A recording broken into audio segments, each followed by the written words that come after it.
to the NLC. My name is Hitbrain. I'm joined once again by Bloxer, and we got Carvis joining us today. My mic is messed up apparently. What is going on? Oh!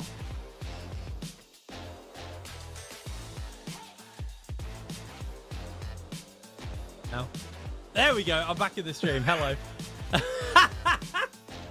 Sorry about that. Do you know what? That's because my webcam was playing up. Right, should we go that? Should we start that again? Blocks. It's not been a great run with me, has it? Hosting. I've had two real I can't wait here. to see what explodes next time we start off a stream. Probably my computer. No, it's already exploded twice on me. That would be Blox's computer, if anything. Yeah, yeah. Mine's been like on the blink hamster wheel. today, so hopefully it'll keep going. Hopefully, hope so. Anyway, Hello guys. How are we doing? How we finding the heat wave? I don't know about you, Carvis, but we got a heat wave over it. It's bloody boiling. It's a good 18 Celsius here. Like, we've had rain a bunch, What? so... Rain? Yeah. Rain. Yeah, we have What's actual that? rain. What's that? I look out my window, it is the Sahara. There's not a single bit of green. It's just yellow. Only yellow out there. It's insane out here. It's crazy. It has gone entirely yellow. Right, anyway, let's have a look at what actually is going on today. So here is our bracket, and this is how far we have got so far into the tournament. It's actually a long old season. We're on to this next round. We're on to week 2 of the tournament. So you can see the top, that's today's games, and then the bottom is Thursday's games. Let's bring up the schedule because there's 4 games going on, but we've only got 2 happening on stream today. They are best of 3s, hence why there's we have to do some on the co-streams. If you want to see where to get hold of that, check out on the Twitter, and you can see links for that one. But today we're going to be having Deer and Epic Avalanche taking on each other, and then at the end of the day we're going to have Arctic Pandas taking on Bulldogs. 2 pretty exciting games actually. I feel like I'm going to throw it immediately to Bloxer. What game has caught your eye so far? I mean, I'm really excited for the first one, getting to see Epic Avalanche for the first time, but I think that the second game is going to be really interesting, right? This is the same Arctic Pandas roster that we had previously, coming back in, going for another run at it, and Bulldog, new look, couple new players, keeping a few of their members the same, and 2 teams that had really interesting times during the first matches that they play. Arctic Pandas, pretty chilling, whereas on the other side, Bulldog had far more trouble with Broad than I think we were expecting overall, have shown us already a bit of a propensity to throw things, so hopefully they're going to be able to get that back under track, because if they are, that second matchup of the day should be really exciting. And you, Carvis, what games have you got your eyes for the day? Both of the games that are on stream, we just have finished players after finished players. I'm here to rock the blue and the white on the shirt. I'm here to rock the blue and the white and watching in game. Like, I hope that we perform to the standards that we can show. I know Arctic Pandas will, because, well, it's the same roster. But the first game, I'm like quietly optimistic about. Please, Epic Avalanche. I mean, they're 1-0. We'll talk a little bit about that in a second, because obviously we've got another game happening. This is the Ruddy versus the Volda game that we're going to be running off stream. So we actually have at least one little bit of graphics to look at and have a quick look at what we're excited about. So let's bring that graphic up, and we can talk a little bit about, I think it's their jungler for Volda, if I remember correctly.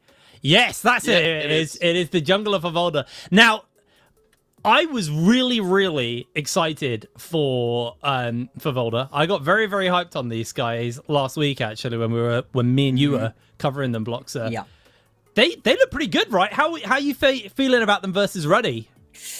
Oh boy, that's a real tough question right here. Obviously, we've been talking a lot about whether or not we were going to get one of our National League teams finding a victory, and the fact that they were able to do it, I thought Vola looked really good overall, and Denziga Camille actually was just all over the map. He was playing incredibly well. Versus Ruddy, though, it's definitely going to be a tough challenge, right? This is not a Ruddy that you can just walk over. They seem to be playing really well for themselves at the moment here. I think they might be able to take at least a game. If they're able to actually win that series, I would be surprised. And if they do, Volda are going from being, you know, the best of the National League teams to suddenly a team that you actually have to respect as one of the competitors in this tournament. Yeah, no, I think that's totally fair. Go on, Carvis. Like, the thing that I've been really excited about is me and Blocks are both former Division 2 guys. Like, we've been watching these players play for ages, and seeing Volda have Kraitubu, we have Nomi, we have a bunch of super familiar names there. To be able to come up here to the proper divisions and show that these players have had so much growth and they play so well challenging these already established teams. It's so fun to watch. Yeah, no, it's really cool actually, because honestly, I feel like I wrote off a lot of the National League teams because, you know, tier 3 versus like tier 2 is actually a really significant step up.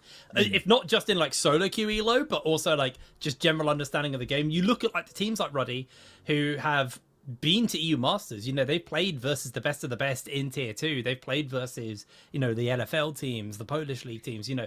You learn a lot. Even if you do bad, you still learn a lot from that. And then you bring that back to the region where, you know, these tier 3 teams, their experience can only really take them so far until they can get up and take on teams like this, which is kind of what I love about this season and the way we're handling it, where we are kind of just getting a bit of everything.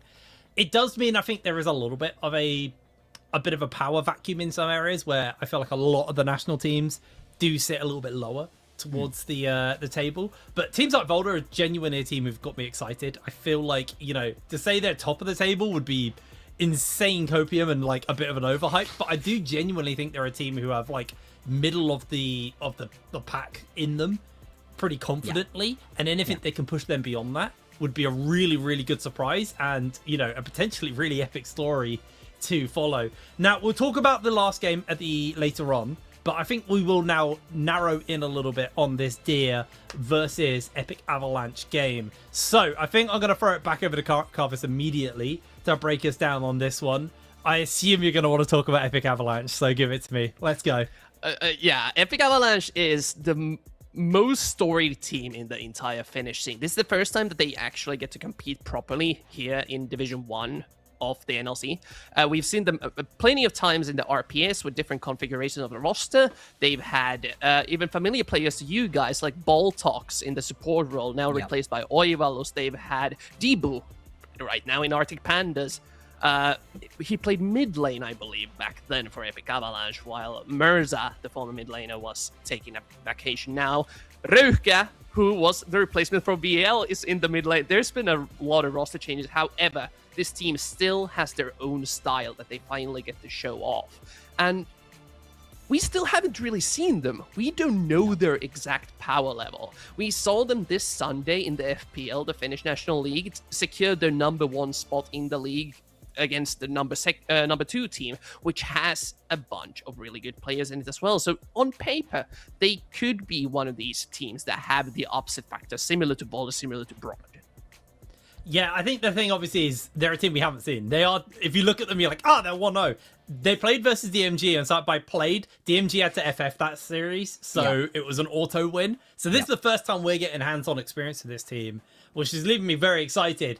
What I will say, though, is their opponents probably a little bit more scary for them as your first game. So, Bloxer, I think I'm going to throw it over to you. Let's break down Deer and have a look at these guys. So it's a pretty new look roster coming out from Deer. They were able to keep themselves a couple of pieces, right? They kept Virtuoso in the top lane and they kept Scuffed in the mid lane. Everything else is going to be new. They've been pulling people in sort of from all over. Hit Point Masters, right? A couple of players. So far, so good. They looked like they were able to play really well for themselves in their first matchup versus 2 Massive, and 2 Massive are a team that, I mean, people haven't had particularly high expectations for coming in, but this is a squad where they were able to play incredibly well last split. They get themselves really, really far on into the tournament, and are overall looking like a great roster to be able to put things together. Unfortunately, they're not able to keep everybody together, and so that 3rd place finish that they had last time is a little bit under threat potentially. When we've been looking at some of these rosters, we've had a bit more confidence in a couple of them. Obviously, Verdant are who everybody thinks are going to top out the table, but when you're looking at your Ruddies, your Arctic Pandas, those are where people's eyes have been going with the rosters. We're, you know, rating Deer a little bit lower. I think this is a real good test for them because they start off with one of the weaker, potentially, matchups when it comes to the National Leagues. Now this is a much stronger opponent in the National Leagues. If they're able to dispose of this Epic Avalanche squad with any level of confidence, I think they're going to have a really good shot versus some of our actual NLC teams. Yeah, I think the expectation, realistically, is we're going to be seeing a Deer. They've both got Deers in their logos, that's why. A Deer who are looking to 2-0 this series confidently and convincingly so that they can be taken seriously as a potential top 3 team. That's really the goal of these guys. And, you know, I've talked about this a little bit, but this is the final NLC.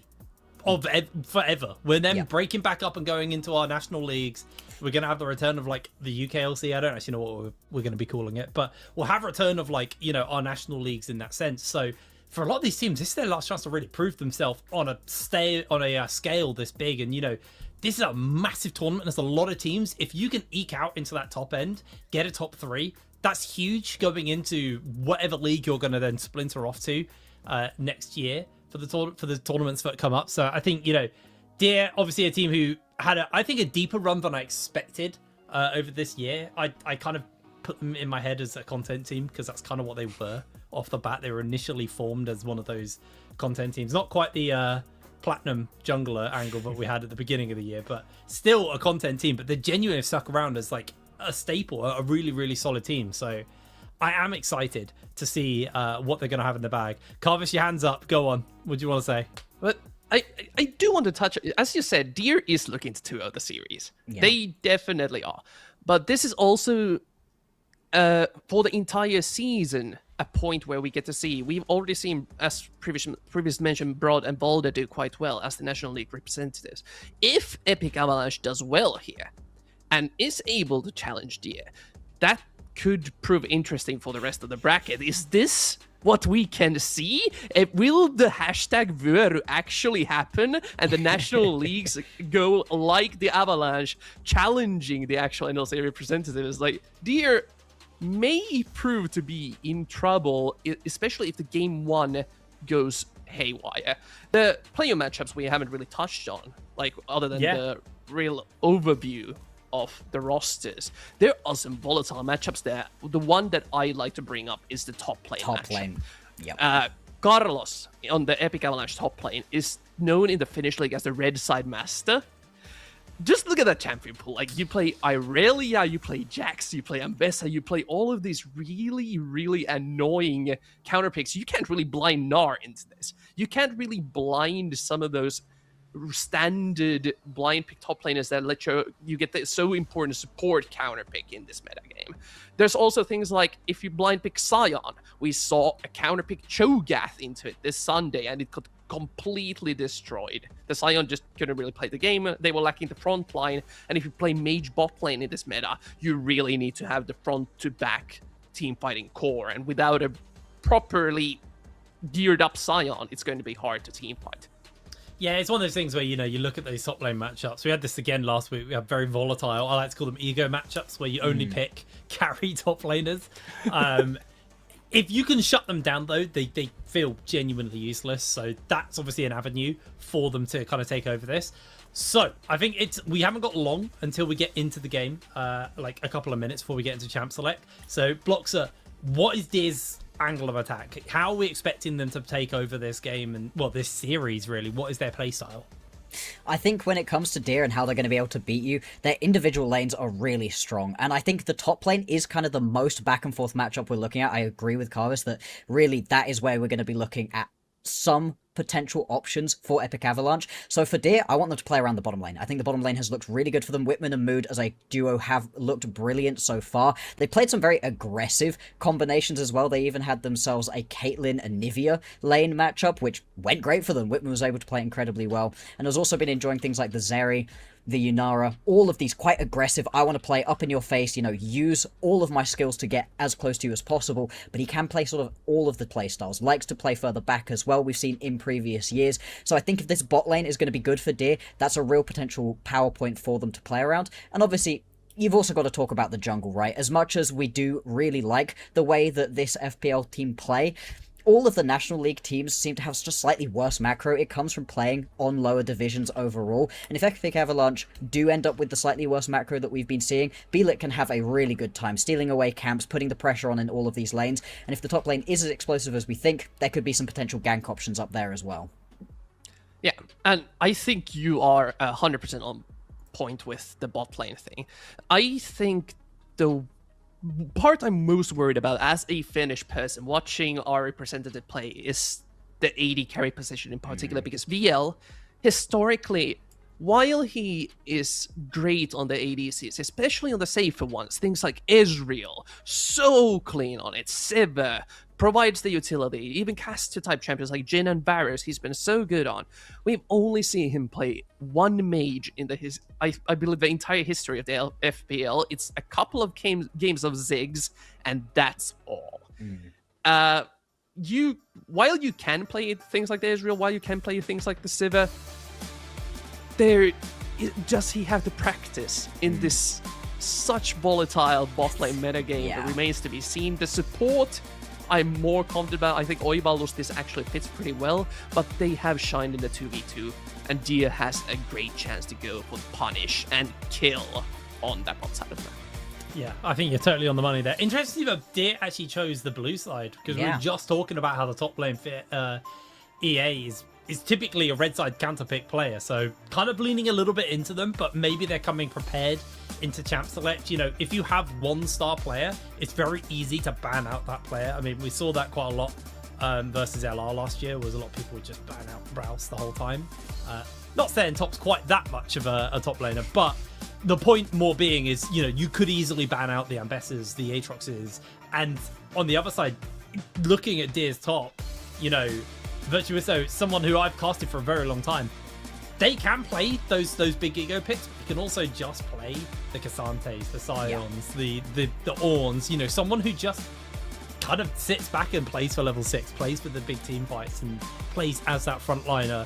So there is a world you could play through that. We should be getting the picks and bans fairly soon, so we'll see exactly what these guys are going to have locked and loaded. But blue side to me says they're saying that they have a lot of confidence in picking bot lane, because typically you'll start to build your bot lane on that red side pretty early, and then you can start to answer that in the second phase of your of pre B2. So yeah, I think we're probably going to see quite a lot of attention towards top and the bans, and then the counter picking towards the bot. So we hit on kind of exactly what both of you were talking about, where top lane is a PowerPoint for EA and bot lane is a PowerPoint for Deer. As here we go into the picks and bans for our first game of the day. Deer looking to ban away a top laner off the bat. It's going to be the Poppy, actually. Interesting. Yeah. Another thing that I'm really interested in seeing is that what will happen to Lee Sin, because Warina was on the side of Epic Avalanche, is a huge Lee Sin player, and Beelit, when you look at his champion pool, plays a ton of aggressive junglers, things like the Nathirian, for example, that instantly gets banned away. Another jungle targeted ban Warina was Epic Avalanche popularized the Nocturne dive compositions over in the FPL quite a long time ago. They even play things like Nocturne Fizz, so removing that key identity part is something that Deer has done their homework. Yeah, I mean, already we're going with a lot of these very aggressive jungler bans, and this is probably going to continue on. Like you said, the Lee Sin, going to be the remainder of those that we've been seeing a lot of, and I was going to say before, I'm so happy to see the lot gone. We have seen it a little bit throughout the NLC. It's not looked good. I got to watch Knight play it in the LPL. It was terrible, right? I just don't want to see this on my screen at the moment. And it's going to be the Orianna as the final ban, which we kind of were expecting. That has been the priority ban for a lot of these guys. And you want to just grab your jungler nice and early on all of the general skirmishing junglers are available, and the Lee Sin does go. Alright, well, the question really is going to be, what is the answer here for them? You expect this to be probably a component of bot lane along with a jungler.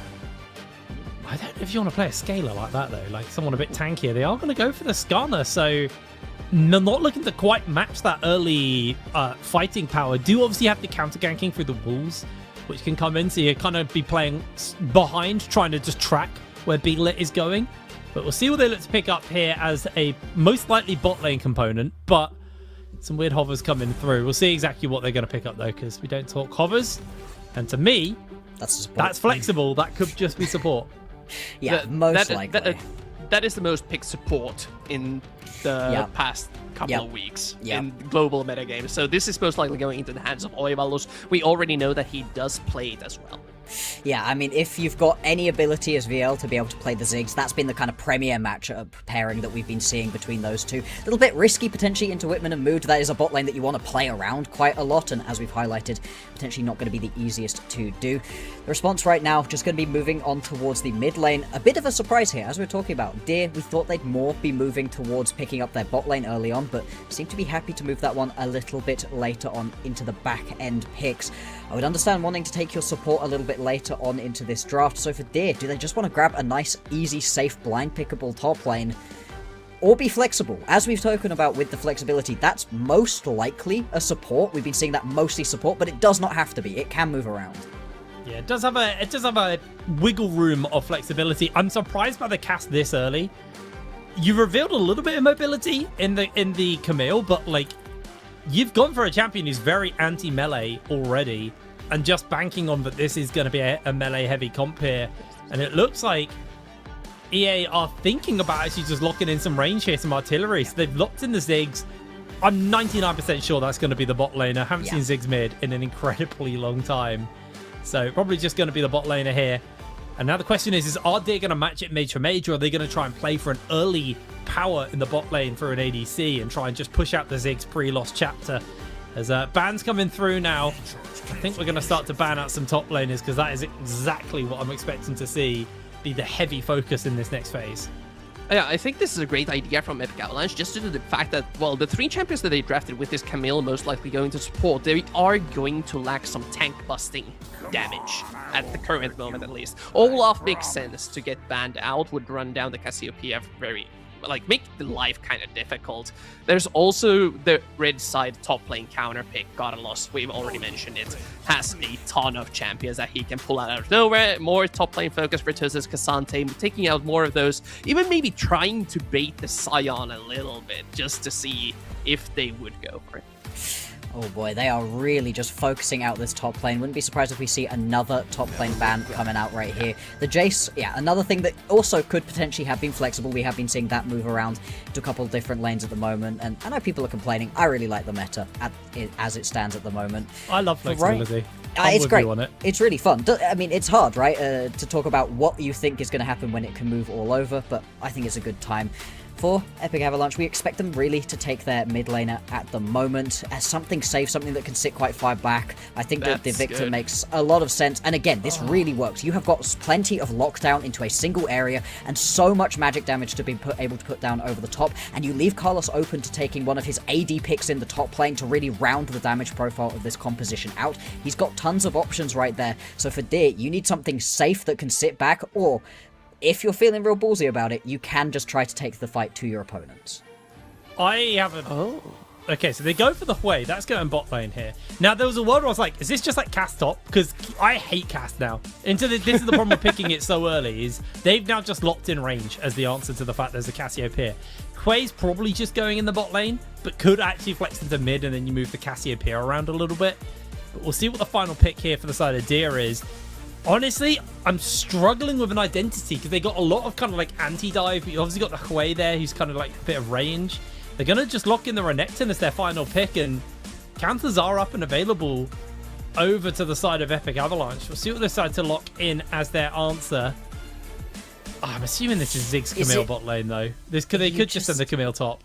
They could. I mean, if it is going to be the Renekton, I mean, we have seen thinking. Carlos play some real GP gaming. I wonder if he wants to just take it to this Renekton and say, nah, I'm just better than you. There it is. Yeah, we saw this on Sunday. Yeah, I knew it.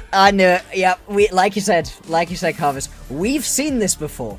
I wonder where I've seen this before. Hang on, let me just flick through onto the results tab. Let's have a quick look at how this went for the opponent top laner. Badly. Really, really, really badly. So if there's ever a chance for Epic Avalanche, it's right here. This is a miserable matchup for GP. As for Renekton. As a GP main, I can tell you this is a miserable matchup for him. He won't really be able to find any kind of early power. And Renekton, hard snowballer. Now, there is a window. GP getting the ganks in from the Lee Sin. You clear upwards. You then send the Renekton and Lee early into the GP, start to shut him down before he can get going and get a snowball going on the Renekton. There is an angle. Now, I'm going to let the smarter people break down win conditions. So I'll start with you, Bloxer. Pick a team. Tell me why you think they got this. I'll be nice to Carvis. I'll take Deer, and you're right. It's a little bit of a confused composition overall, right? Through the Lee Sin, you really need to be getting things going early, and he does have some pretty squishy targets to be able to go for, but the backline access is going to be really tricky. I think you're going to have to play around your Hui in in this situation. The Hui really does work well into a lot of these champions because you do have the outrange potential. Everything Epic Avalanche wants to do outranges you. Other than Hui, you can't outrange this champion unless you're playing the Xerath. And then on the other side of things, it's very much just going to be about the Renekton and the Shen. Can they find flank angles? Can they find ways into the backline to stun people down to unlock this Hui? Because if you do, there is a chance right here, but it is going to be very tricky and very early game dependent. Carvis, over to you quickly. We haven't got long. Epic Avalanche all the way. I think Deer are trying to hands check EA. I have trust in my boys that they will survive the laning phase. They have so much utility. They have so much mobility. They have ways to catch the Wei and Cassio off guard, and they are looking to take the upset. I mean, the hands check is really on the money because genuinely, EA have an ease of execution comp here. They have big ultimates at 6. They have the ability to lock you in the Hextech ultimatum, to guarantee the bomb, to guarantee the GP ult. Obviously, GP ult sets up for all of this as well. But they just have so many tools in which they can play off each other. On the other side, Deer, it's almost a little bit every man for themselves. And mechanically, if they all individually outplay, it will play well in favor for Deer. They have a lot of tools that can be frustrating to play into. It's going to be harder for the Camille and the GP. You know, when you're out of barrels, getting into melee through the Cass, through the Shen, through the Lee Sin kick, it's going to get hard. There is disengage angles here for Deer, but it really will come down to individual level and also just clear communication in the fight on how they're going to be doing it. Or on the other side, EA, I just feel like they just hit 6, snap their buttons, and a fight and a pick will be easy to find.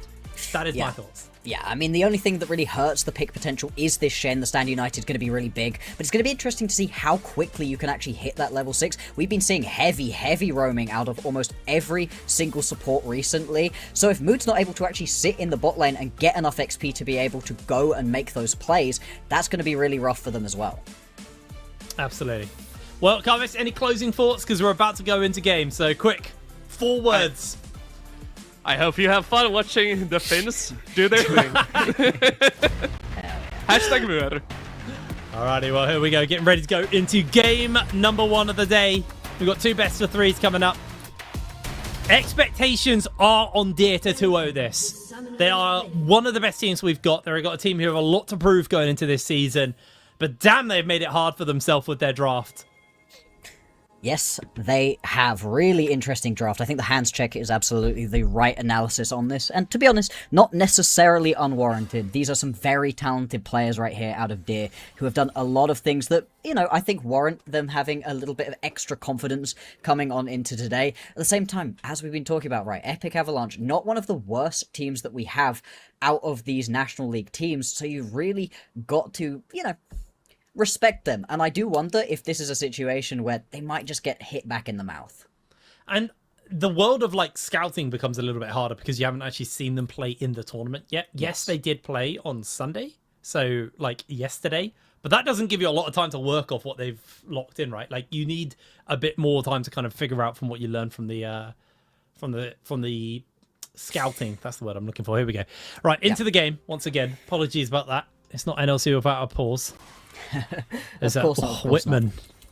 Oh, so it's actually the way in the mid. I completely biffed that one. They do go for an early gank here onto Victor. So Roy getting a little bit of punishment put into him, but no support, sorry, as he's just playing full roaming Shen. Does mean it's going to be very hard. Yeah, getting towards that level 6 is going to take a little bit longer, obviously. See if they're going to be able to do that. As early on, both junglers starting towards the bottom side of the map could look to get involved in the top lane. The top lane could be really juicy for ganks. Oh. Mood. Nice little taunt there to try and actually first dodge on the bomb, but also just try and turn that fight around. And Scuffed, even with the fact that he got that early gank, still trading fairly equal as far as the health goes to Roy, and actually in a marginal CS deficit at the moment. We are seeing junglers clearing upwards, though, so I do want to see Beelet try and make a play towards this GP, try and get the wave pushed in, go for a fight off the back of that one. Virtue Wuso feeling comfortable here versus Carlos, just takes a little trade just to chip him down a little bit, but as you will see, Skarner in the area, if Beelet goes for the gank, he will be in a 2v2 situation. Yeah, it will be... Oh, Orange. Might be able to turn this one back around. Very, very recently, I watched this exact matchup happen, and an early kill went down onto the Gangplank, and the Gangplank never recovered. As much as this is a matchup that the GP can certainly play, you've got to be very, very careful to not lose out onto an early kill, to not get early ganked or anything like that. But so far, looking so good. TPs are going to come on through, both of these top laners rejoining on in. As the first clears come through from the junglers as well, looks like they might meet around this top lane Scuttle Crab. As you said, right, real good skirmishing power on the Lee Sin, so unfortunately it is just going to be Deer picking that one up. Look at the pings. Quick smite down from Beelit, and they are just going to move over. They want to make sure that they can get onto the crab and get the double crab off. Not quite as impactful as it once was, but supports are roaming, mids are roaming, everyone's moving in onto the crab. And yeah, the Skarner, there is no early skirmishing power on this champion, so he's just going to get zoned off. There's too many tools available to Deer. Does mean Carlos gets a little bit more free time topside without the gank, but it does now mean that VL under a world of threat here. They could go for a dive angle.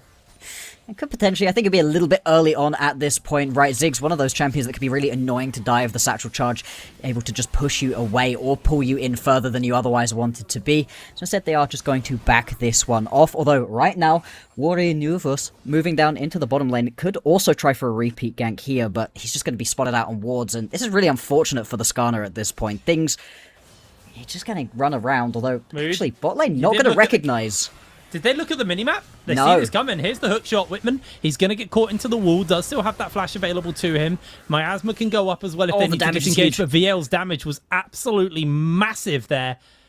Somehow, didn't actually burn too much off the back of that one. No, actually didn't have to lose out on too much at all. The stun into the wall didn't actually come through. I think Warrior Nuvus was just a little bit too far away, had pressed his E a little bit too soon and wasn't quite able to complete that one. So instead, just back to the jungle we go. And the fact that you're now down by about 20 CS off the back of that gank that didn't gain you too much is really unfortunate. For Epic Avalanche, their jungler being at least even would have been really important for them. So we'll see if he's going to be able to recover. Oh, what should I say? Just went for a slight fight there. Carlos has no mana. It's one of the early weaknesses of GP.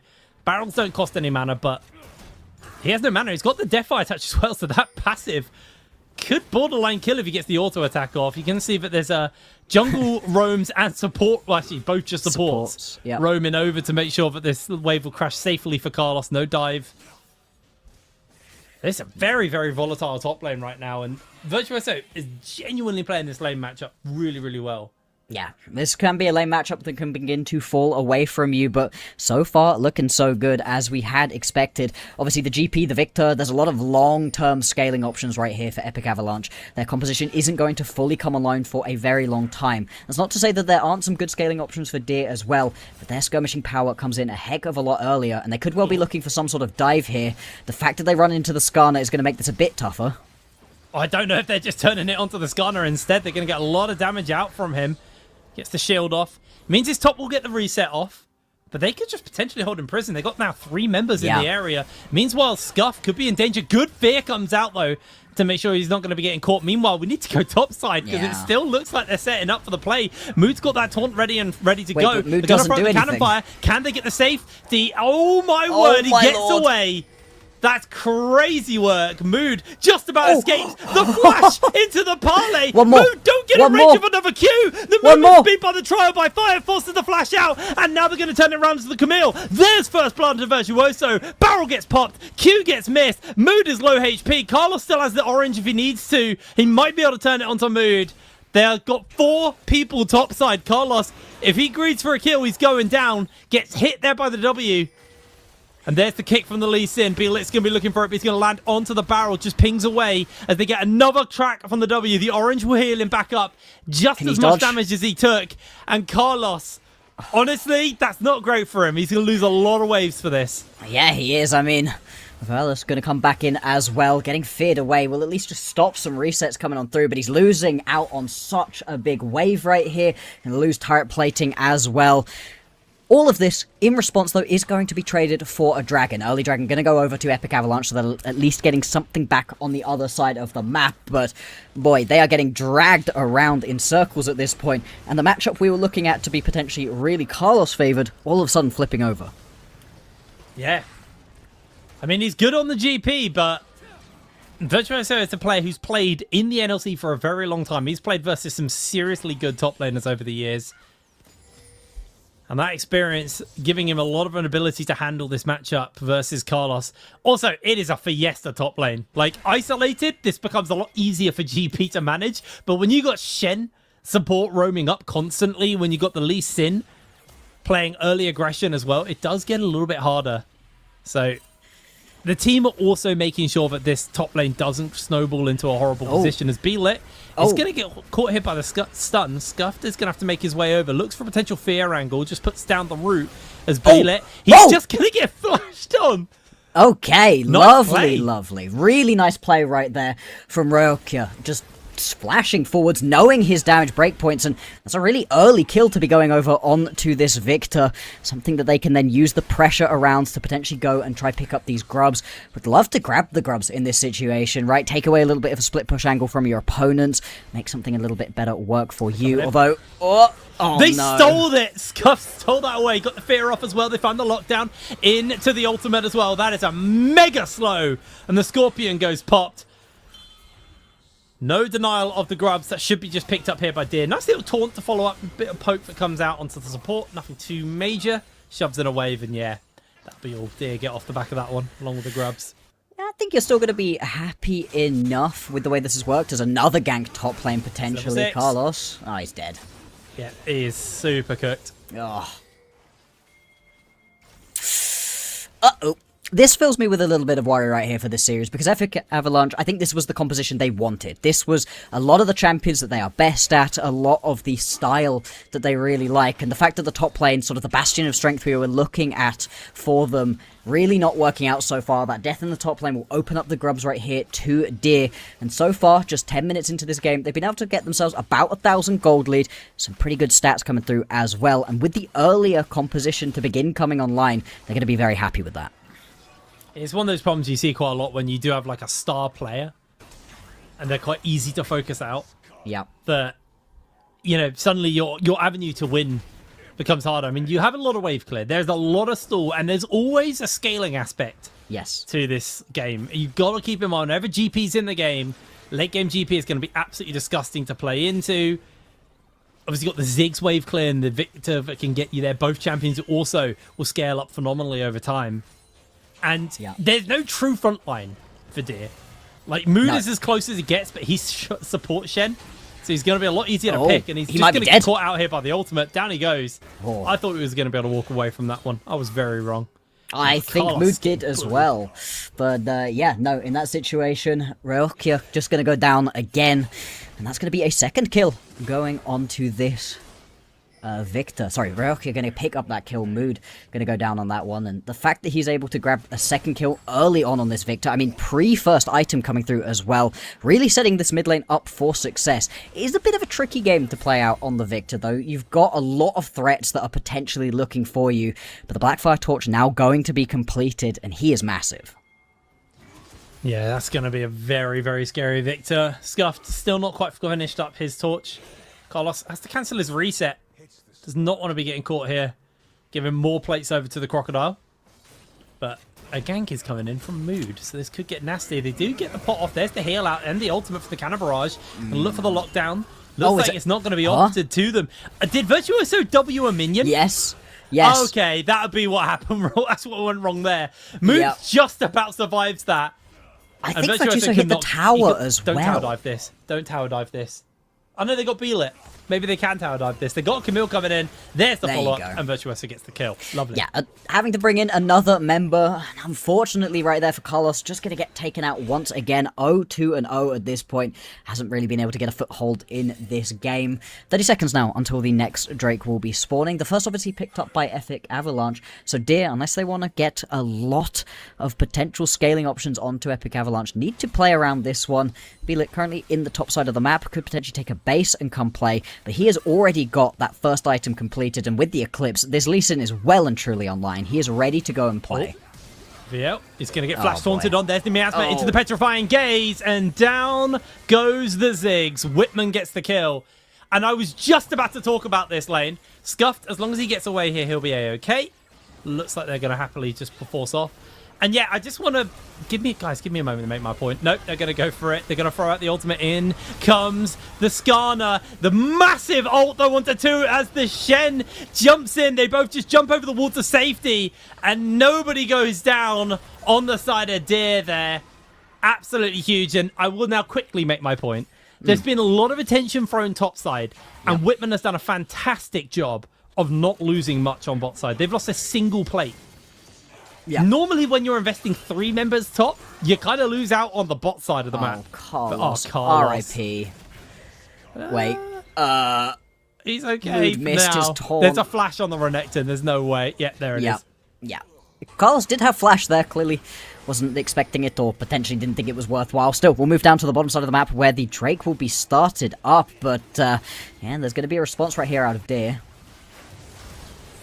Oh, they're going to jump in. VL's able to break away. Nice little catch there with the Camille onto Beelit, but there's the ground, and that's going to really slow them down. Whitman is just getting Fangs out, and that is going to be a double for him. Triple taken away by Scuff, but 3 members of EA go down. As Deer able to absolutely smash their way through that dragon fight. And Whitman just really aggressive right here. I love this flashing on forwards, making sure that he's able to get well within range. VL's not going to get anything off in that team fight. And the fact that Roekia just really far behind on the play, that's where most of your damage is at the moment for Epic Avalanche. And without that Victor at the beginning of the fight, there's no real way to make that one work. They're going to pick themselves up a Drake, and at this point, up by about 5,000 gold. We talked during the draft phase about the hands check. Well, it looks like Deer's hands are pretty good. Alrighty, well. Blue buff getting contested here.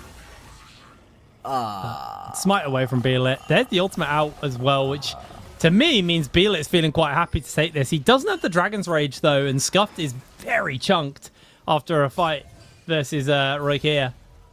So I think they are just all going to back off here though. Whitman just has so much control. Ziggs is very good at making zones you can't push through. Camille's also quite good at that. It's a much shorter range for her to set it up, but she can just put that miasma down and make your life really hard. Yeah, things can just keep getting worse and worse right here. Hang on. Roekia just about not going to be able to find this kill. That's really unfortunate. I mean, he has been all over his opponent so far. Scuffed has not been having a particularly good time in the laning phase, but the return gank Virtuoso just going to make that one work, and Scuffed survives on a tiny bit of HP, but that's all he needs there. And, oh boy, this one just kind of falling away from them, isn't it?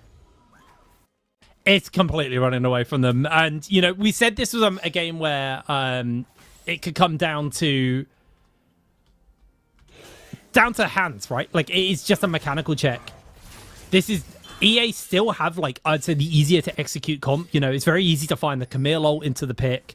You got the bomb that's guaranteed to play through. You know, you've got so many avenues of attack and so many avenues of defense as well available to EA, but they haven't been able to actually make any of that work. This tower is still standing with 1 plate in a Ziggs lane.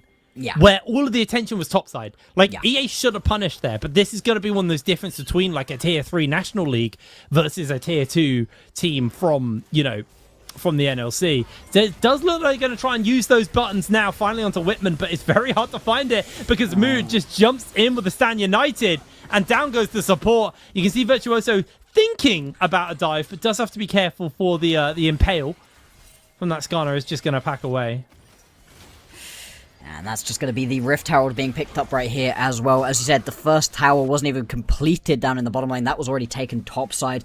As Yoso just doing so well at the moment. Scuffed could potentially get caught out right here. As going to miss the ulti as well. As long as Veil's able to land a bouncing bomb or two, this should be a nice pickup. Ulti comes through as well. Nice combo right here to be able to grab themselves a pick, a kill. But it is a small little drop of gold into what is becoming an ocean of a deficit. Yeah, the wallet size is getting a bit too big. EA with that single dragon they got at the beginning of the game, getting harder to deal with. Haven't been able to make much work for them. Whitman is fairly chunked here, though. They are still looking for the fight into the taunt. The miasma locks them down. Whitman needs to be careful from those death rays. Oh, but Beelit gets the kick back into the petrifying gaze, into the double kill. As now their Skarner on the run, hit by the Q from Beelit. Don't go for the tower dive. Oh my word, he's gone for it. Don't think you quite got the damage. I am so wrong. There's the third kill. Absolute clapping happening here from the side of Deer. Yeah, this one might end up being pretty fast. Beelit knew that he had Virtuoso behind him, ready to play, and this one is crazy. The kick coming on through. Otherwise, there is a chance right here that Ryokia is going to be able to out-damage and just be able to sort of zone himself away from this fight. Instead, Beelit's like, nope, come on back in here. Kicks him on into the rest of the team, and the fact you're still able to grab this kill at the end as well. Really unfortunate, and I mean, as the Skarner here, what can you really do? Nothing at this point in the game. There is nothing I'm you can trying do, to think buddy. of something you can do. There's nothing. It is now going to be...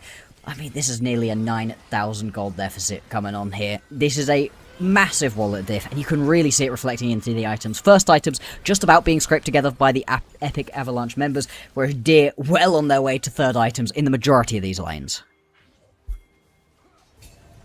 Yeah, it's unfortunately it's a little bit of a back to the drawing board angle, especially when Beelit's just finding your support. They use the Hextech ultimatum, and it doesn't do anything, unfortunately. There is an Impale available, but I don't think they really want that heat, so they are just going to back off. They're leaving Roykia behind as well. He's so dead. All it's going to take is a kick from Beelit. They do get the knockback. Front gaze goes a little bit wide. There's the Impale and the Mega Inferno Bomb. All miss. Wow. Oh, Wow. yikes. Yep, that one's unfortunate. Hey, this is Epic Avalanche's first actual match right here in the NLC. Everybody else has been able to get a warm-up match in. You can understand a couple of stage nerfs potentially, and things just not working out for them. I don't know even if you hit everything right there, if you're actually going to be able to pick yourself up any real kills, but it certainly does look a heck of a lot better. Now, the Drake also available at the moment. Deer would love to grab a second one for themselves, but it does look like Epic Avalanche are thinking about contesting. Yeah, they're really set on going for that. There's the taunt into the kick as well. Wheels. They're going to look for the Camille. Miasma, but a quick flash out. There's going to be the final pick from Scuff of the QQ as Mood jumps over the wall with a flash to safety. They summon up the Rift Herald. That's going to be getting used as a tool to run people over. Mood going for the drive-by, looking to knock up multiple people. Three people hit by the car into the Miasma. Whitman untouched in the middle of the fight. The Dragon stolen away as well, as it is the rest of the team limping to safety. Deer absolutely decimate Avalanche in that fight. Avalanche trying to get involved in a fight that they had no real right to, but still not recognizing the fact that the second the Herald is dropped, you have to back away. You cannot afford to keep stepping up, and that's going to lose them everything right there. The gold lead continues to expand out, and oh man, watching this as Carvis must be terrible because the team is getting absolutely demolished. Yeah, this is a hard one for them. It's the power of Shen's teamfight ability is his ability to show up. Miserable. Oh. He got hit by the... Yeah, he actually got hit there by the Stride Breaker. That barrel did no damage. Mood shows up as well. Oh, you got a 0-7 support. Oh, Virtuoso. We saw it. We saw it, Virtuoso. Don't worry. Yeah. Caught in HD. Hey, look, at this point, I think you're allowed it. And let's watch this one back again. Talking about Caught in HD. The point at which this Herald is spawned, you have to just run. Because this is the engage. Army. It's actually crazy. The fact that you get the double knock-up into the Miasma, meaning there is no possible hope to get away. Watching that whole team fight, though, I mean, Epic Avalanche are trying to pump all of the damage into the enemy support. And they're looking for it. Beelit actually maybe going down. Shut down. That couldn't have been a worse person to get 1k. That is so depressing for them. Yeah, nothing coming up Epic Avalanche so far in this game, and we'll see Mood as well, just stopping bases, threatening in onto people. Gonna mean that Ryokia just gonna have to head back to base even later on. And the Baron take as well for Deer is going to be incredibly fast. Anytime that you've got yourself a Cassiopeia, you're gonna be able to just melt through this objective. So really, Deer can pick this one up kind of whenever they want to. At the moment, under no rush, still finding plenty of plays for themselves over the rest of the map. And they've also got some really good deep vision around this objective now.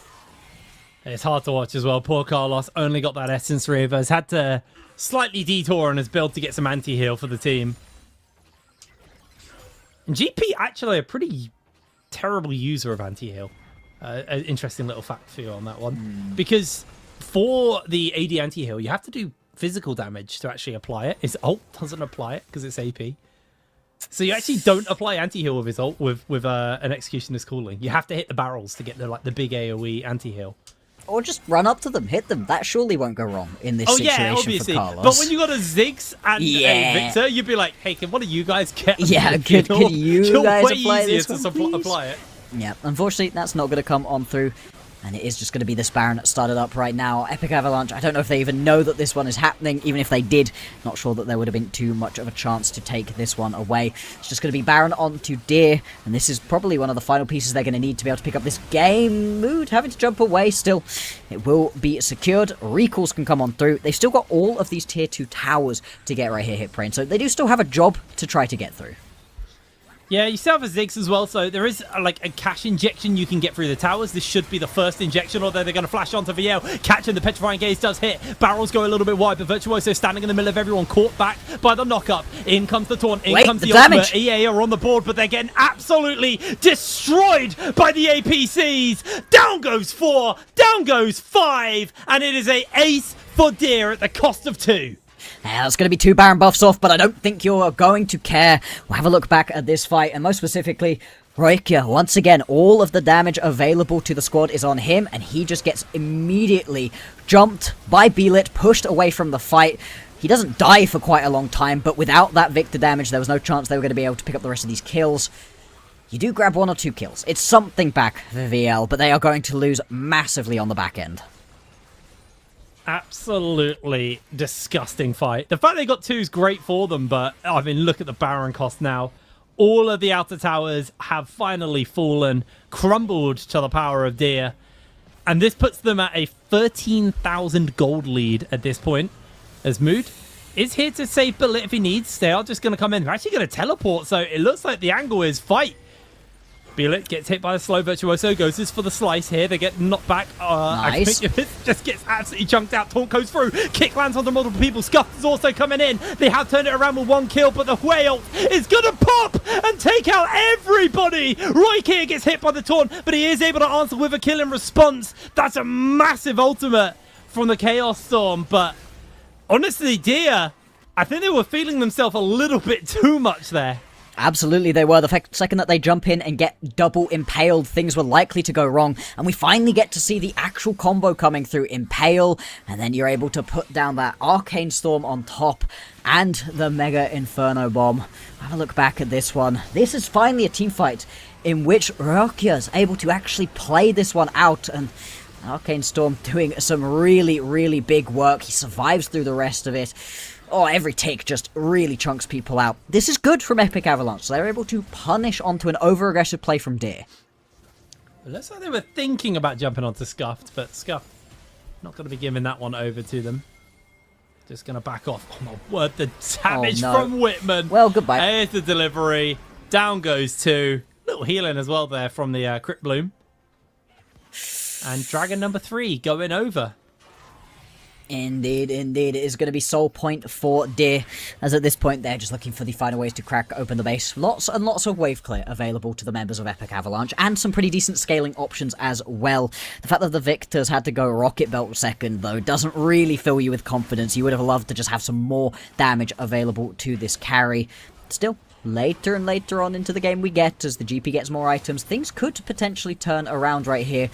But I don't know how much it is that VL and Epic Avalanche are really going to be able to tunnel, sit back, hide away from their opponents. It's looking like a really good start for some of the NLC main teams, mainstay teams. Just a quick update from what's happening off air on our second stream. Ruddy have won their game. They had a 14,000 gold lead, 18-minute game, 23-0. Oh, here you go, on our screen right now. That... Oh.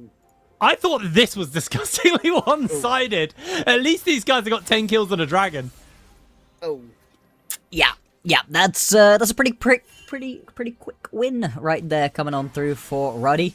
As we've spoken about, right, there was an expectation of things being a little bit one-sided. The second matchup that we have today is going to be 2 NLC teams, and 2 that seem pretty evenly matched. For right now, we're watching to see if these National League teams can really put a fight back on. 27 minutes into this game, every minute from here is just longer that you've been able to survive than VES did in their first game. I can't believe that. 21 minutes and a half, 23-0. It's a criminally one-sided one-sided game. It was a 20k game. gold lead at the end of that game for Ruddy. Yeah. It's crazy. And this is the team that beat Leo. Now, does that mean that they're particularly good, or if Leo's roster's maybe not going to be working out for them so well? Obviously, time will tell, but still, not a potentially good look here for these National League teams. Let's see if Epic Avalanche can do something a little bit better at this point. Right now, kind of just waiting around for the next spawning objectives. 1 minute until the Baron is up and available. They are going to need Baron-empowered minions to really be able to crack open these bases. The, sit back in your base and turtle is working so far for Epic Avalanche. They hadn't had a couple deaths in a while. Yeah, how long can you do that, though? Maybe if you look for a pick like that, but the problem is picks like that can turn around very quickly in small chokeholds when there's a Cassiopeia. That Petromangue still hasn't been used, and they barely choked out Virtuoso. Don't bring it to the team. But Carlos, in the meanwhile, is getting destroyed. So much damage with the dots. They got Leandres, they got Blackfire torches, they just got dots galore. And he is melted through all of that. I mean, I'm not entirely sure what the decision-making was right there. You really cannot just be walking the Spiraling Despair into your remaining teammates. Carlos needed to just take the L in that situation. And this is going to be another pick as well, potentially. The damage coming on through. Yeah, absolutely. Warriors just going to go down. Ovelius too. VL just flashed into the pocket of Beelit there. Beelit did have flash, but no Dragon's Rage, so luckily he's able to get away to safety. I think Baron number 2 might be happening here for Deer. Yeah. And I don't really think there's much for EA can do about this. So I think this is very much just a dot in the I's, crossing the T's situation for Deer. Gold lead is incredible. And EA, they've really got to look at a different playbook for the next game. Yeah. I don't think they're going to be able to win through the top lane specifically in this situation.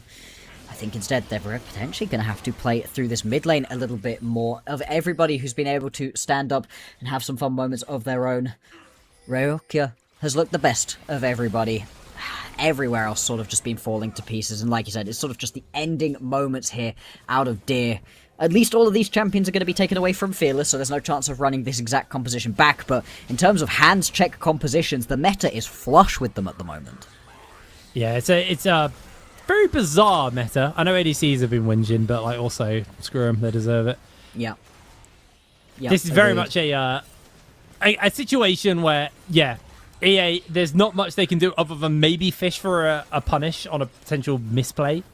But the fact they haven't lost a single tower on Deer is pretty problematic as they go look for the go. Okay. Beelit's going to get caught off, but Scuff has got the ultimate, and he's going to pop 2 here. Goes golden with the Zonyas, tries to turn around to Roy Kier, but Virtuoso able to jump forward, gets hit by the Impale. He's getting heavily chunked out, but that's a big old shield onto him as they are looking for the follow-up onto the Scorpion. Able to get the kill. They take down 2 from the side of EA, but their base will finally be cracked off the back of this one. Down it goes. No inhibitor will fall yet. I think Whitman needs to leave. I can't stay on his own here. He's just going to back off. Oh. This is a disgusting lead for Deer. It really is. I mean, at this point, the gold lead is absurd. But still, this is a really good fight back, actually. A little bit overly aggressive. Once again, Ryokia just playing these fights out incredibly well. And I love the combo right here. Hashtag Ultimatum to jump far enough forwards to just get Scuffed caught up. Look at the just mass damage coming on through between these 2 APCs on Epic Avalanche. If they are able to keep finding kills right here onto the mid lane, onto Scuffed, that's where most of the damage is. That's not going to help. He's 1-14, man. Yeah, it feels a bit like a stop, he's already dead kind of moment in this situation. Feels like a solo queue game. Just hasn't been able to play particularly well. Whilst all of this is happening as well, it's just going to be the dragon picked up here for Beelit. It will be Soul for them. Off the back of this honestly, Soul, what can they is the just angle? end? What is the angle? They haven't been able to take a single tower this game. Keep on keeping on. There's going to be a death cap coming on in just a couple of minutes, if you can hold on that long. Yuck has been doing a lot. Look, we've got to give them some faith. Maybe there's something they can do. I don't worry about giving them faith. Hope is dead here in this game, but Hope isn't dead in the series. That's what we have to really hit on. Dear, this would actually just have to be a colossal throw to lose this one. Looking for the insect here from Mood. Didn't actually make it happen. Beelit jumps forwards, goes for that knockback, gets hit up by the Hextech Ultimatum. Virtuoso slices, he dices, he turns onto Carlos, kills with the Q. And Virtuoso is going to fall in response, but this base is in shambles. Deer taking a little longer than Ruddy did to close out their first game, but they will be closing this one out pretty convincingly versus Epic Avalanche. Playing against a composition that really does know how to turtle. Lots of wave clear available to them. They're really going to put that to the test right here, though, by taking down the third inhibitor. You're already going to have some super minions pouring in through the mid lane. I like the decision making out of Deer. No point in trying to throw this one away, giving any extra gold over to your opponents. Take the reset, buy your final items, as final items it will indeed be. That is pretty much full build for Whitman. Just needs to sell off his Doran's ring and pick something up a little bit better. Same thing happening for Scuffed. Just incredibly strong across the board. Yeah, I mean, Cassiopeia already doesn't buy boots, so... Yeah. What does Cass get? Oh, no, she does get boots in this game mode. Yeah, now. she gets They boots. changed it. They changed it around. Okay, thank God for that. I was about to say, I haven't played Cass bot because I'm not a degenerate, but I did not know what if they changed her. Yeah, no, in this situation instead, nothing really. They're just refreshing buffs. too They're going to head much. in for the close off this. Yes, absolutely they are. And they've actually got the waves pretty well synced up at the moment. Need to clear out this top wave a little bit more to bring these on in. At the moment, you're kind of giving away the bot lane. TP coming in from Virtuoso, who really was the beginning catalyst of this game going wrong for Epic Avalanche. Yeah, I mean, honestly, I think the focus on Carlos took any opportunity for EA to win this away from them. But the biggest problem is while Virtuoso was a problem, you have a 12-2 Hui, you have a 10-0 Cassiopeia, not a single tower has fallen. In fact, they've taken a grand total of a handful of plates at this point. I'm going to have to hold that because Rook here going down. Virtuoso has the Guardian Angel, so he's okay. There's the Petrifying Gaze. There's another death on your Cassiopeia, 1-16. And that is pretty much everybody dead at this point. They're going to pop the Guardian Angel on the Renekton, but it's not going to be enough, unfortunately. EA, Epic Avalanche, have crumbled here. Just getting a couple of glory kills. VL flashing forwards for a kill, but 43 kills over the Deer. That was a convincing victory, a very convincing victory.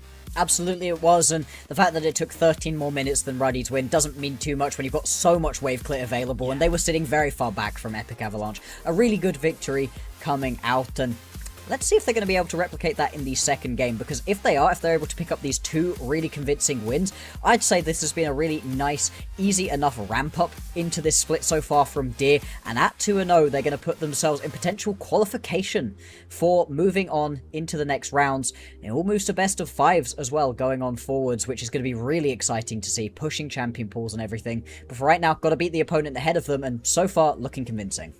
Very, very convincing. Well, it's here to all to play for Deer. Epic Avalanche have to bring this back, otherwise it will be a clean 2-0. We're going to throw to a break and be back with game number 2 of the series. See you in a moment.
Hello and welcome back to the NLC. Carvis, how are you feeling after that one, buddy?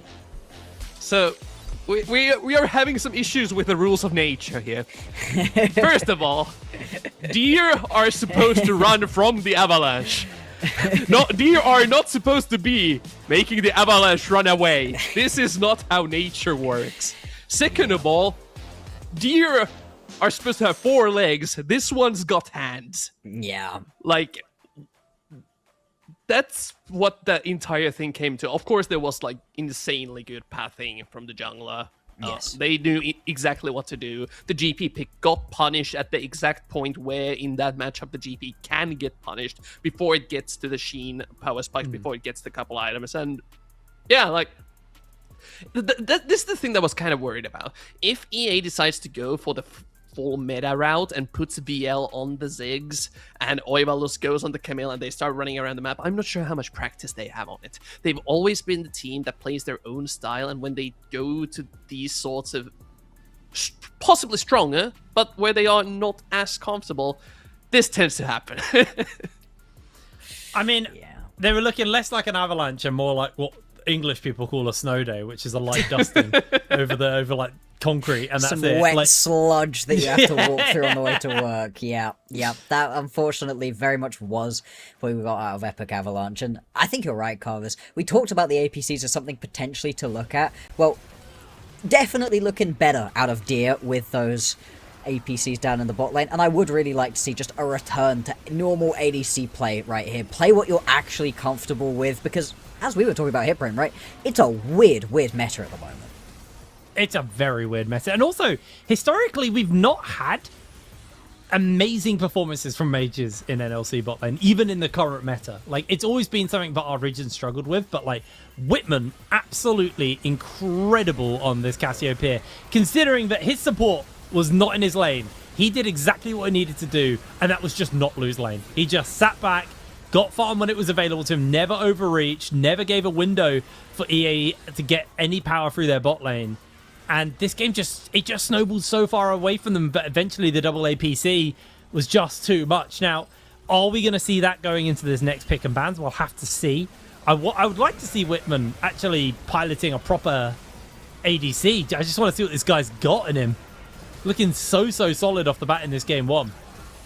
I think it's entirely possible that he runs it back with the mages, just due to the fact that, well, if they've done their scouting, they know that EA doesn't generally play other things than the Ziggs. Well, yeah. They can... We still have most of the really good ADC counter mages open, like Syndra, for example. Sure, the mid laners cannot take it away, but then you already know one champion that you can draft around, and that's already a nice advantage that you'll be playing with. Then you can just do, as you said, go for the regular ADC. You have things like the Sivir, you have things like the Ezreal that do completely fine in the one-on-one lanes. Yeah, I feel like we might just see from sort of Epic Avalanche like a Karma Ezreal lane here. One that can play poke and kind of slightly match the mages, but you have that Karma to kind of match the AoE damage on the wave and also just poke threat. So I feel like that's what I'm expecting to see show up in this one, because like you said, the only thing we really see from EA is the Ziggs, and that's now gone. And that also didn't work. So, while we got a bit of time before we get into picks and bans, Bloxer, what needs changing? Because I feel like they just need to stay the same. They hands checked, they won. Yep. What do EA need to do?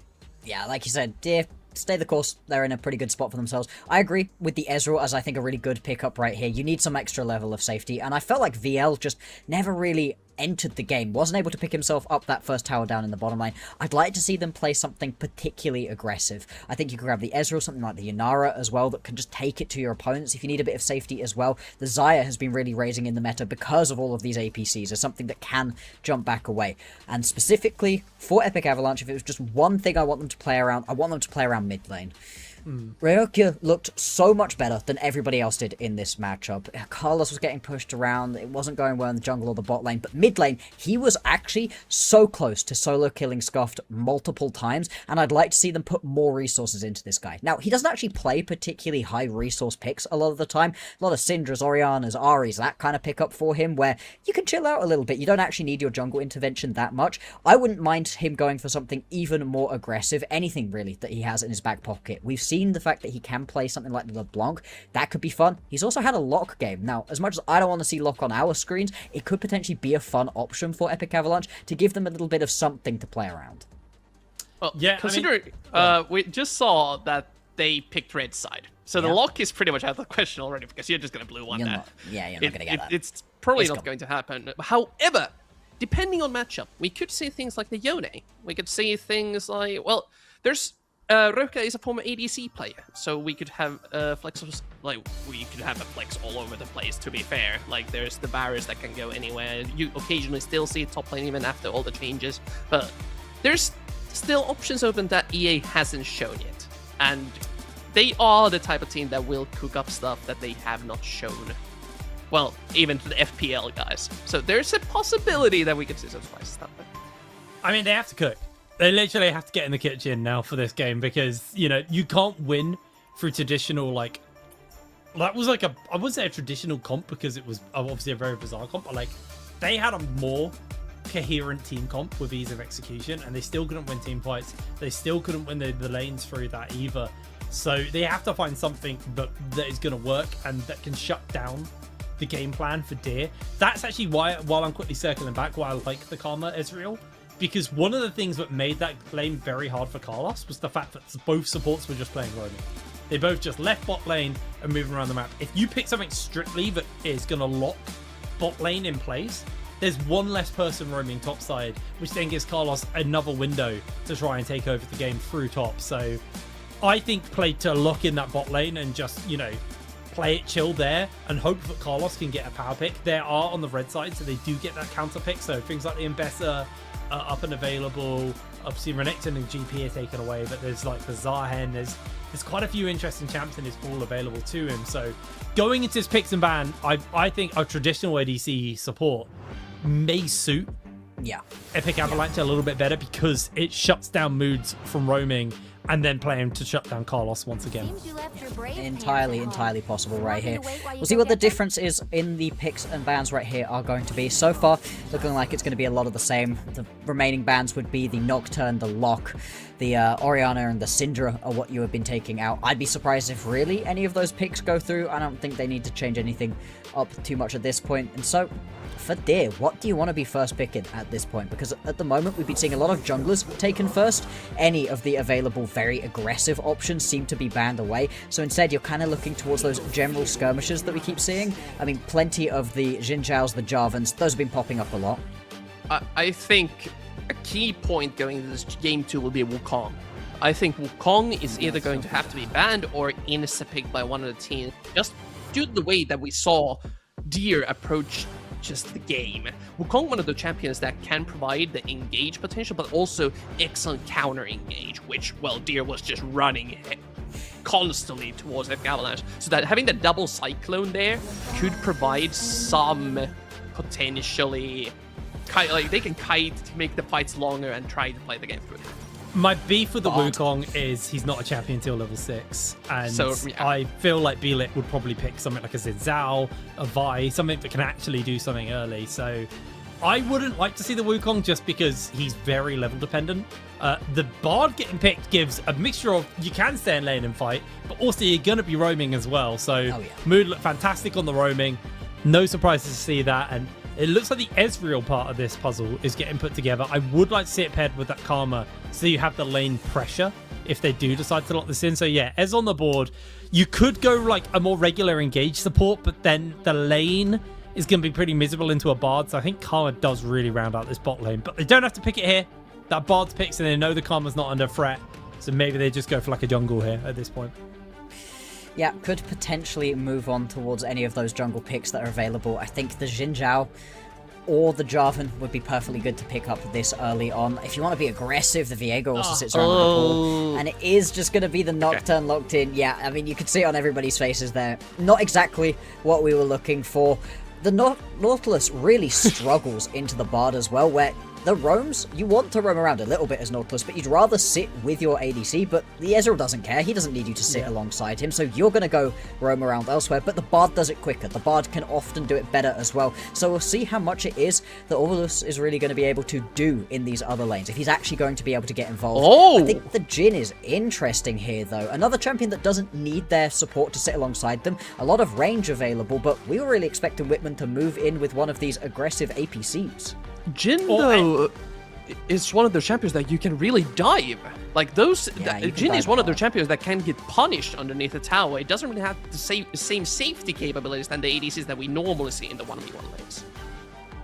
Interesting. So they go for the Cassante, just a kind of like a Stonewall top laner, you know, and they'll look to either ban out ADCs here, top laners here, or they're going to try and get an early counter pick from Epic Avalanche and then build around that. But I suspect top and jungle are probably going to get heavily pinched at the end of this last pick here.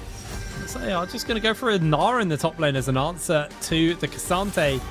I'm not sure on the Ezra on the Jhin though, to be honest. I feel like the champion, you know, he has great scaling, and to be fair, he actually has somewhat okay fighting, like level 1 to 3. But when you got a roaming Bard running around, like you said, he's a lot more susceptible to getting caught by the dives. I feel like he could have just got a mage and just absolutely giga shoved VL underneath his tower, and he wouldn't have been able to play the game. So interesting they decided to go ADC here, and right now there's not like a true tank, so Jhin not in total struggleville, but we do need to see some more damage put together.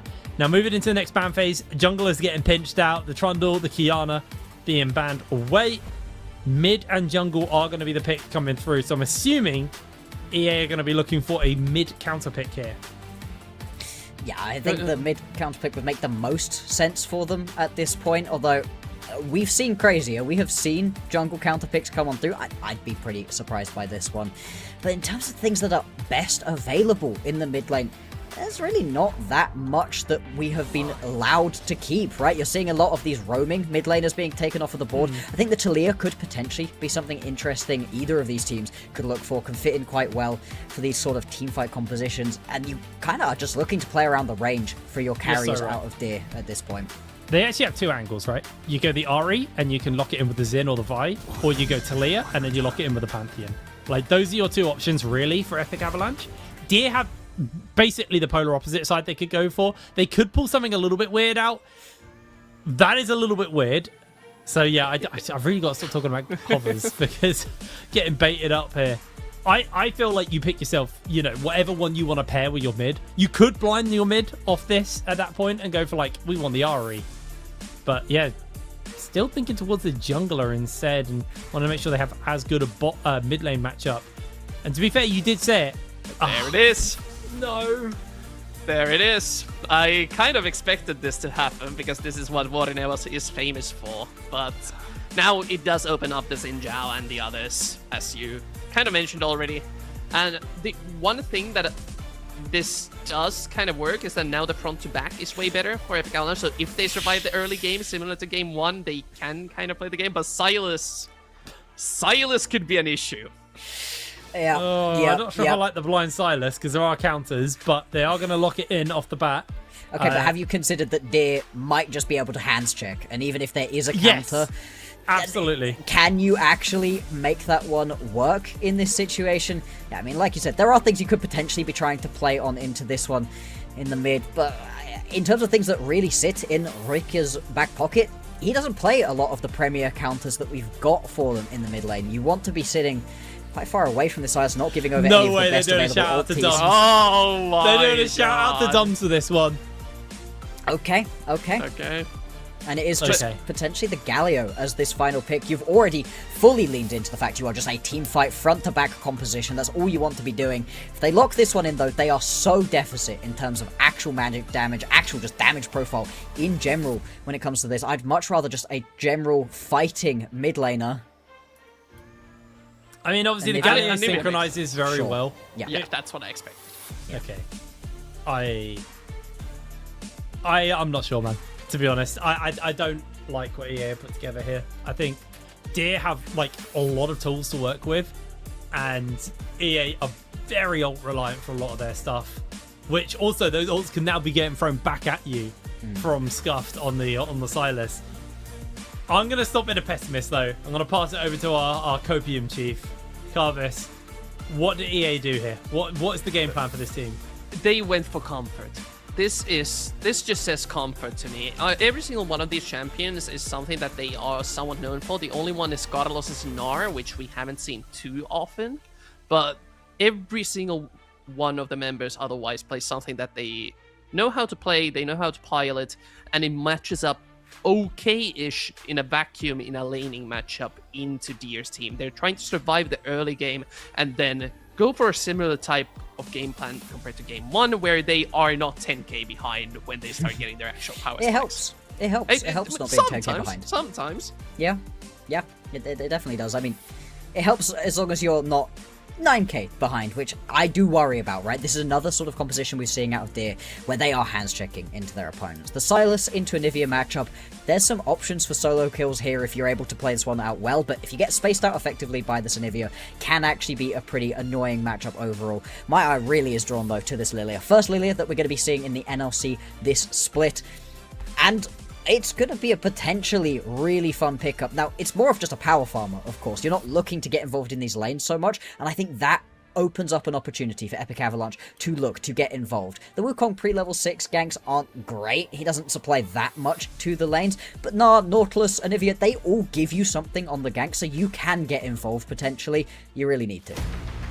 I do genuinely think if they'd locked in something other than the Lilia, I'd be 100% behind Deer right now because they had early pressure.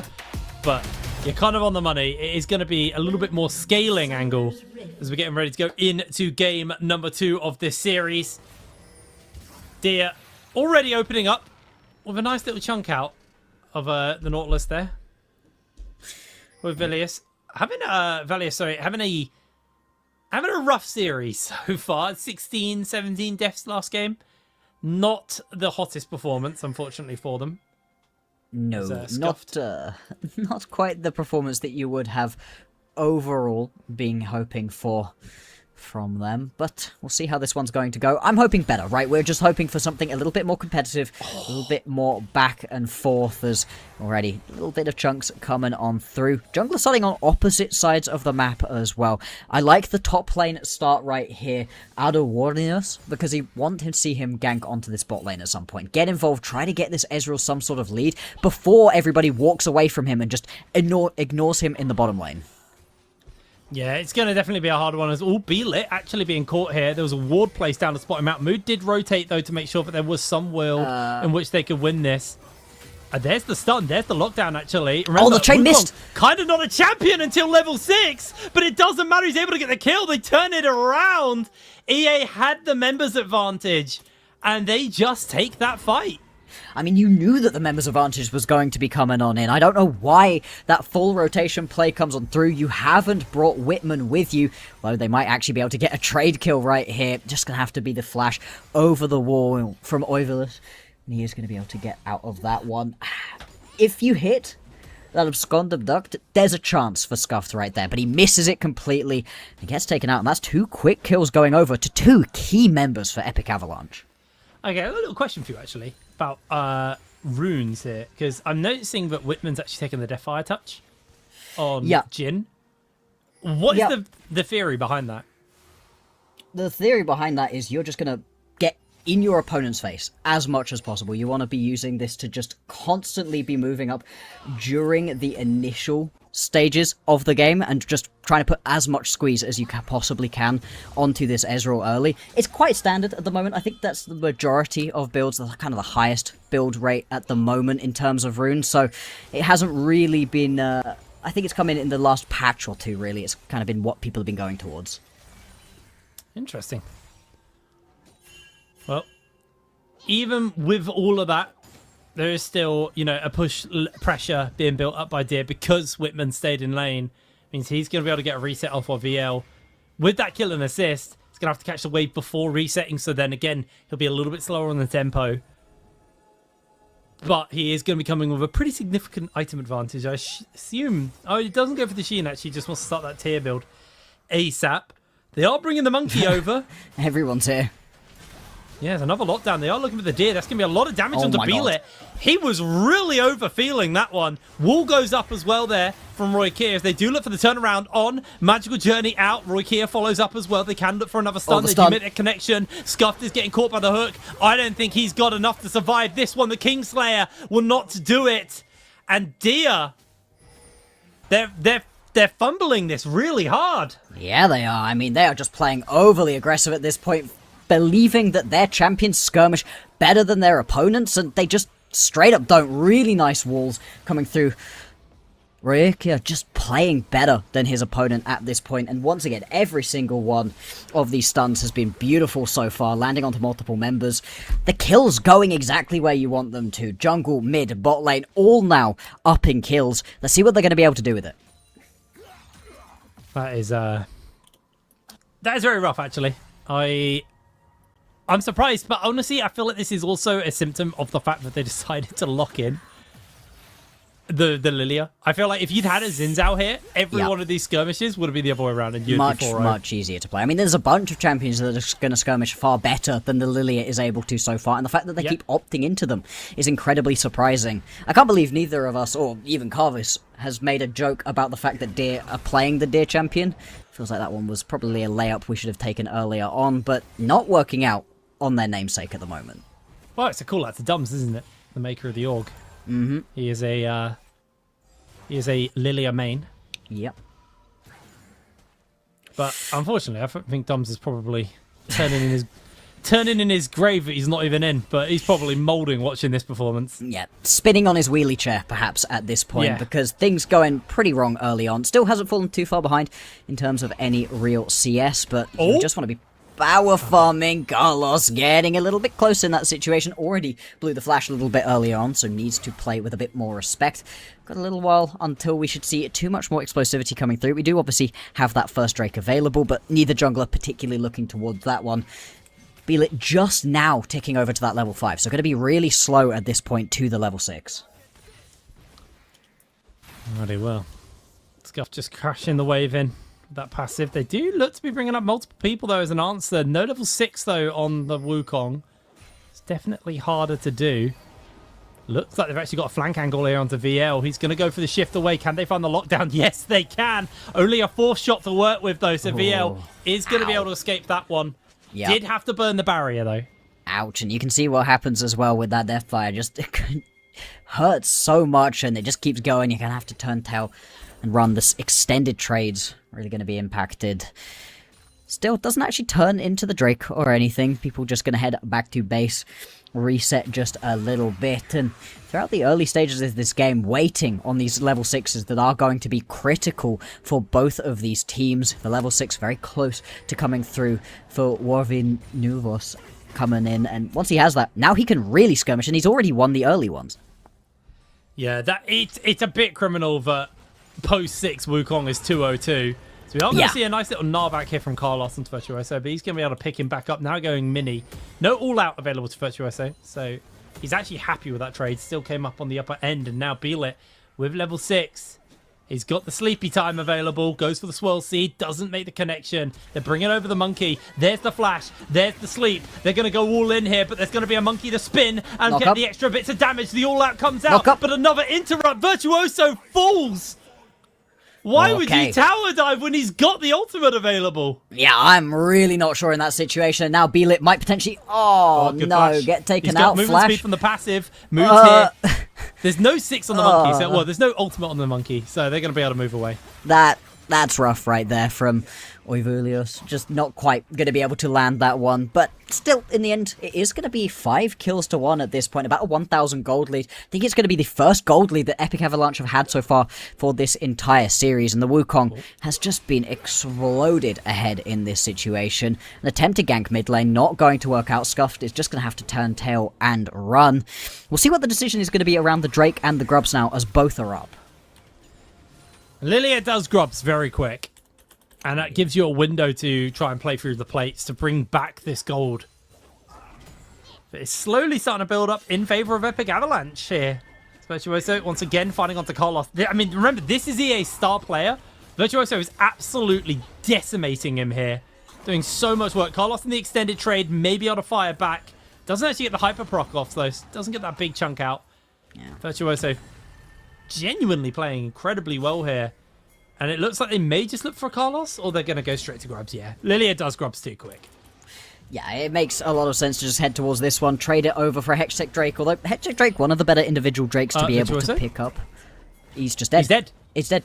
W, flash, away, Carlos. Oh, Beelit. That's crazy that he got away with that one. To be fair, he's been playing this matchup incredibly well so far, considering it is very much one-sided for the Gnar. Hang on, mid, potential gank. Oh, they got the slow from the Swirl Seed. No, it goes a little bit Oh, wide. no. Scuff stealing away the ultimate. Does have mood in the area. They're not dead yet. Kingslayer, remember, does have a ridiculous amount of healing onto that. Oh, Oivolius multiple times now just missing out on those engages, not quite able to land the hooks, and I mean, if you're not hitting the dredge line on the Nautilus, you do really reduce the amount of impact you can have on in this game. Still, he's been involved in the majority of the kills across the board, so has been having an impact on this game so far. The trade we were talking about doesn't come through. 3 grubs over to Deer, and the early Drake to Epic Avalanche. Let's see if they're going to be able to keep that up, though. If they're able to keep playing around these Drakes and this bot lane as a potential power point, that will be really nice for them, as something that just didn't work out previously. I mean, if they're able to get a couple turret plates off of the bottom lane, they are going to have already had more lane pressure than they did in the previous game. The longer Virtuoso does this, the worse it gets. Yeah. He's playing into Walk range away. where the guy can auto-attack him over the wall. Walk away. Huh? This is honestly a little bit full ego. There's the all-out. Let's see if he can get the win. No, Carlos just jumps away. Yeah, and that's the way that this matchup is supposed to go. The fact he's been able to keep it so even so far is a good look from him, but needs to be careful, obviously. Once you lose out onto that first item as well on the Gnar, Trinity Force comes in, all of a sudden the Gnar can just walk you down in this situation. He's still able to clear out the waves, push on forwards. Once again, Oivalius stepping up to the top lane could potentially have looked for a gank if there was only overpush from Virtuoso, but instead everybody's just going to turn around and walk away. Scuffed, making the best of a rough lane, does have the healing fountains placed down by his support from Mood there for him, and it looks like they are thinking about going in for a mid lane gank. They want to take down Roy Keir. They want to start to get Scuffed going, because he, again, also had a very, very good game in the last game. Roy Keir played well, but Scuffed did actually play better. Meanwhile, VL has now used that flash. They missed the deadly flourish. That's going to be the end of that. It was fancy feet right there from VL to be able to get away from the deadly flourish and keep himself as even as possible. Trinity Forces beginning to come on through right here. We'll see if we're going to get this full sweep of them as I kind of expect. And at that point, once first item is complete for Epic Avalanche, this composition is online. They are ready to go and play versus their opponents. The moment where Deer stepping in very aggressive. Whitman finds the lockdown here. They're going to use the monkey spin. Blastcone's away. They have a second monkey spin. He's going to quickly flash away. Can anyone peel Whitman? They're going to get some slows down. Scuffed has been able to get a kill. And now the monkey under a lot of threat. VL has joined into the fight. Roy Keir's quite low on the old mana bar. Does get hit there by the deadly flourish and the swirl seed. So Deer, get their kill, get out for free. VL. But Mood's in danger. He's going to jump away. The heal saves his life as Beelit's now hunting. The curtain has been called. They're getting the slows in. Beelit dodging away. Mood flashes over the wall. Misses the Q.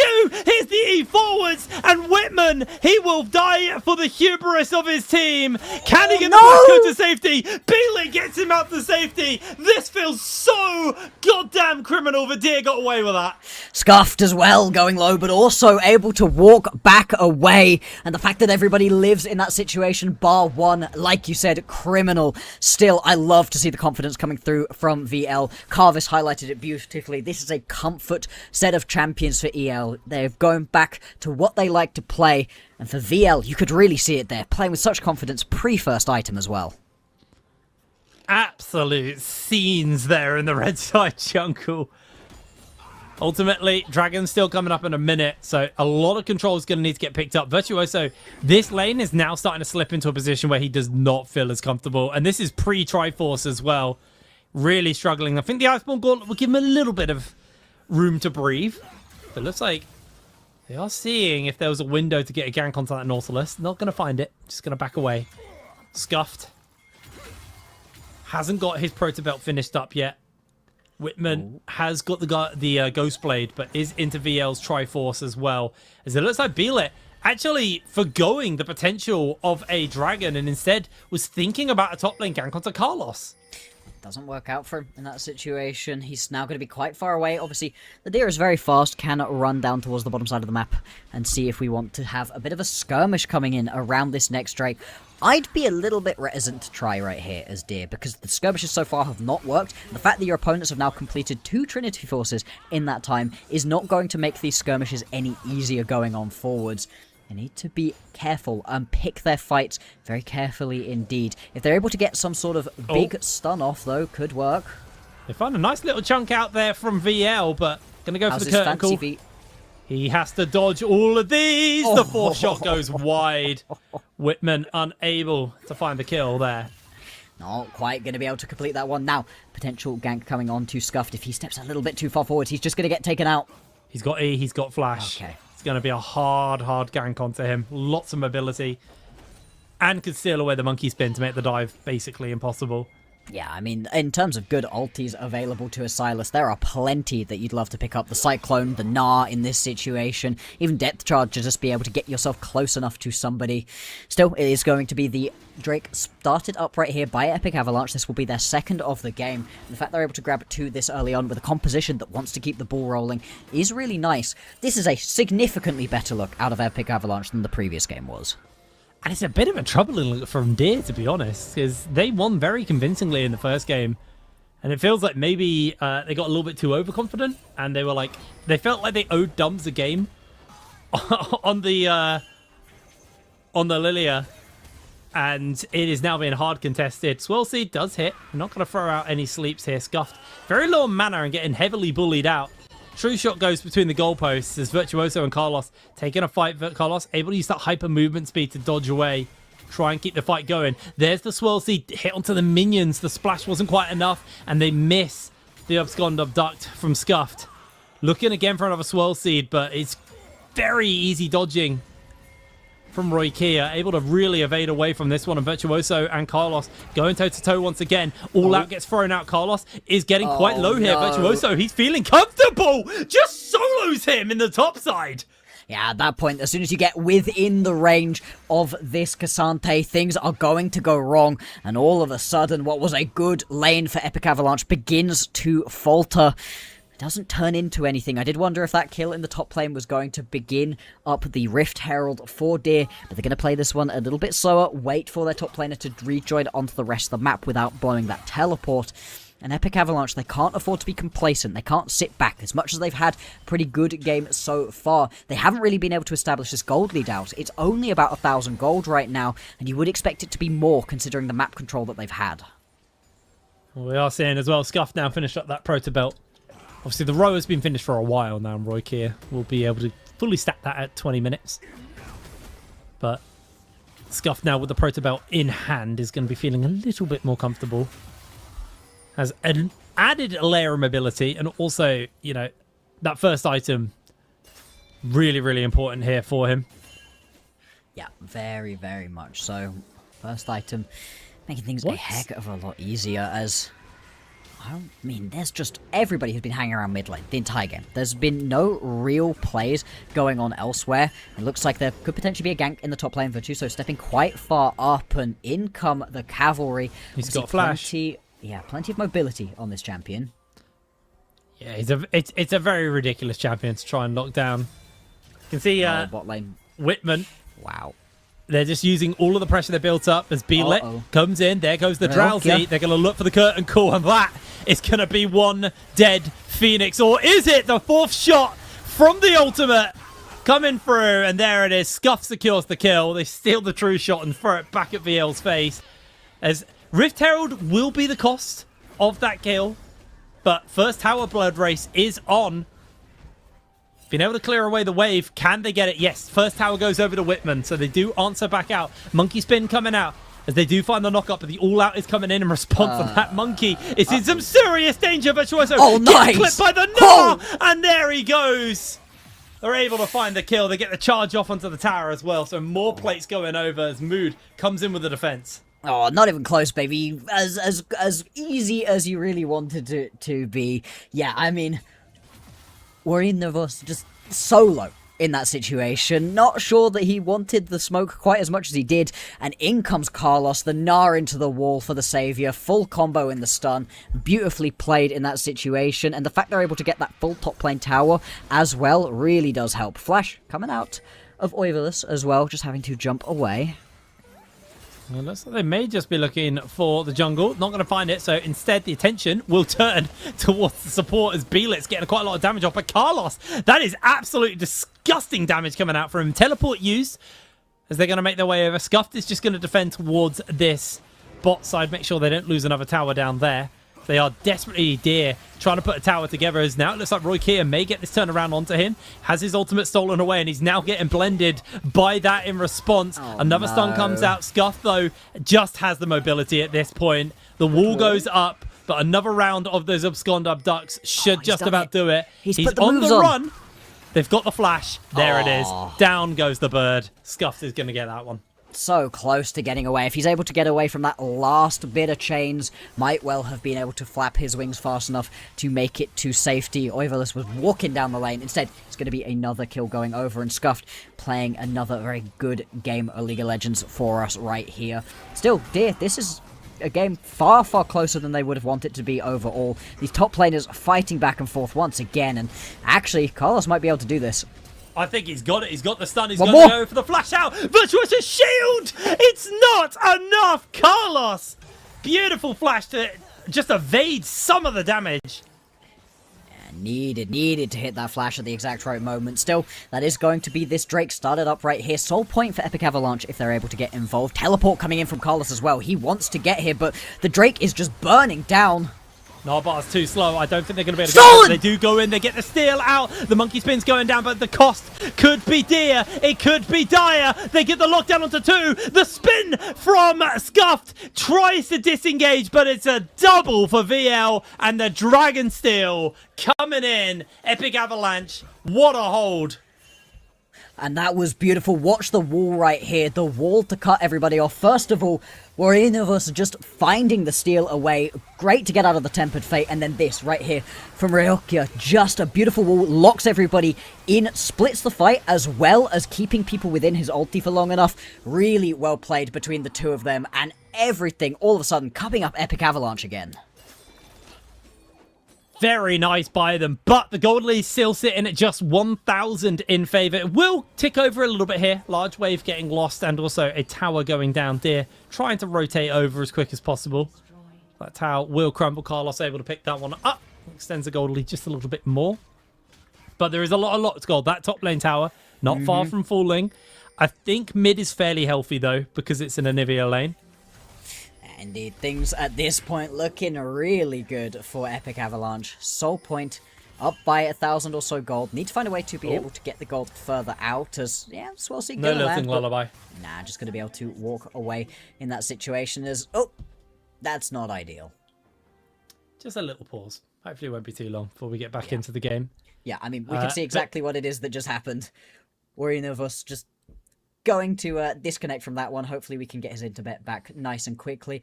I don't mind this as a potential pause location right here, though, because a lot has happened, and we are right at the precipice of the most important bit of the game.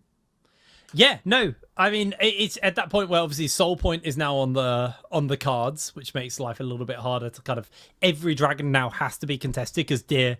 Honestly, they fumbled by pulling Dragon towards the nearest point of entrance. Like, it was very hard, very easy to get in there and steal that dragon because it was basically served on a silver platter. If they'd pulled it down towards bot lane, they may have had another angle where it would have been a bit easier, but it's what it is on that front.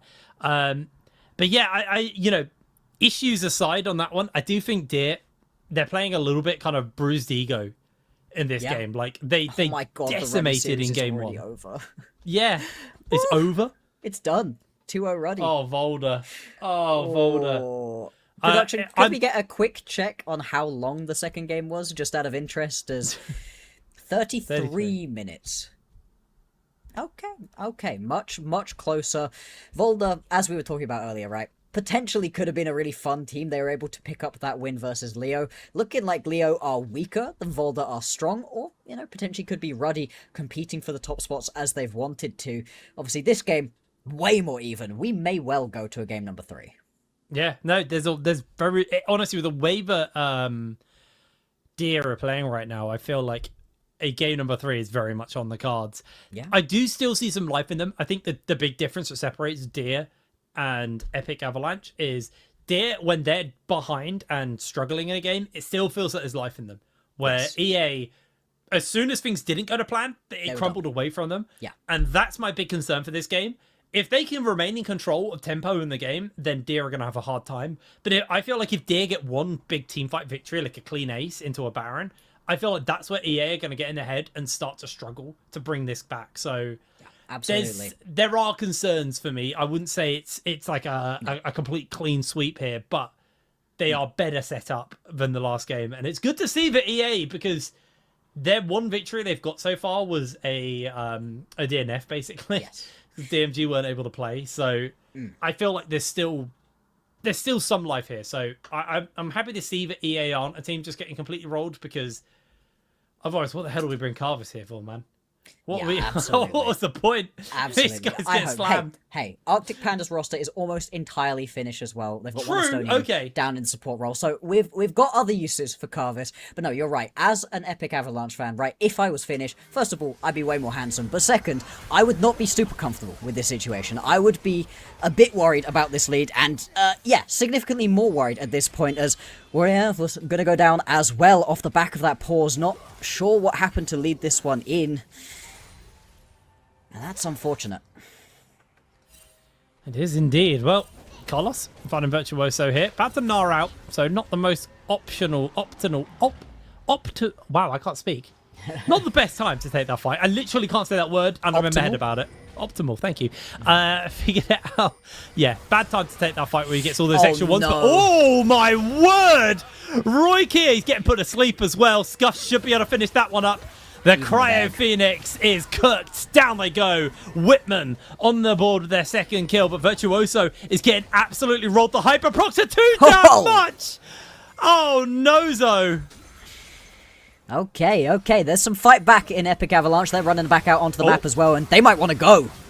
They got the 4-shot available. They're going to look for the damage onto the monkey. Someone needs to peel your damn Jin. He's going to get some damage off, but he is taken down in the middle of the fight. Scuffed. It is a 1v4. Everyone's low. Can he get anything off it? Nope. He is dead. Yes, he is, and this well could become the Baron as well. Epic Avalanche have managed to get themselves an ace in this situation. 14 seconds until Mood and Virtuoso are back up and available. And we were talking about potentially finding their way into a game number 3. Well, this is a great step towards that. Okay, what is Verticio doing, by the way? Like, why are they fighting Carlos in an extended fight while the rest of the team are trying to invade? That was such a stupid mistake to be getting killed there. Yeah. And then it gave that power advantage over. It really did. And the fact that this team fight still works out, despite the fact that Yolnar has just lost all of the rage. Obviously, everything starts off right here with Rukia just getting himself caught out. But watch this, the Cyclone out of one Evis, just so good. And again, Carlos at this point just does so much damage. He's able to just walk people through.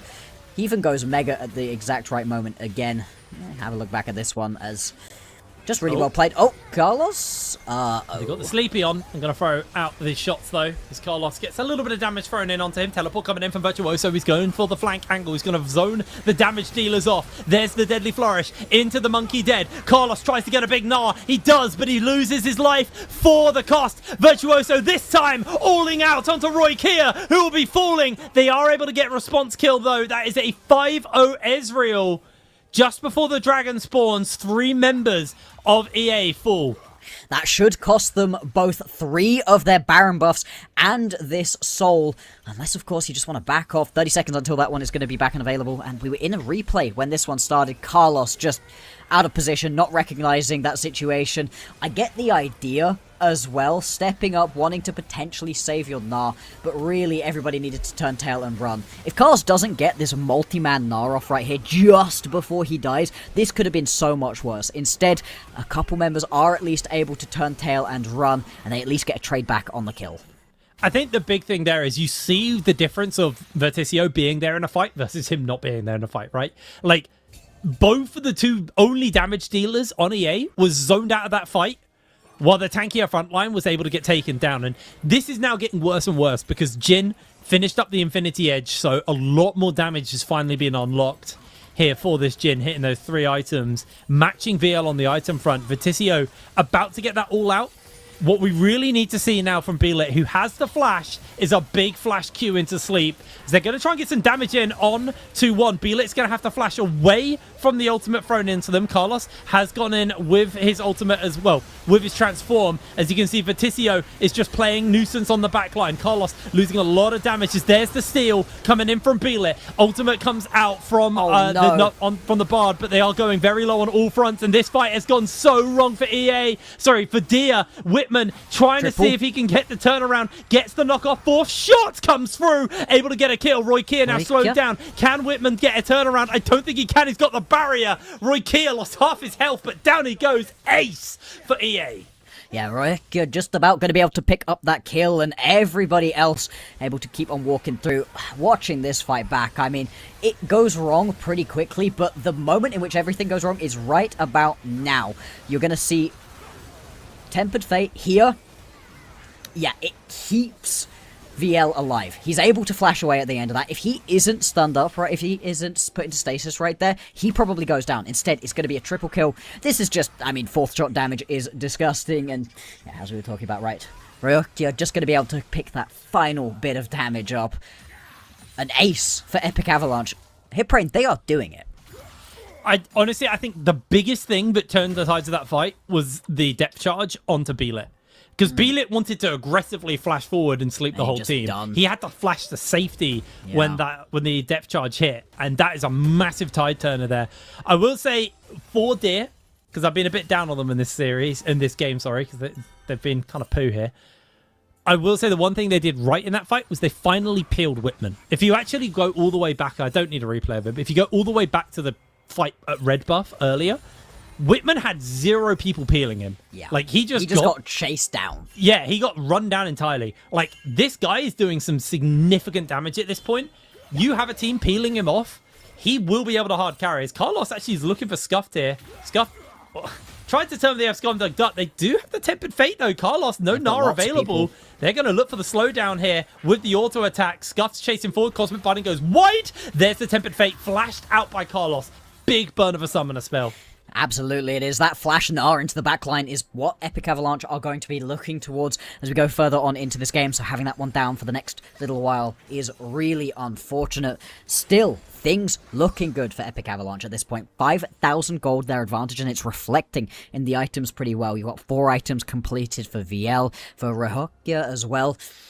And over the course of this entire match, we've just been watching Deer get pulled around in circles. In fact, it is unfortunate for them that the worst bit of this gameplay so far has been Beelit on this Lilia, hasn't been able to get any real effect, but that can all change, of course. With this sort of composition, with the Tempered Fate, with the little Tiddling Lullaby, all you have to do is hit it onto multiple members in a good spot, and you can turn a fight around instantly. I think the big issue as well right now is this tower in the mid lane is so healthy. They really need it. They're going to go over the Cyclone. They have the ability to find the lockdown. They're going to look for Beelit. Beelit's going to have to go Zonya's, but I don't think that's really going to do him much. Depth charge comes out, hits the knock up onto 2 members. Whitman, Baron. 4th shot in the barrel, though. And Baron very much on the cards. The problem is Deer, they do have long-range abilities to play Interrupt here. And I think EA are going to play Respect towards that. Yeah. So they hit a little bit of damage off. 30 seconds until the Baron is available. You can see them playing around this area. Of course, that is pretty much going to bring their opponent jungler back up. But Beelit then has a pretty long run to try get back involved. Resets come on through. Teleports come on in. Deer, they're not going to give this one up without a fight.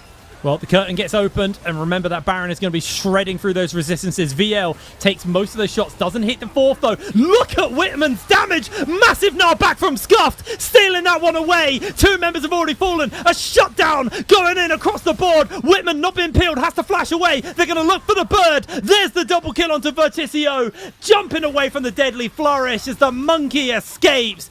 Deer beautifully turned that.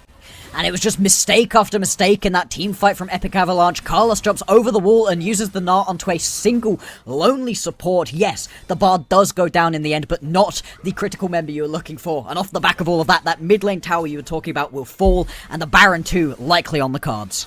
Scuffed is going to have to be playing Gatekeeper here. I'm going to see a quick replay of this one. Oh, solo out onto Mood from Carlos is also pretty goddamn bad. I mean, yeah. Just misplay. Just misplay, and Yeah. all of the momentum that you had been stacking up over the course of the first 20 minutes of this game evaporates in front of us. And this, Hipbrain, is exactly what I was talking about earlier on, where these National League teams, they just don't quite have the same level of play together. They don't have the same level of macro. Around these big objectives is where a lot of these teams falter. If they're able to survive the hands check, which a lot of them can do, there's some very talented players, they just don't quite have the team play overall, and I do worry that Deer might be able to turn this one back around and win a game they have been down in since the beginning. I will say that EA have been able to get a vision control of this jungle so much more efficiently than Deer, because Deer went for the reset, so they're going to have to kind of just blindly walk in here. Curtain Call coming out. Remember, Dragon is Soul, only hitting one with a Tempered Fate. Beelit looking for the steal. The Monkey Spin comes out. Stolen! There's the steal! There's the team fight! Deer taking this one absolutely apart! EA left scrambling to safety. Carlos being chased down by the Magical Journey. Incoming with the abduct from Scar. And that is a clean ace and a steal. That is the turnaround we've been waiting for. And that could well be game right now. 30 seconds until the majority of members are back up and available. They've got the Grubs on their side. The Baron Empowered Cannon Minions doing its work as well. And they have to be thrilled with the way they've been able to pull this one out. Epic Avalanche, they take 2 bad fights in a row and throw everything away. This is exactly what I was worried about as we came out of that break, was if they lost a fight, it could get in their head and it could just snowball out of control for them. Deer, it was not a clean game by any means, but they did find the turnaround. They did get the glory, and it's going to be a lovely 2-0 for Deer. Oh, Hipbrain, I don't know if you can tell, but I'm not finished. And yet, I'm still really sad about that one. I was hopeful that that was going to be a one game. Whether or not Deer won the entire series, I think a third game of this would have been really fun. And the fact that when you look at this game, it's just going to be, 2-0, it doesn't give justice to just how close Epic Avalanche were to winning that second game. Well, I think we got someone who's going to be very sad here on the desk with us, Carvis. How are you feeling about that one? They had it all! They had it all, man! Why is my life like this? Every single time. Every time we are on the global stage, this happens. Unlucky, Carvis. Unlucky, man. That is No, a rough but one. at least this was more like it. At least they showed what they are capable of. Even, like, got huge props to the Deer gang. Like, even with that sort of an early game, they managed to claw it back, like, and scoffed. What a Silas game. Yeah. Like, he played out of his mind. It was a hard matchup as well. Like, early he was getting, really, really heavily bullied around, but that Gnar in that Baron fight was absolutely just game-changing from Scuffed. It was such a big one, and I'd said it just as we came out, but like, that's the difference between a team who are a mainstay in an ERL league and those who are unfortunately in a tier 3, is they were able to kind of really buckle their head together and take over this game. Deer, honestly, from some of the way this game started, like, they had no business winning this game, so hats off to them for making a recovery, because that was a really, really big one. Absolutely, and I mean, the way they were able to pick up that win, I like being able to see some fight back, some being put down, because they are going into the 2-0 pool. This is the point at which it really, really starts to matter for these teams. This is the point at which you could potentially be finding yourself some qualification moving on in this Swiss as well, right? Teams with 3 wins advance to the knockout stage. Their next win will be the next game, will be a best of 5. If they're able to win it, they can chill. That saves you a couple of match days. As we've talked about earlier, it's a really long split, so some extra rest in the middle of it would be huge for this team. And the fact that they've now shown they can win from ahead convincingly and win from behind as well serves them really well going on into this 2-0 matchup, because the remaining teams at 2-0 are really scary. Yeah, I mean, we just saw Ruddy have an absolutely devastating game versus Volder, destroying them 2-0. Game 2 apparently was a little bit closer, but game 1, decimated. And it's a bit like how we saw with Deer.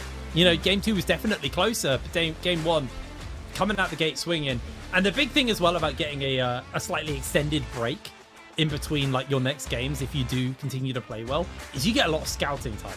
And you get quiet prep time where you can, you know, prep in your own scrims, but you get to see what everyone else is practicing on the live stage, see some of their extra play styles, and have just a little bit more prep than they'll have on you going into the game. So let's bring in the mid laner Scuffed from that previous game. Hello, Scuffed. How are you? Oh, no. He was told he's ready, and now interviews, always live. They're always a disaster. We'll get him here. Okay. Well, We'll get him. oh, There we here go. we are. There we are. Hello, Scuffed. How you doing, mate? You Hello, alright? hello. Yes. Right. I think first question. Did Dums have a gun to your guy's head on picking the Lilia, man? Like, what's No, going he's on there? he's on vacation or something. He hasn't done. Sorry, can I curse? No, well, No. yeah, you basically did. But it's fine, don't worry. No, So that he's, was just like, you guys were just freeballing that. Like, you were happy to just pick the Lilia. That wasn't a pressured situation. No. I mean, we were talking a bit about junglers in the draft, and it kind of landed on AP junglers either way, because Bellet really wanted to play AP into this draft. So we were hovering like either it was going to be Lilia or it was going to be Talia. And people were not confident in him playing Talia, so it had to be Lilia. Fair enough. And hey, it worked out for you guys in the end. Looking at your individual mid lane matchup, right? It felt like Ryokyo was able to actually play really well into you in a couple of moments. Wasn't quite able to find solo kills, although he was looking for them constantly. How did you find that mid lane matchup? Because the laning phase looked hard, but once you're in the team fights, it looked really clean. I mean, the laning phase was a bit rough in both games, I'd say. Like the first game, I think his Victor was actually pretty good. And I was under a bit of pressure. I think the Camille champ definitely needs a nerf. That is kind of annoying to play against. Like it being fogged makes the game really impossible to play. And then in the second game, it was like Fiesta from the first minute. So I think that game, I think he could have done a bit more to punish me because we were kind of even by the end of laning phase, even though, you know, he had such a big lead to begin with. Yeah, just hopping onto Blox's train of thought here. You have been playing in the NLC for 2 seasons now with Deer, and this is the first season where you actually have to play against the people from the regional leagues, right? Teams from the FPL, teams from the Swedish national leagues and everything. How does this preparation go for you? Like compared to the NLC teams that you've already played against, now you have to play against these teams that, at least from my experience, play more weird, let's say, compared to the higher tier teams. Yeah, weird is like a nice way to put it, I'd say. There's definitely some things that are very strange with these teams. But overall, I think the team today had a lot better showing than the team last week. We played against 2 teams now from regionals, right? So yeah. I would say, like, they play, of course, I think there is a little bit of individual diff in like at least a majority of the roles in our games. But they played definitely better this week than last week. And then I think they seem a bit more disconnected in like team fighting. Especially in like the last couple of like late game fights. I don't know if maybe it's nerves or it's like them struggling to really know how to play, but there's definitely some strange positioning and like disconnect between the carries. Yeah, I definitely noticed that. Well, we've got one last question for you. Yeah. What is your cat called? I saw them walking around in the background. Oh yeah. I don't know what they're called. The thing is, like, you can hear them in the games as well. Like they're screaming. So if you watch like my POV stream, you'll hear me like snapping in the background because like he won't stop talking. Is it just one or is there multiple cats? I have 2 cats. So You have 2 cats. yeah, one is called Enzo and one is called Dino. That's awesome. I mean, like, to play that well with a cat screaming at you is quite impressive. Congratulations on the win, Scuffed. We're going to end it here because we've got another series. But thank you for joining us for an interview, and hopefully we'll speak to you again soon, all right? See you later. Yes. See you. And for you guys, we have another game coming up, and it's coming up fairly quick. So we're going to throw ourselves into a break now, and then we'll be back with our second series of the game, which is Arctic Pandas taking on Bulldog. See you in a moment.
Hello, everybody, and welcome back to the NLC. We're getting ready to go into our second series of the day. This is AP taking on Bulldog, and the first game, or the first series, was a 2-0. I very much expect this to be all the way, because these are two pretty stacked teams, aren't they, guys? Oh yeah, absolutely. If you are saddened by what happened to Finland in the previous round, I've got a different team for you right here. Arctic Pandas, almost entirely finished. They've only got somebody from somewhere else. Boltox down in the support role. This is your team to be looking for, but Bulldog, no slouches either. Now, they didn't have the quite easiest time versus Broad that we were expecting, but hey, maybe Broad are great. Maybe the UKL is just a fantastic league overall. As you said, I think this is going to be really back and forth. I think absolutely. So, we don't have that long before we get into Champ Select, so let's bring up AP, and we'll get Carvis to talk about these guys, but we have the team graphic, right? Let's load that up. Hope so. Hope my producer heard me. Because obviously AP... I don't know why you're not the producer, buddy. I'm hoping the producer loads our full screen graphic of the team here so we can talk about the players. There we go. AP, if you've followed the NLC for any amount of time, you're going to know these guys.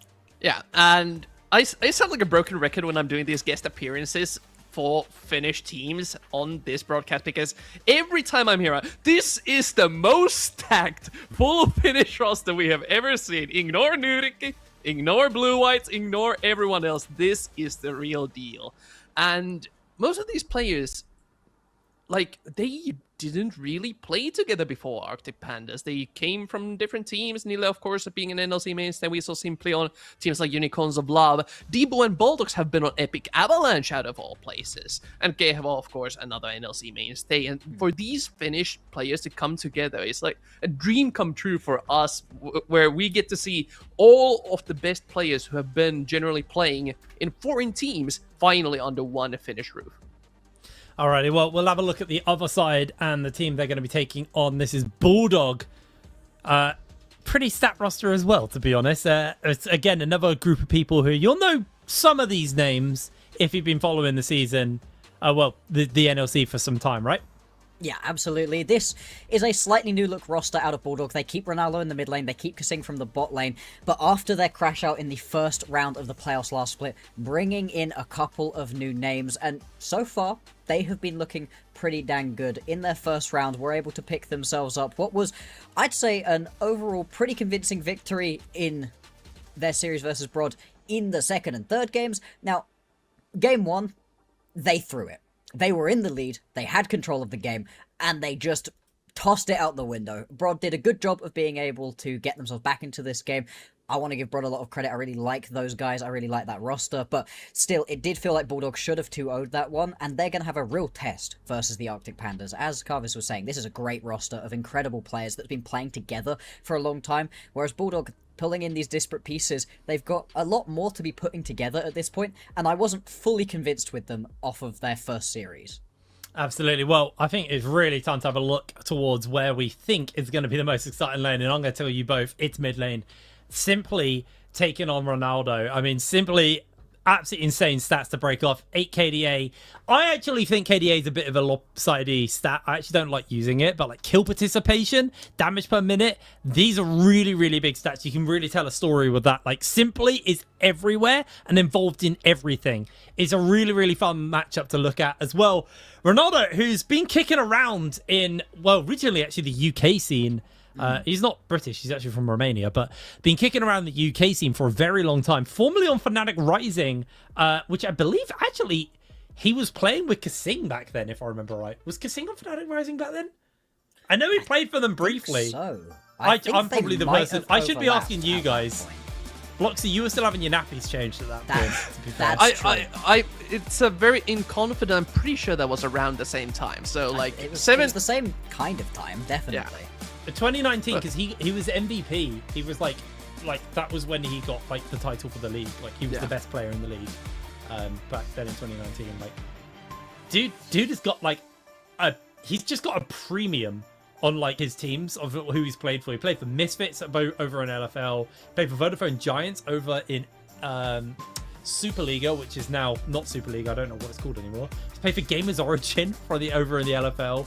You know, obviously the Fnatic Rising back in the UKLC. That's Tower era Fnatic Rising as well. So that was the circus of of the league. But I'm so excited by these two because I think their matchup is going to be genuinely very interesting. But we're going into Champ Select fairly soon. So while we're getting into that one, what are we expecting here in this pick and bans? Something that we haven't seen yet from the Bulldog side of things is Nikias has only played 80 carries this season. In the one series that we've seen, Nikias played Caitlyn and Yunara, but neither of which... Okay, Caitlyn can kind of play the 1v1 situation, especially against characters like Ziggs, where you just walk up and press headshot. That's a simple enough matchup. But against Gevo, who is a former mid laner, you could see way more aggressive, trying to punish these 80 carries type of champions. Things like the Syndra, things like the Cassiopeia we saw earlier. So I think this is the time to show for Bulldog the broad loss was a small mishap. We are actually a top contender, and they can match Arctic Pandas in playstyle and in skill in every single lane. It's going to be a hard team to beat. Wow. Oh, go for the surprised. I'm surprised by this coming through this early on, right? You have left both the Orianna and the Syndra available, and those have been first pick all the time on blue side. You now get the pick of the litter of those from Bulldog. Arctic Panda's clearly going for something a little bit more aggressive, expecting something that you can pair up with at mid lane like the Ahri. That's kind of been the premier pairing that we've been seeing quite a lot of. But to go for the Vi this early on, I don't love it, personally. I think it is first pickable, but only when your opponents on blue side have banned away the Syndra or the Orianna. I also do feel like, now that you lock that Camille in, picking the Ahri becomes a little bit harder, because she can't actually escape once the ultimatum goes down. But there is a pairing here. You know, the Syndra, like you've been talking about, very, very solid. You can set up the Scat of the Week into the Vi Q. Very easy, and the Shen is a beautiful follow-up on that as well, because Vi's biggest weakness, a bit like a Nocturne, is they jump in and then they're isolated in the enemy team. Not anymore with the Nocturne, with the Shen getting in there with the Stan United. So nice little pick up here, bit of flexibility as well. Realistically, I expect to see Kevo pulling off this Syndra, but it could also go over to simply... Big denial, by the way, on the Ziggs. I don't think we've hit on that. Kevo, even when Mage's mid bot weren't a thing, he was the Ziggs guy. So this is like a really big denial to pick away a meta pick and also Kevo's pocket pick.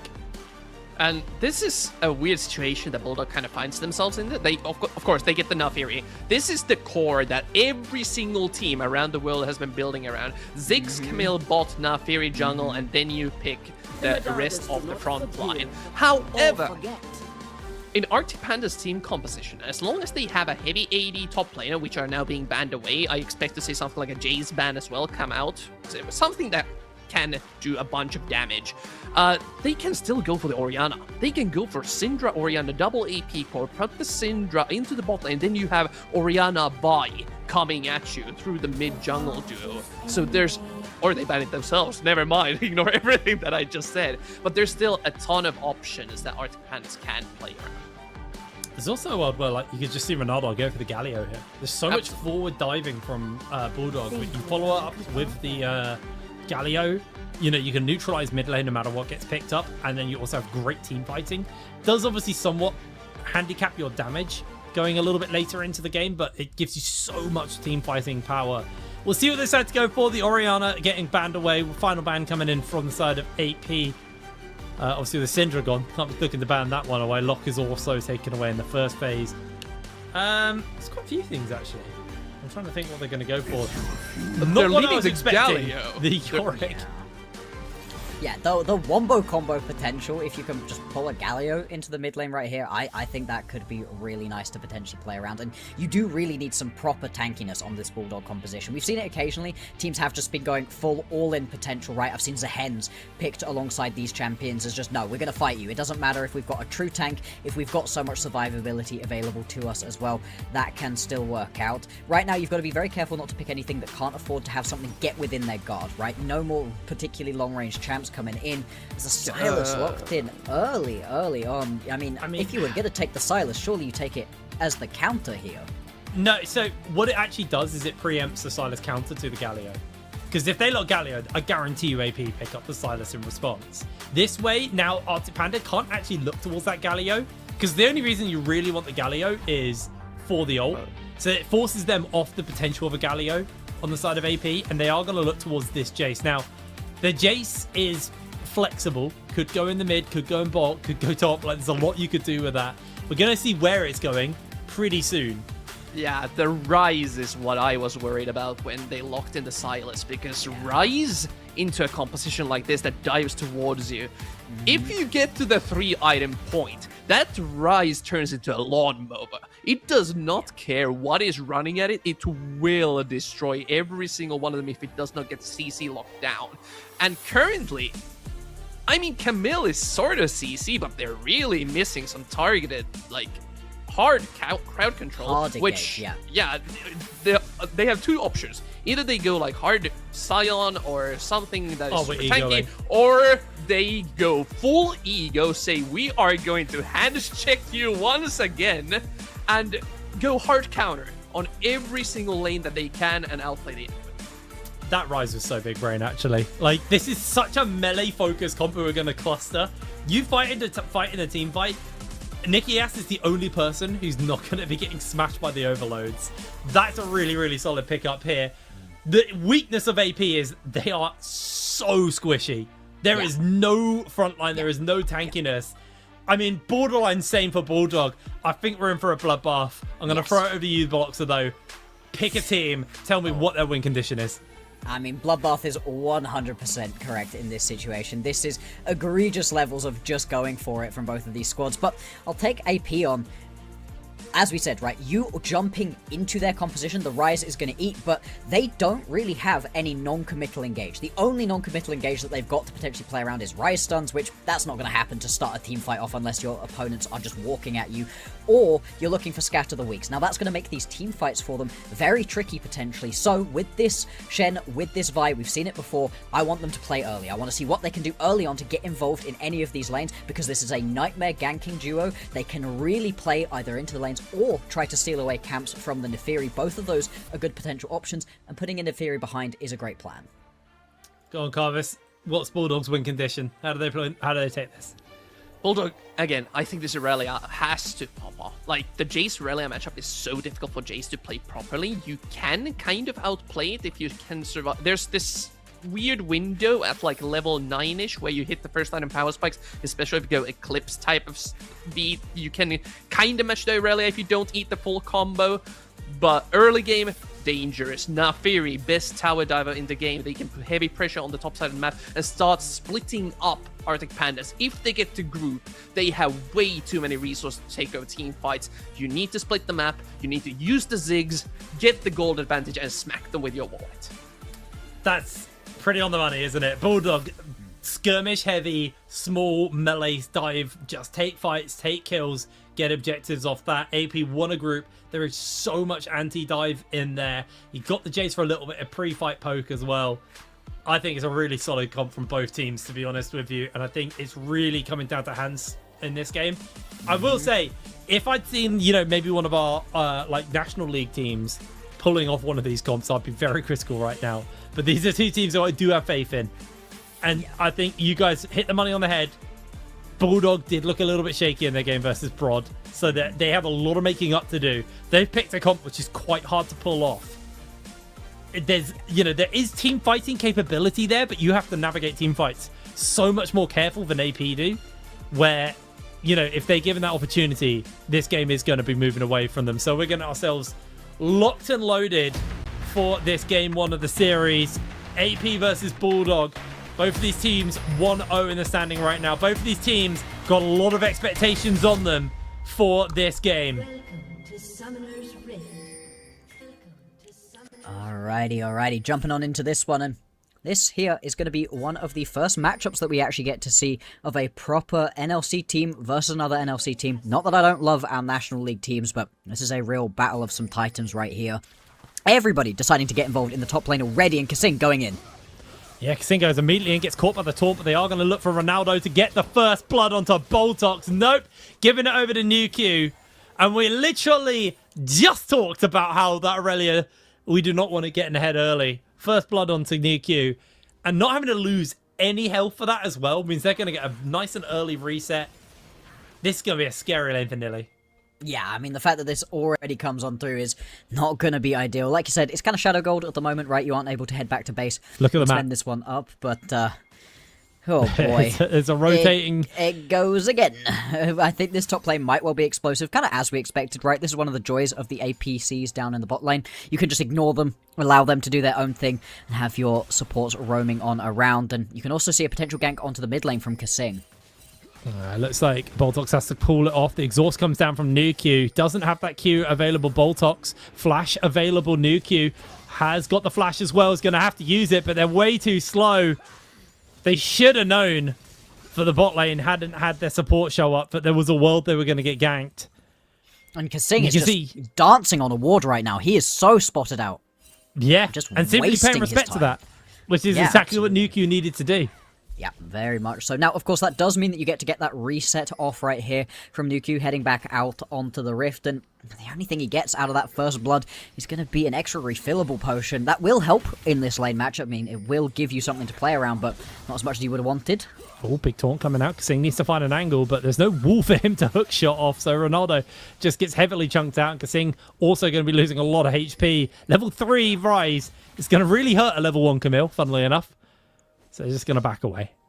Yeah, absolutely, and there's going to be some decent chunks of damage coming on through. Both of these supports just living in the mid lane at the moment. Level 2 finally ticked. Kasing still playing with level 1 at the moment, as this is exactly what we're expecting from this game. A bloodbath instantaneously, and I really don't see the pace of this one slowing down.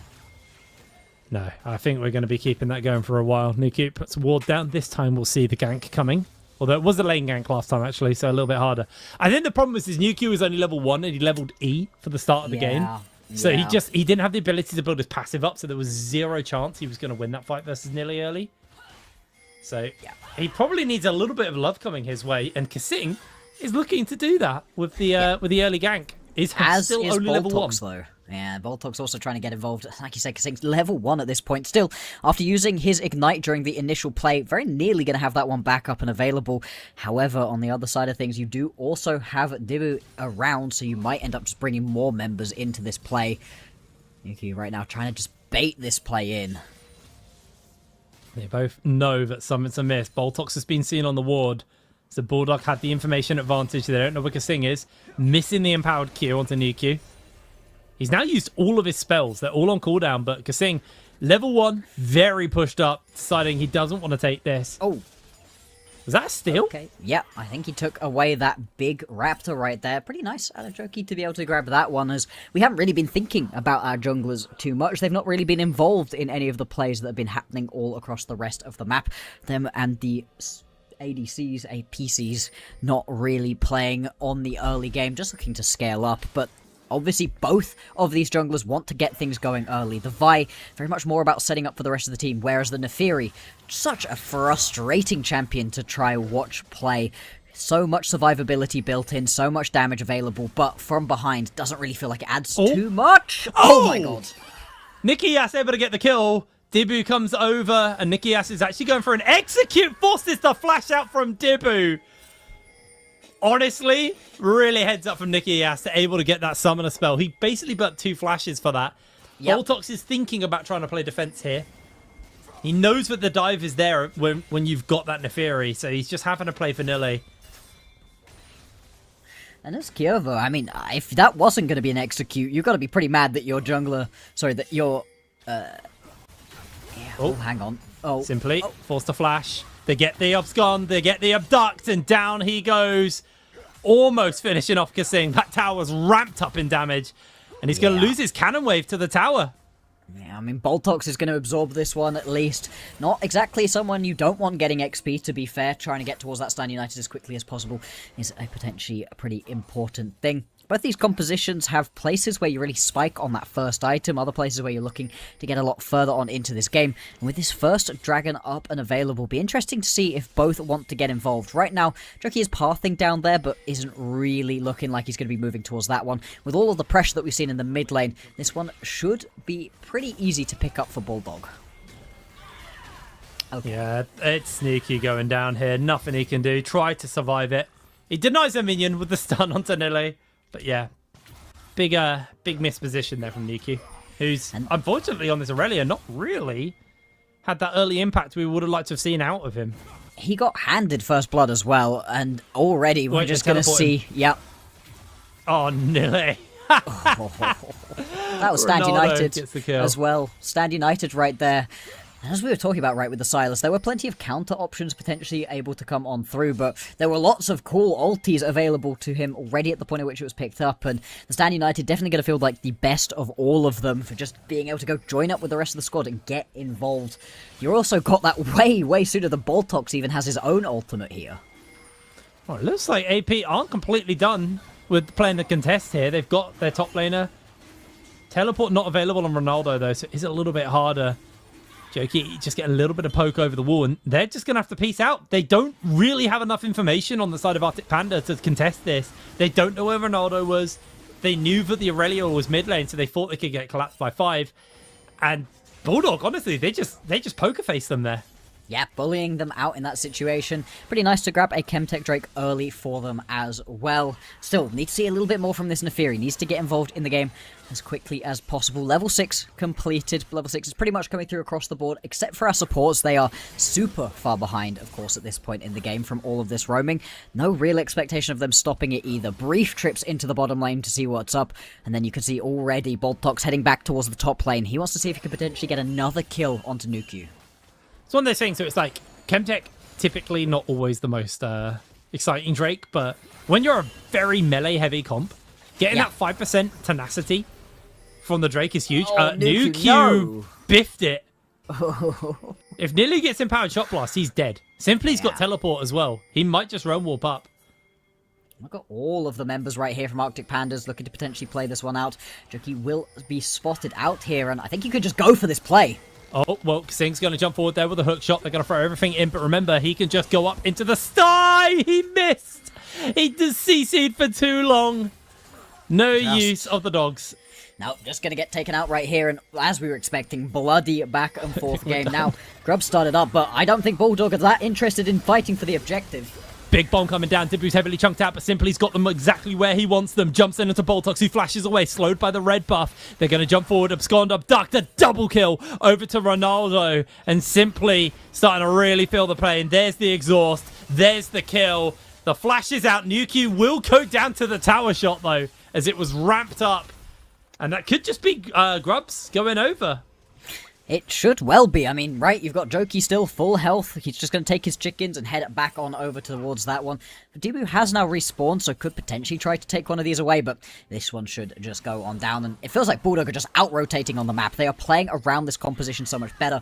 And as much as we've been talking about how much the Rise will bring to this game at some point, right now, we are very far away from 3 items being completed onto this Rise, and the skirmishing power available to Bulldog is massive. You can see just using these stolen away ultis so beautifully at this point. And then Ronaldo on this tower dive. Really good job, just takes up the tower aggro, and then is able to walk out to the edge, make sure that his team are going to be able to pick this one up nice and easily. It's one of those ones where it's not like a treasure trove of big ultimates to steal. No. For the Silas, but like the two ones that are super valuable are there. Yes. Like Stand United and the Vault Breaker. I can't remember what they called it now. Maybe no, that's not Vault Breaker, Cease and Desist. Yes, because it used to be Assault and Battery. It used to be back bad, in the yeah. day. Yeah, can't use that one anymore, but they're going for the dive regardless. That's going to be the kill for Ronaldo. They lose their support. They might be losing Nuka here. Boltox doesn't have the flash, though, so he can't find it. Nope. They're going to get that kill 1-for-1, but trading support for that. I mean, Kasing did his job.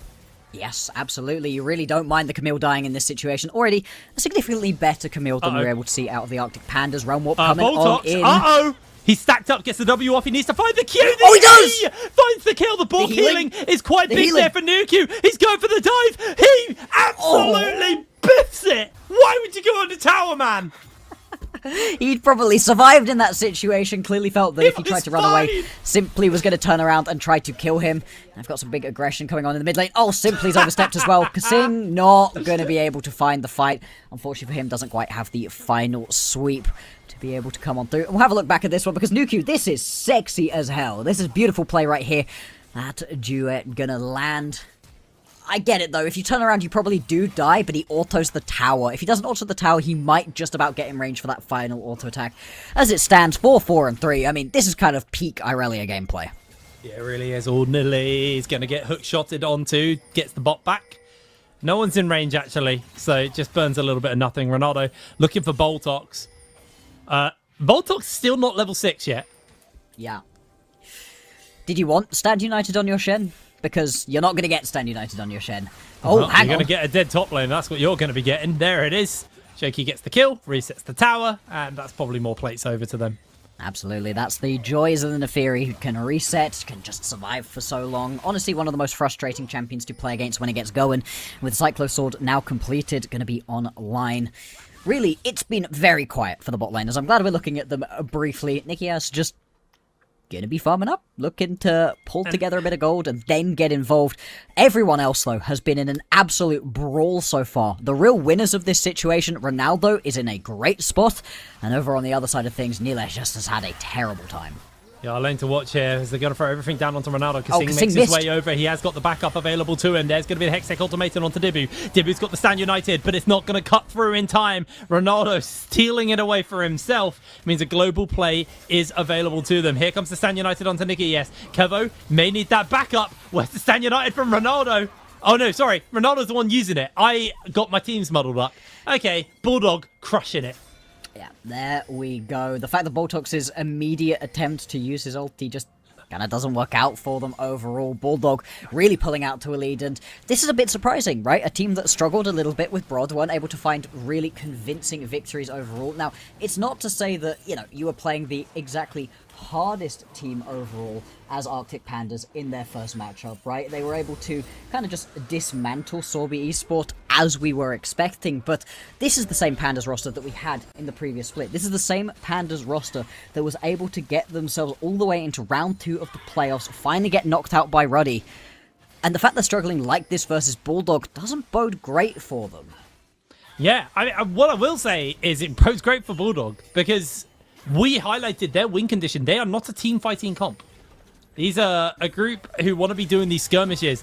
They are finding their conditions absolutely beautifully right now. They are locking down people individually. They're making one-off plays that result in a single kill, which then snowballs into maybe a small objective victory. And all of those little wins have added up to a gold lead where they're at 27. That's hit over to 28,000 gold to 23 on the other side. So Bulldog, they've played exactly what they need to do. Remember, though, there is a point in this game where you get into like Dragon 3, Dragon 4, where you're 5v5ing into AP who are built for the 5v5. And they've built to strictly counter your 5v5. So the gold lead has to be significant for them to be able to take that win. Ronaldo being 6-0 is probably a good omen for them. I would say so. I'd say that puts you in a pretty good spot overall. Rocket Belt already completed, likely to go towards the Rift Maker next just to make sure he's got that extra level of skirmishing power available to him.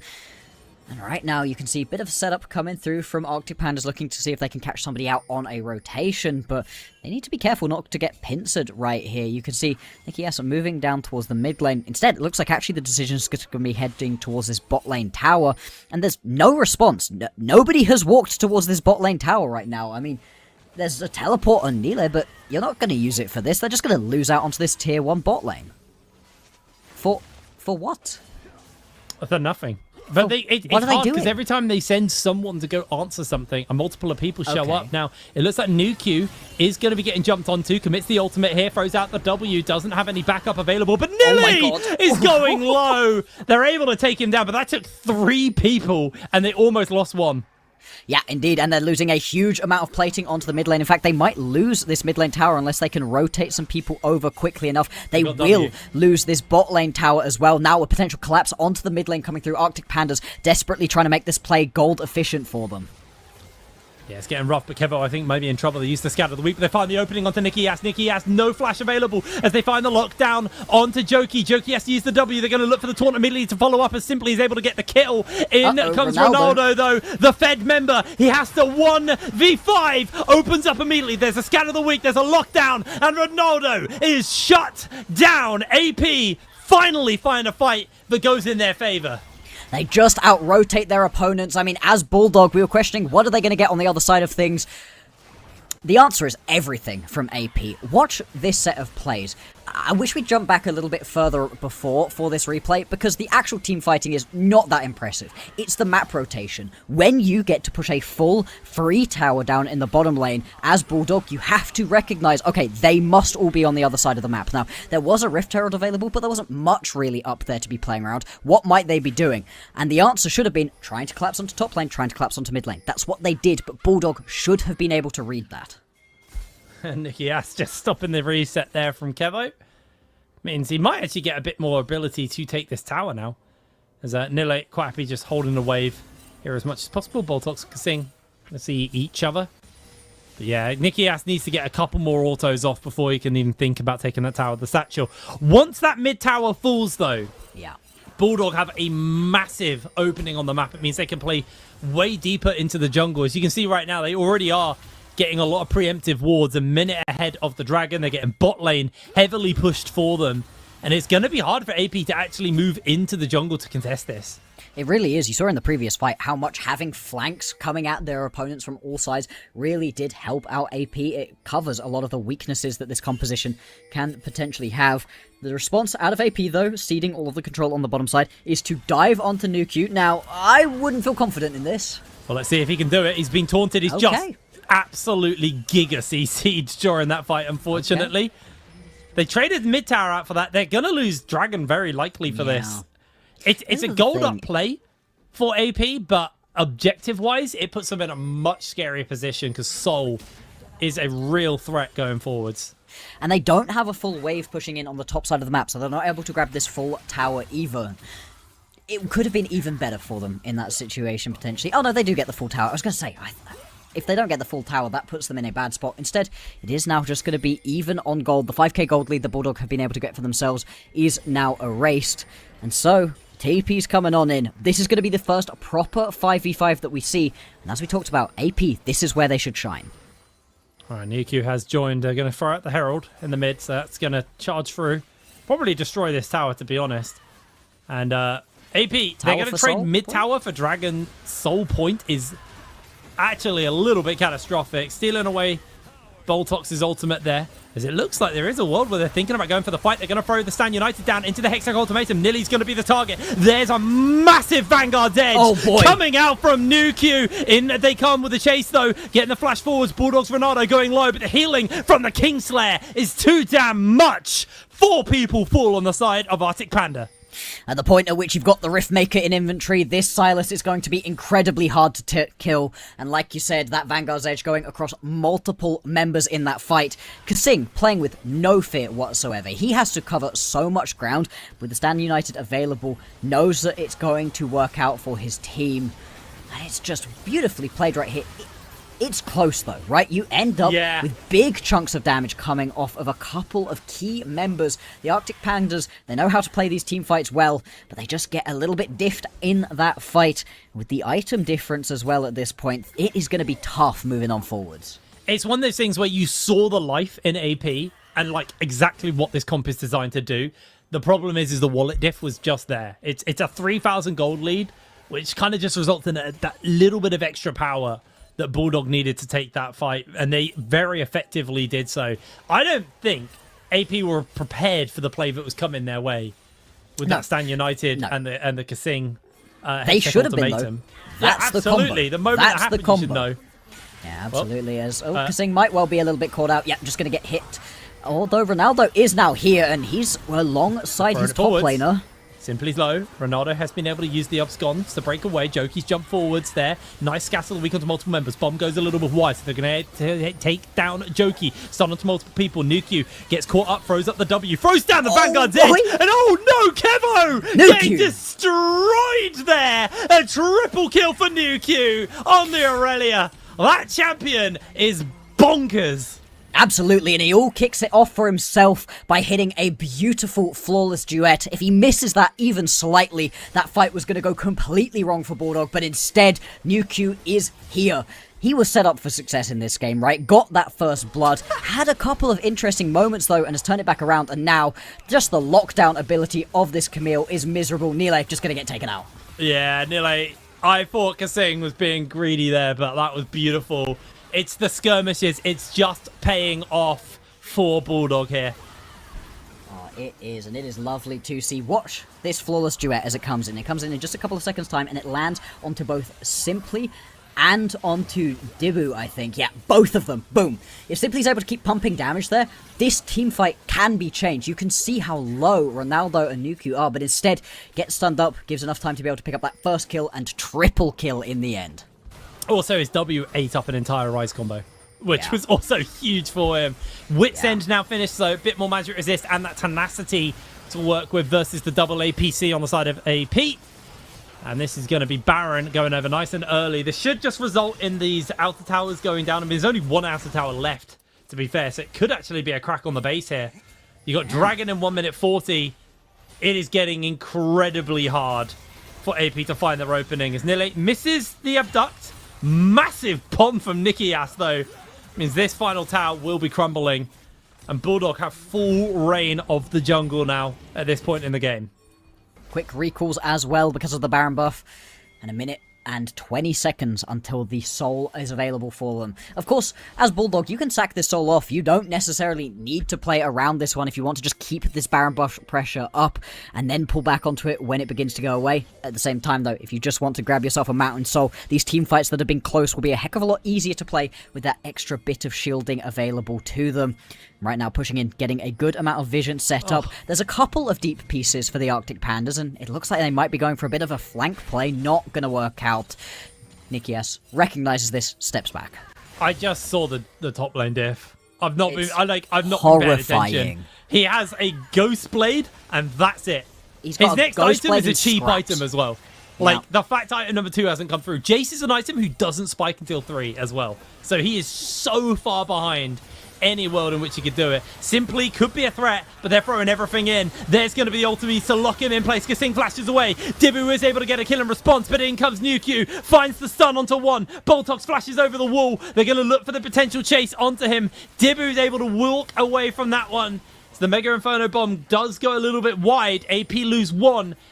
So do Bulldog. It's a 4 versus 4. Kevo, good scatter the week onto multiple members, but Nuku is going to absolutely destroy him if he gets given the opportunity. Bulldog, Dragon be damned. They're going to crack the base with a Baron here. This is the thing, all of the pressure was sealed. Now, they are going to be able to pick up Joki, so that is going to be jungler down just at the point at which the Dragon is up, but who cares? Like you said, they're just pushing into the base, the TP back to try to survive. And that looks like they're just going to pull the pressure away. Nilly's getting tower dove underneath. Nuku's trying his hardest. He's got the teleports to try and keep him going. Can he sustain? No, he can't. Shutdown goes through. Nikias makes his way in. W goes a little bit wide. Kevo's going low to Ronaldo. What is this game? Ronaldo's able to take him down. Simply's going in for the collapse. Ronaldo now 1 versus 3. Joins up with Nikias. The Kingslayer is huge. He has the ultimate from Boltox, but that's not going to get him out to safety. There's the abscond. There's the shutdown going into Dibu, who is getting shut down left, right, and center. They're going to realm warp for the flank. But Nikias is putting the poke up. His mana incredibly low at this point. Kasing is in the bush looking for an opportunity. This should just be the Dragon go to AP. Oh, but Joki has already respawned and is booking it down the mid lane. Don't think he's going to be able to get here quite in time. But they might be able to turn this around into a good fight. You are stuck in the pit right here. Late from Nikias right there. Slow down. No mana on Nikias though, but Joki can make his way over the wall. He's looking for the kill onto Dibu. Dibu's going to go for the return around. Gets the Zhonya's off. Joki's low. Joki able to get a kill in response, but he has to jump over the wall. Simply does have flash. Plays respectfully. Moves off. AP finally finding that fight and finally finding a breather in this game. Speaking of breathers, you need to take one. A crazy back and forth team fight. Well over a minute on that one. Enough time for Joki to die, respawn, get back into the fight, and nearly die once again. As we come out of the back of that one, it will be the Dragon picked up by AP. They stop that Mountain Soul from going on over. And the gold lead once again sat about 3k for Bulldog. A lot of that still going to be concentrated onto the top lane. Second item finally completed for Nile. I do worry, though, about this being replicable. That was a really weird situation that Bulldog put themselves in, and AP did well to punish, but if they don't make a mistake like that again, Bulldog's still in firm control of this one. Alright, well, AP moving their way up, looking for the members of Bulldog.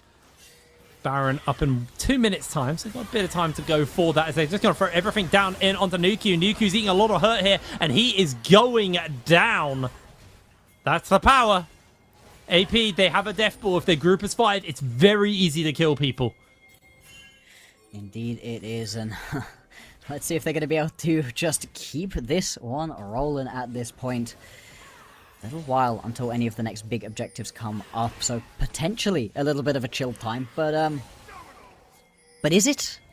Are we sure? Are we sure that both of these teams are going to sit back, because they have just been flinging themselves at each other right now? In terms of key ultis available, things will be coming back up pretty soon. Flashes, though, that's where I'm really looking. Nikias not having his flash available to him is massive. If he's able to survive through these team fights, the damage being pumped out at this point by a Ziggs is huge, but he's not got that much survivability, and there are plenty of tools for AP to be able to close the gap. Couple of things to note as well. Level 16s are coming online. So the overload damage on Simply is going to be huge. Ronaldo just ticked 16 himself. Nicky Yas and Kevo both close to level 16 and getting that final rank in their ultimate. It's going to be pretty big to play off here. Nuke just going up top side, building towards the death stance, so he has a bit more survivability. As it looks like Simply might find Jokey here. Neferi struggles into Rise because he can easily bounce the overloads through the dogs onto Neferi. Makes it quite a rough matchup, actually. It looks like, as we're having a look at the overall standings, you can see Verdant were able to take down Lightside in their first game. So, big one to note Unsurprising. Unsurprising. Not Verdant very surprising much at all, coming in as the favourites. All the other teams really trying to get themselves up to Verdant's level as they're looking to return themselves back to the EMEA Masters once again. Focusing back in on this one, though, the goal's really even between these two teams. Key abilities available, though. The Zhonya's for both Ronaldo and Nikias. However, right now, sending the Aurelia down towards the bottom side of the map. And we will see if they're going to be able to find a way into this game as Arctic Pandas. They found some good moments, some good team fights, but they haven't had a lead this entire game. I think Nikias is like 1 or 2 waves off 16 as well, which makes Baron so much more threatening once you've got a max rank Mega Inferno Bomb coming in. But it looks like they're going to start it up. Spotted out on the ward. Dibu's going to peel off. They did try and look for a scatter the weak off onto Nikias or onto Ronaldo. As it is just the race for 6. There it is. All the damage landing onto Kasing. Just evaporated him. The Stand United was used. Ronaldo has stolen away Dibu's ultimate here. We got Dragon Soul in 1 minute's time, but Baron is being started up right now. There's the Mega Inferno Bomb. Doesn't actually hit onto anyone. Boltox looking to see if he can find an opening. Scout of the Week hits onto Jokey, but Jokey's able to jump up to safety. There's the flash away to safety. Nuku's looking to chase forwards here. Baron is low. I don't think they're going to get in range to steal this in time. And suddenly the scaling aspect of AP has really come online. Bulldog scratching their head on what to do. Massive shot blast coming in from the Jace. And that's him at 2 items. He hasn't even hit that big third yet. No, absolutely not. And it's a little bit risky right now. The fact that Arctic Pandas have been able to pull their way back into this game off the back of what was a really good early to mid game out of Bulldog fills me with a little bit of fear for them. It is. It's the scaling. As we talked about, right, the Rise, once it gets to 3-4 items, is massive. Well, we've well and truly hit that point. 8 stacks on the Dark Seal as well. 2 needlessly large rods in Kevo's inventory as well. So he is well on the way to being in a good spot. Still, Bulldog are going to be able to start this one up first. Difference maker is Bulldog were in the area first this time, so they can play the setup. They can use that Ziggs for a bit of zoning. Dragon, half HP. It's all on Dibu to go for the steal. Ronaldo's going to jump forward. They look for the ultimate. They're able to make the connection. Simply getting jumped onto as well. Jokey's just trying to finish the Dragon up for his team as they are able to answer out with a kill. It's a 1-for-1 and the Dragon Soul in favor. There's Nuku jumping onto Simply. They're looking for the interrupt, but nearly free firing off. Scout of the Week hits onto everyone, and Bulldog are becoming undone. Nicky Yas not close enough. Nuku too low as he answers out. It is 2 people standing either side, but Dragon Soul is on Bulldog. That's the critical thing right here. Teleports out as well to make sure people survive. As we have a look back at this one, and it's going wrong pretty early on for Bulldog. They get caught out on this initial bit of engage. Yeah, sure, it's just on to Kasing, but it draws the members in, and Ronaldo dies instantaneously. If Nuku doesn't play this one out beautifully with the flash of Vanguard's edge, this would have been a complete disaster overall. Another thing to watch throughout the entirety of this fight, though, is the fact that I mean, at basically no point until the very end does Nikias get involved. He is running around mannerless at the back end of this team fight, not hitting any damage. It is a scary Nuku, though. 13-9. That Death Stance bought a lot of time for them there. I assume we're going to be seeing a Guardian Angel coming up. But you're seeing a mixture of like how AP's team is meant to function as a 5-man unit with all the peel and the anti-dive tools they've got available, and the fact they've got scaling through that Rise, through that Syndra. It is getting harder and harder for Bulldog to get a clean victory in these fights. And the gold lead at this point is in, well, it's actually completely equalized at this point now. So gold be damned. It really will come down to mechanics in the heat of the moment. And hopefully through whoever's been able to pick the gold up for their team being in a as comfortable position as possible. It gets harder and harder to play a champion like the Aurelia right here, actually landing all of that damage. They don't have any real front to backs. These team fights are complete split messes, and that is unlikely to change. 3 minutes until the Baron is back up and available. 4 until that critical Elder will be. And Bulldog, with the extra shields coming out from this Soul, have to be feeling confident enough about this. If I were Bulldog, though, I wouldn't want to be just going for these straight-up 5v5 team fights. I'd be looking for picks as much as possible. AP, they seem to know about that, though, and they are walking around in pairs for the most part. Yeah, there is still that big skirmish pressure from Bulldog when it's not a strict 5-on-5. They can still take victories. It's AP kind of require all of their tools to actually function. Very easy with the Shen to at least pull one of those tools in because of the Stand United. But still, it is going to make life a little bit harder. Kasing has kind of been just getting blown up quite frequently because the difference is he's actually buying some semi-regular items, which means he's not getting that many items online because he doesn't have that much gold. He's level 12. He's 2 items on the Camille, where Boltox is actually able to buy, you know, utility items for his team. It's got the Knight's Vow, got the Locket, items. Got the Hex... I can't remember what item's called now. Hexplate. No. Hexplate. Oh my god. No, not Hexplate. Not even slightly. Oh my god, the Zeeks. Zeeks, thank you. My god. But he's got, you know, tools that apply, you know, utility for his team, where Kasing, the tools he's applying is this. It's the all-in. It's onto Boltox. They're going to jump. Nikias is trying to find the engage. As you can see, Nuku's doing his best to play interrupt. Huge shield coming out. Simply's able to take down Nuku, as now Joki is getting blown apart. The anti-dive, the peel is too damn much. Dibu is still alive. Ronaldo is able to take him down. Joki somehow survives all of that. And at the end of the day, it's a 1-0 for Bulldog. And just a crazy 1-for-1 right there. Like you said, the anti-dive is really strong for AP, but it still works in the end. Nuku isn't actually able to pick himself any real kills, but makes the members of AP stop, deal with him first. It takes them a while to deal with him, and it allows the members on the back end for Bulldog to pick themselves up a kill as well. This initial engage looks really nice, but they just don't actually have the damage onto Dibu. With that Sunder Sky, has so much extra survivability available to him as well. Joki very lucky to get away with his life. And still, despite the fact that it is the jungler that goes down, there's no real big objectives on the map to go for instead. And so we just reset the lines, respawn everybody back up again, and we go again. 30 seconds now until the Baron. It does get harder and harder. Once Nuku gets that Guardian Angel, doing that dive again becomes so much safer for him, and it just gives, you know, he did his job. He zoned Simply and Kevo off the fight. He had to be a menace, and they have to then pill a third person to make sure they don't get 2v1'd by a Fed Aurelia. So it does get harder and harder. Kasing maybe looking for an opening here. Scan of the Week goes down, doesn't make the connection. They don't have the vision. You can see Bulldog, they've drawn a line in the sand with their wards. They have control of the Baron area, and they're immediately going to start it up. Spotted out by Scryers. Nuku and Joki will make very quick work of Nash. There has to be some answer here coming in from AP, but they're just giving? It's just gone.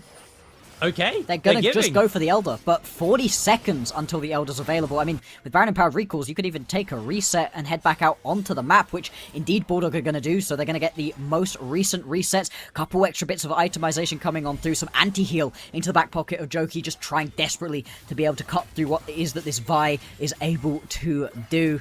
Bulldog, of course, because of this play, have ceded control around this objective, but with the push going on top lane from Nuku, look, you're having to take a reset. Nile heading towards the top lane.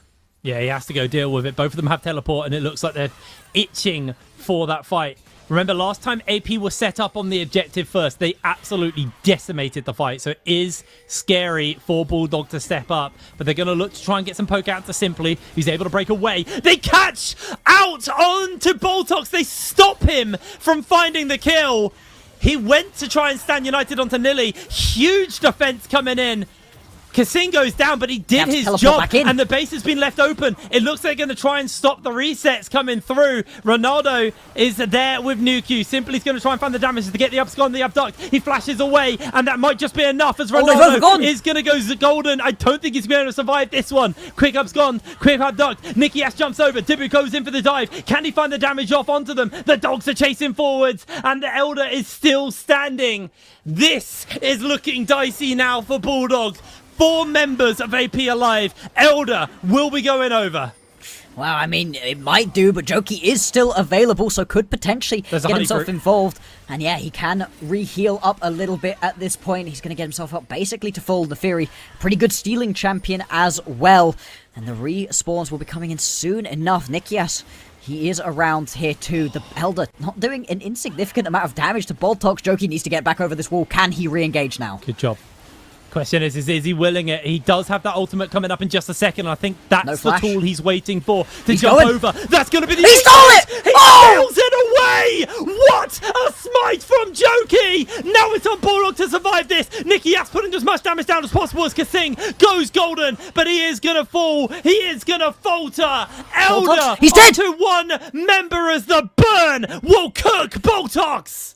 And at this point, you've got these super minions pouring in through the top side, a wave to try to push around on the bottom side of the map as well. And off of the back of that steal from Jokey, Bulldog, they look to be in position to win this game. All they have to do at this point is push on forwards. AP, they had it in the palm of their hand, but Jokey just plays better.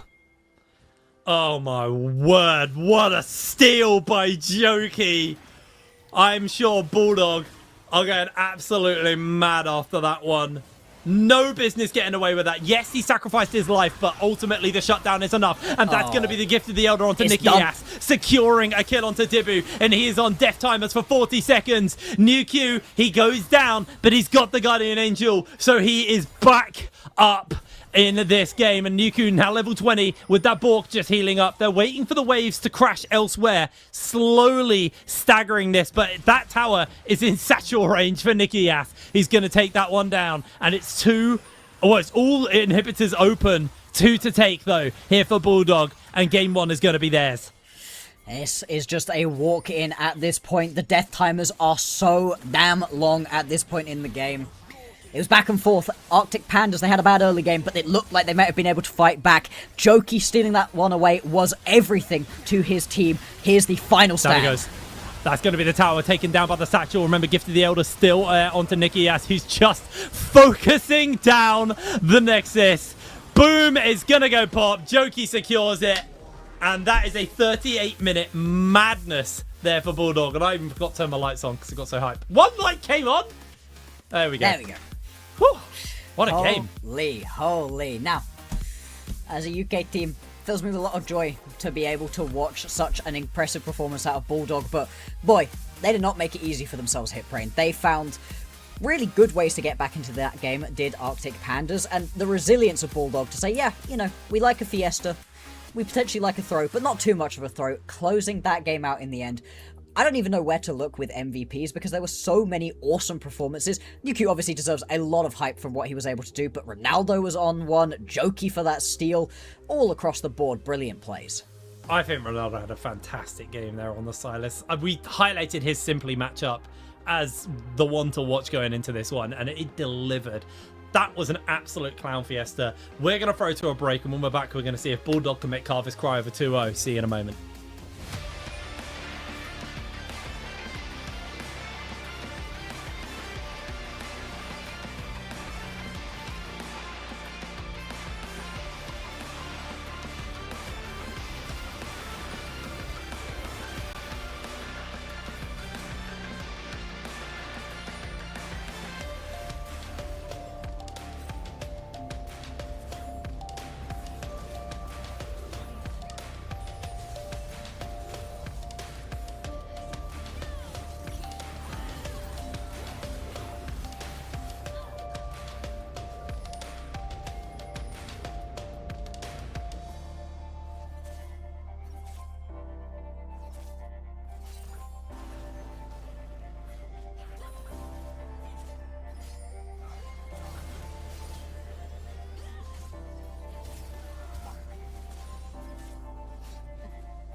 Hello everybody and welcome back to the NLC. We're getting ready to go into our second game of the AP Bulldog series.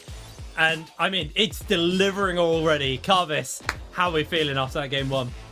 I still have no idea what I just watched. Like, No. I have most of that action. I was looking at the mini map, and there's 3 different fights going on the map at the same time. Hell yeah. We did kind of mention about this favoring the Bulldog lineup when we were looking at the drafts, where if it turns into a skirmish fest, Arctic Pandas may be in trouble due to that Aurelia and the other champions just kind of faring better in that sort of environment.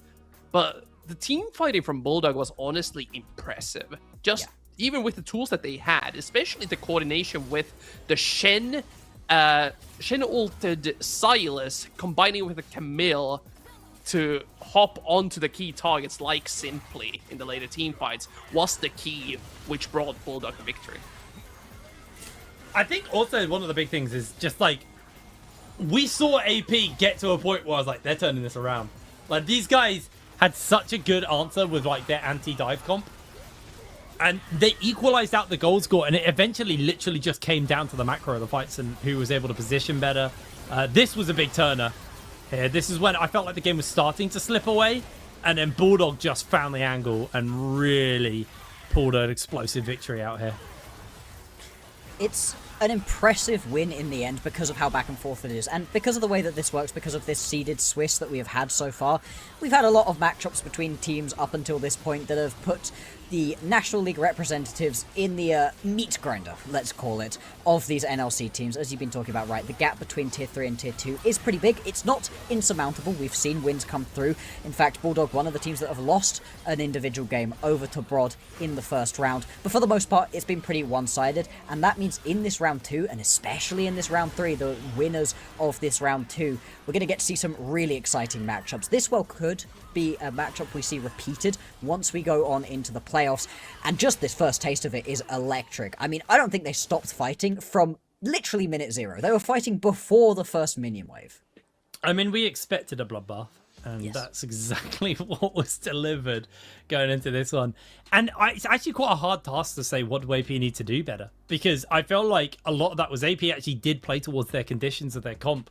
Bulldog did the same, and Bulldog came out ahead. It's not quite as clear-cut as some of our other games where we've had these Tier 3 teams where, like, their communication's off, their early game is off, you know, their champ select is off. Like, I feel like AP actually ticked a lot of the right boxes. Bulldog just ticked those boxes bolder. So I'm going to give you a hard task here, Carvis. What needs to change here for AP going into this next one? Honestly, I don't think it's about what needs to change. Perhaps it's more about how can they get more comfortable so they can use their tools better. And the one player I was looking at throughout that game was Gehevo on the Syndra, who didn't really get to participate too much into the skirmishing. And when if you looked at the impact, yeah, you had the occasional pick that the Syndra got, but in this sort of a really high tempo skirmishy type of game, everyone else, like if you look at the Irelia, 11 kills, 8 deaths, 7 assists. Gehevo was just kind of chilling for the entire game, and I feel like Arctic Panda can utilize their bot laner way more than they used this game. Yeah, I think you're absolutely right with that one. I mean, I feel like in the previous game, I didn't say his name more than once. I don't think you said his name more than once either, Hitbrain, other than he's been killed, right? It wasn't about the plays that he was making, and it's something we highlighted going on into that matchup, where you don't have a lot of non-committal engage. The only non-committal engage you have is a Scat of the Week, and at no point do I remember a Scat of the Week hitting and beginning a pick. It was all about these just being jumped team fights, trying to push people away and buy space, and it just wasn't a particularly impressive performance from him. If the top lane continues to be very Bulldog favored, you're going to need a different lane to potentially be able to play around, and the bot lane could definitely be that. It really needs to step up though. Yeah, I'm glad we talk about that as well, because Kevo is a player who is really, really good at like things like Ezreal. So we could just see him go a bit more traditional. I talked about this actually in our previous game, was I want to see like an Ezreal Karma lane as an answer. Yeah. But we saw, I think it was Ezreal, no, it was Bard. Ezreal Nautilus. Ezreal Nautilus, yeah. I mean, don't pick that for AP. That's that ain't it. But I do feel like, you know, you pick up an Ezreal, you either go for another roaming support because Ezreal very self-sufficient, or you go for like a Karma, and that shuts down the ability for like a mage bot lane where the mage can just solo lane while the support roams. there's multiple angles, but I do feel like Ezreal is going to be a really highly contested thing going into this pick and bans. Now, big thing to note is AP are on the red side in this game, so there's a world where you could play Denial on that blue side pick for the side of Bulldog. I'm trying to rack my brain. So Bulldog's Nikias. I don't actually know much about Nikias's champ pool, so I can't actually talk about that one. He's significantly more in just the standards, isn't he? Right? Yeah. He's much more into just the standard kind of picks. I mean, in the previous rounds, he's played things like the Yanara, the Caitlyn. I think he had a Misfortune game as well. He just wants to play these kind of just general team fight orientated picks down in the bottom side of the map. I don't get the feeling off of this guy that he's majorly comfortable when it comes to these APCs, although obviously, you know, was able to put in a pretty good shift on the Ziggs. Pretty quiet though overall. Yeah. I mean, he did his job, but like he pressed satchel charge on the towers and occasional passive auto attack, and then you just throw the bombs and see what happens. Like that's all he needed to do. Yeah. What I also would consider if both teams decide to reset into this AD carry more oriented style gameplay is Sivir. Because Sivir is in this weird spot where you can kind of negate lane but also cause a lot of pressure. Where if Nikias decides to go for something like the Misfortune, something like the Yunara, you become a dive target. And that's when you need to be on the lane priority all the time, because if you give up the lane priority even once, the roaming supports that are most likely going to be repeated. We still have Pike and sort of stuff like that open. Bard is still open. That will most likely result into a death. And Kevo generally does prefer these caster utility style AD carries if you ever plays them. Yeah, absolutely. I mean, he is again a bit like Nikias, a more of a traditional bot laner. Did have that Ziggs as like one of his go-tos. Obviously counterpicked away from him this time around, but like Ziggs was a go-to. There's also like a Smolder in there, if I remember right with Kevo. Yeah. From a long time of covering the guy, like Ziggs and Smolder have always been like two picks I kind of associate with him, along with that Ezreal. But there's a lot of ADCs I associate with Ezreal nowadays. So there's still quite a few things they could go towards.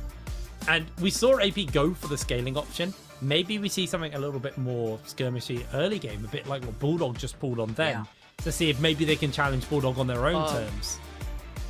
There's also the completely different angle that Arctic can take, because if we consider the champion pool of the solo laners, you have Nile, who's a super good Rumble player, for example. We haven't seen Rumble in a while, but with simply being the player that he is, he can pull out pretty much anything. I've seen him play Akshan in competitive games before, and there's a ton of it, like this. Jaces, these sort of champions, of course Jace being banned at the moment, but there's still a lot of AD champions like Yone, which you can comfortably put into the mid lane and let Nile play something that he might feel a little bit more comfortable on going into this hard carry matchup that Nook is bringing. Well, I've just had it in my ear. We're going to be loading into Champ Select any second now, so we're getting ready to go into this one. We'll see what they're going to be pulling out. The world is kind of their oyster because the meta is kind of very topsy-turvy and there's lots of things that could be getting pulled out. I genuinely like seeing Nikias and Kevo on more traditional ADCs because, especially for Kevo, that's what I associate him with. So we'll see what they're going to be locking in, but into the first ban phase, see what Bulldog on the blue side are going to be looking to ban out. Obviously, standard things like the Lock, the Nocturne and stuff like that we'll expect to be getting banned. But there's simply Zakali getting banned out. Simply, we've focused quite a lot on this pre-game, talking about the bot lane. But remember, Ronaldo simply was our match to watch. And both of these guys are actually very good at that Akali. Yeah. And not only is simply Ronaldo good at that, Nook also played it. Literally, the previous set, they have played top lane Akali. So this is kind of a takeaway from both teams in a sense, but you might be considering something like Victor if you're considering you do not want to see Akali on the opposite side.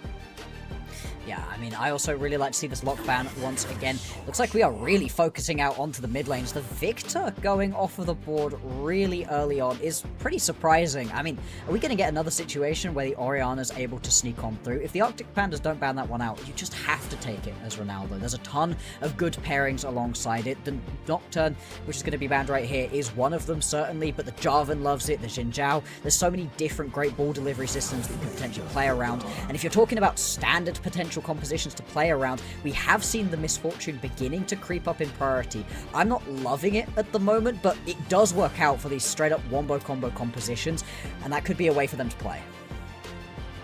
We'll see what these final bans are going to be.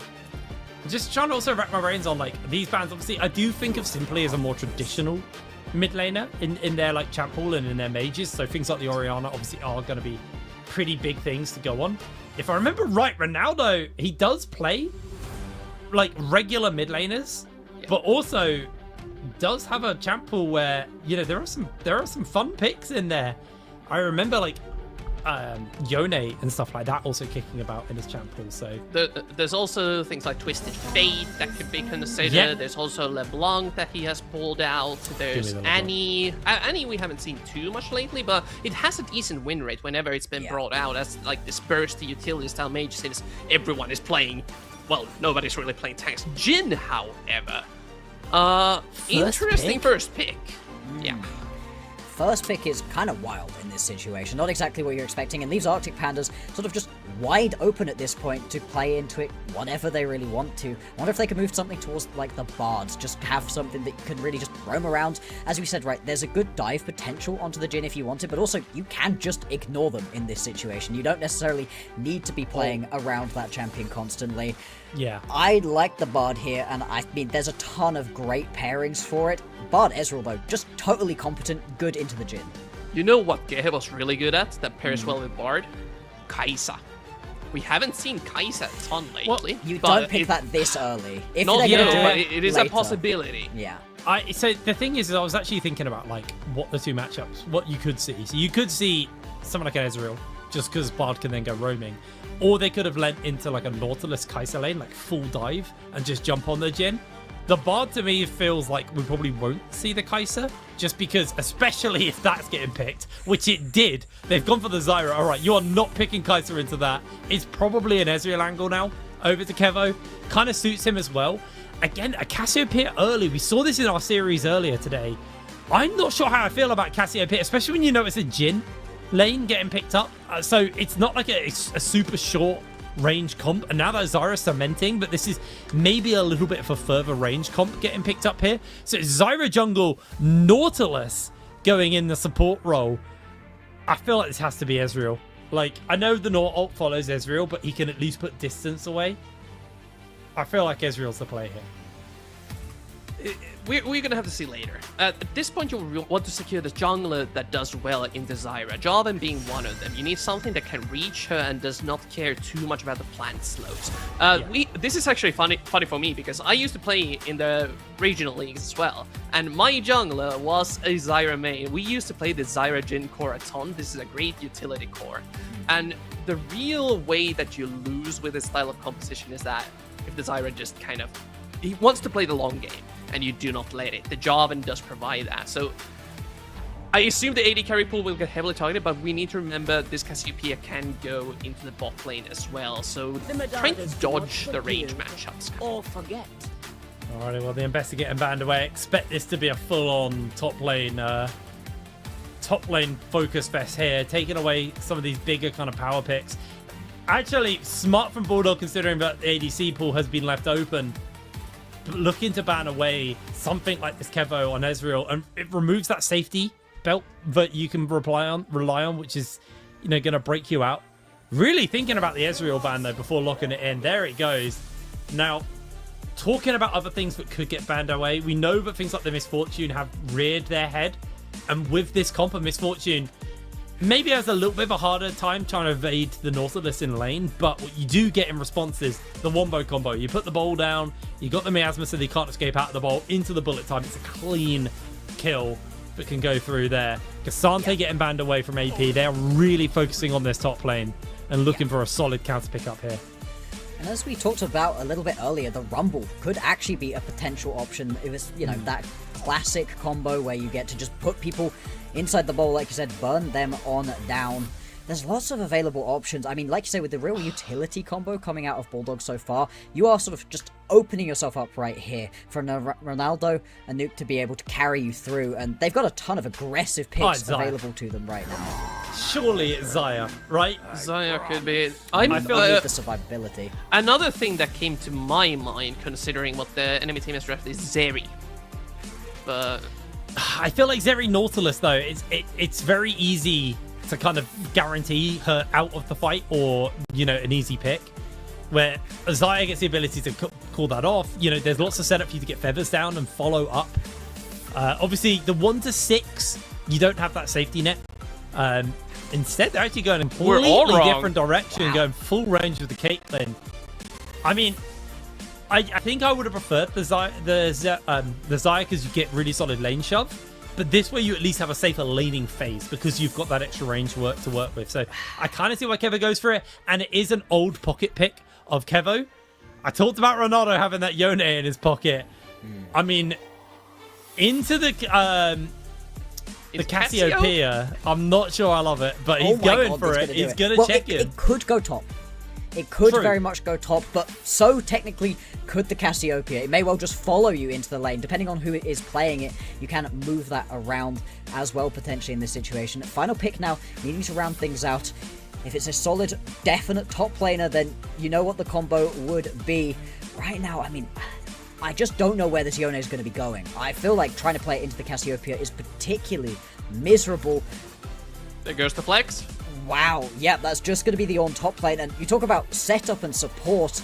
This is a composition that could really be bereft of damage if you begin to fall behind. This Jhin hasn't got the tankiest champions to be dealing with, but the Jarvan can be really annoying to play into. The Gnar potentially too in this situation. I don't love the Gnar specifically in this game. I think you need something that Nile can just take to the opponent. I don't think you need too much extra setup. No way they just locked in Kled.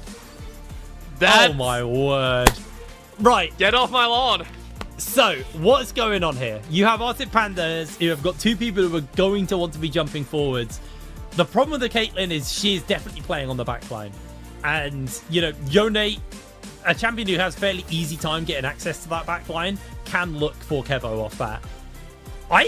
Honestly, I'm going to be real. I feel Arctic Pandas once again have picked a very, like, a comp which has a bit of kind of disengaged, but they also have given themselves some more engaged this time. But I feel like I actually really like Bulldog. You are right, though. I'll give this to you, Bloxer. I do feel like the damage could nosedive here for Bulldog. There is a world where this comp just doesn't come online and they're just going to do nothing.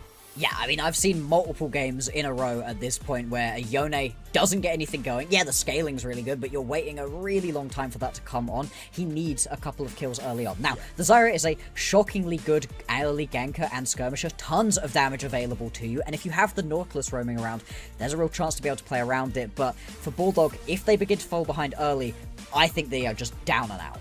All right, quickly, Carvis. Who's winning? Who's taking it? If this is a standard game, Bulldog. If game 1 continues, it's Pandas all the way. Alrighty, well, there we go. We're going to get ourselves loaded up into this Bulldog versus AP game number 2. I mean, I gotta love it. Both times they're just picking madness on the Rift, but yes, I do think Bulldog's damage can nosedive over time, but it also can exponentially outscale. There is a lot of tools to work with. I think the man on your screen right now, Jokey, is going to be the big one to watch. He's going to be a lot of the early power, I think, for Bulldog, while Ronaldo and Nicky Yass are trying to come online. The star of game number 1 for that smite steal onto the Elder wins Bulldog that first game. Like I said, Jokey really going to be a main part of this. Same thing for Dibu, though. Both of these junglers going to need to get things going early on. I can't help but look at the Kled, though. I mean, when was the last time you watched a Kled in competitive? Recently, actually. I've had one fairly recently. It's a weird pocket pick for some top laners pick up, and he's genuinely my favorite top laner in the game to watch. I absolutely love watching the Kled. Interesting to note as well, it's not the Blackfire not the Blackfire torch, sorry, the Deathfire touch onto Nicky Yass. He's actually gone Fleet of Footwork, expecting this to be a bit more of a poke heavy lane, so he wanted some sustain. I'm surprised that Ronaldo actually went the lethal tempo here. I think Fleet Footwork for him as well would have made the lane somewhat more bearable, where he has at least somewhat sustain built in.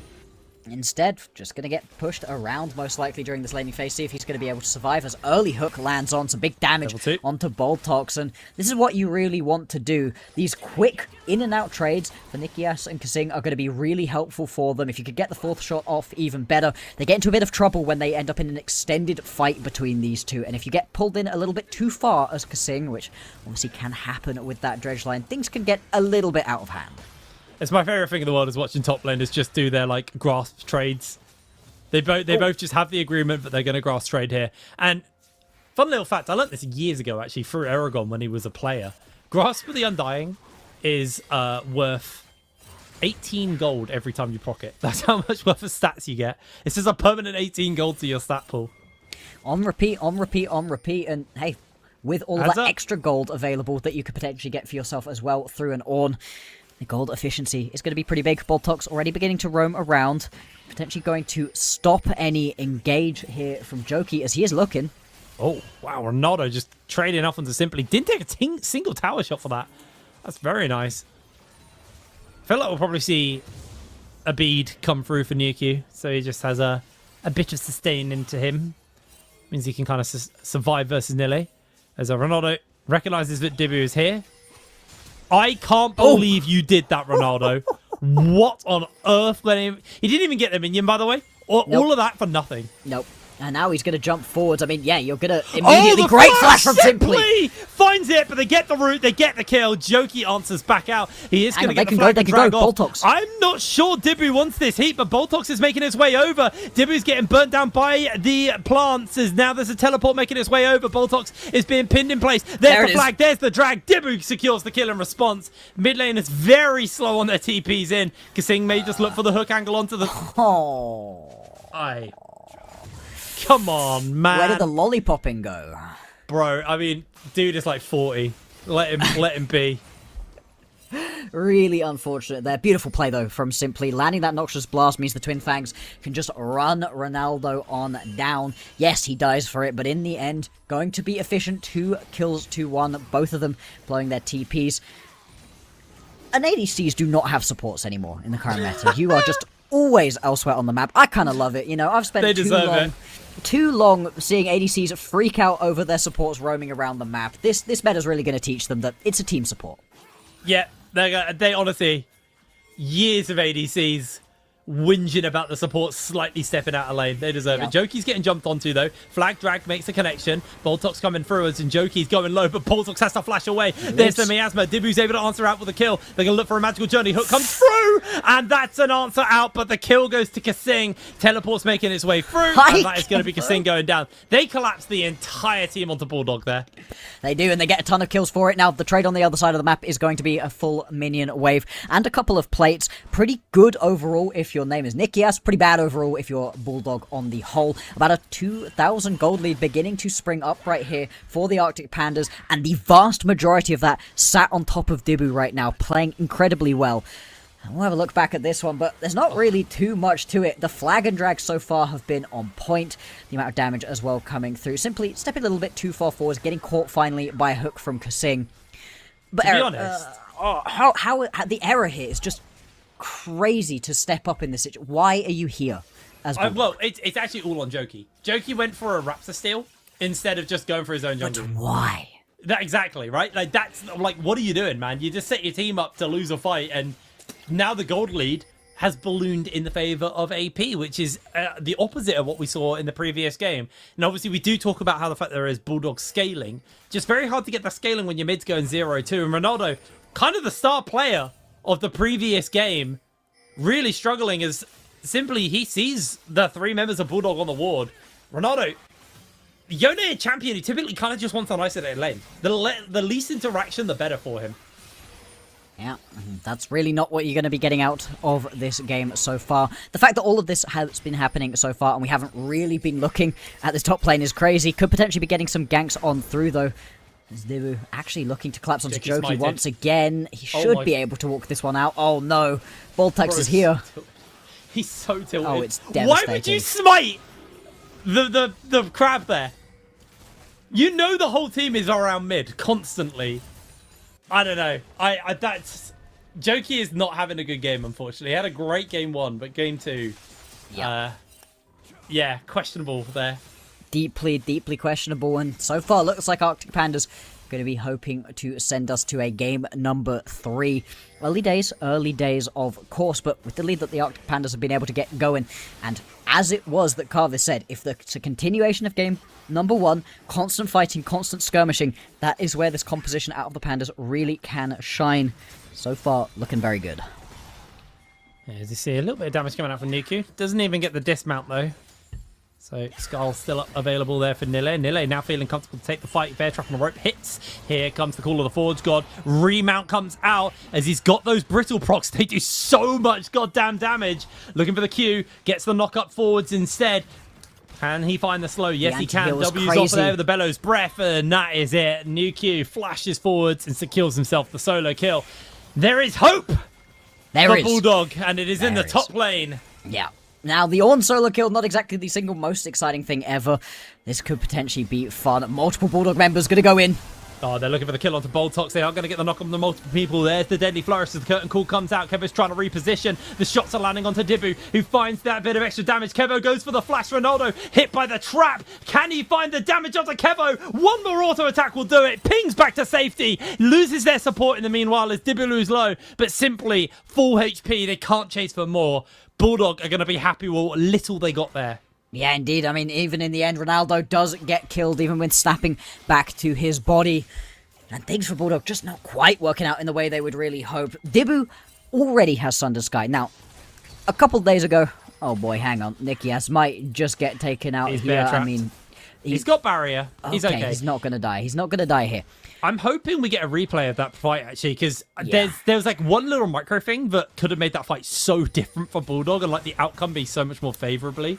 But we might have to hold that because we might be seeing a dive onto Nuku. It's going to be hard to dive the Ornn. It's hard to dive Nuku. He is flashless, though. I don't think you want this one. No, not at this point. What's more important at the moment is going to be these grubs available right now, as actually... Kevo getting taken out here, has actually done well with the traps and won't be able to get the kill. The ace in the hole doesn't do that much at this point, but certainly sends Ronaldo packing. So the big thing there was the fight actually opened with a pick onto Boltox. Had they waited like half a second longer, they would have seen Dibu and probably turned the attention onto the J4 and translated that into the shutdown gold onto someone like Ronaldo. Yeah. So could have really slingshot them back in. Here you go. Look, they go for Boltox. A second earlier, they would have gone on to Dibu. Still, great little pick, guaranteed the gold. It just got them a little bit of extra. Unfortunately, the kill did go to Kasing, though, so not exactly the person they would have wanted to get that gold. No, and you do at least, as Ronaldo, manage to pick yourself up another kill down on the bottom side of the map. So, like you said, they get some pittance back, a couple of things here and there. Going to be the Dragon picked up for Bulldog as well. All three of the grubs went over to the Pandas whilst we were in our replay. Now a potential dive option coming on in. The Zyra's good on a dive, but... I mean, do you really have the damage available to you right now? I think the answer is surely no. You're just going to look for the plates. Yeah, oh, they found a good stun there. They have to force the ult out of Joki to make sure that Kasing gets away safely.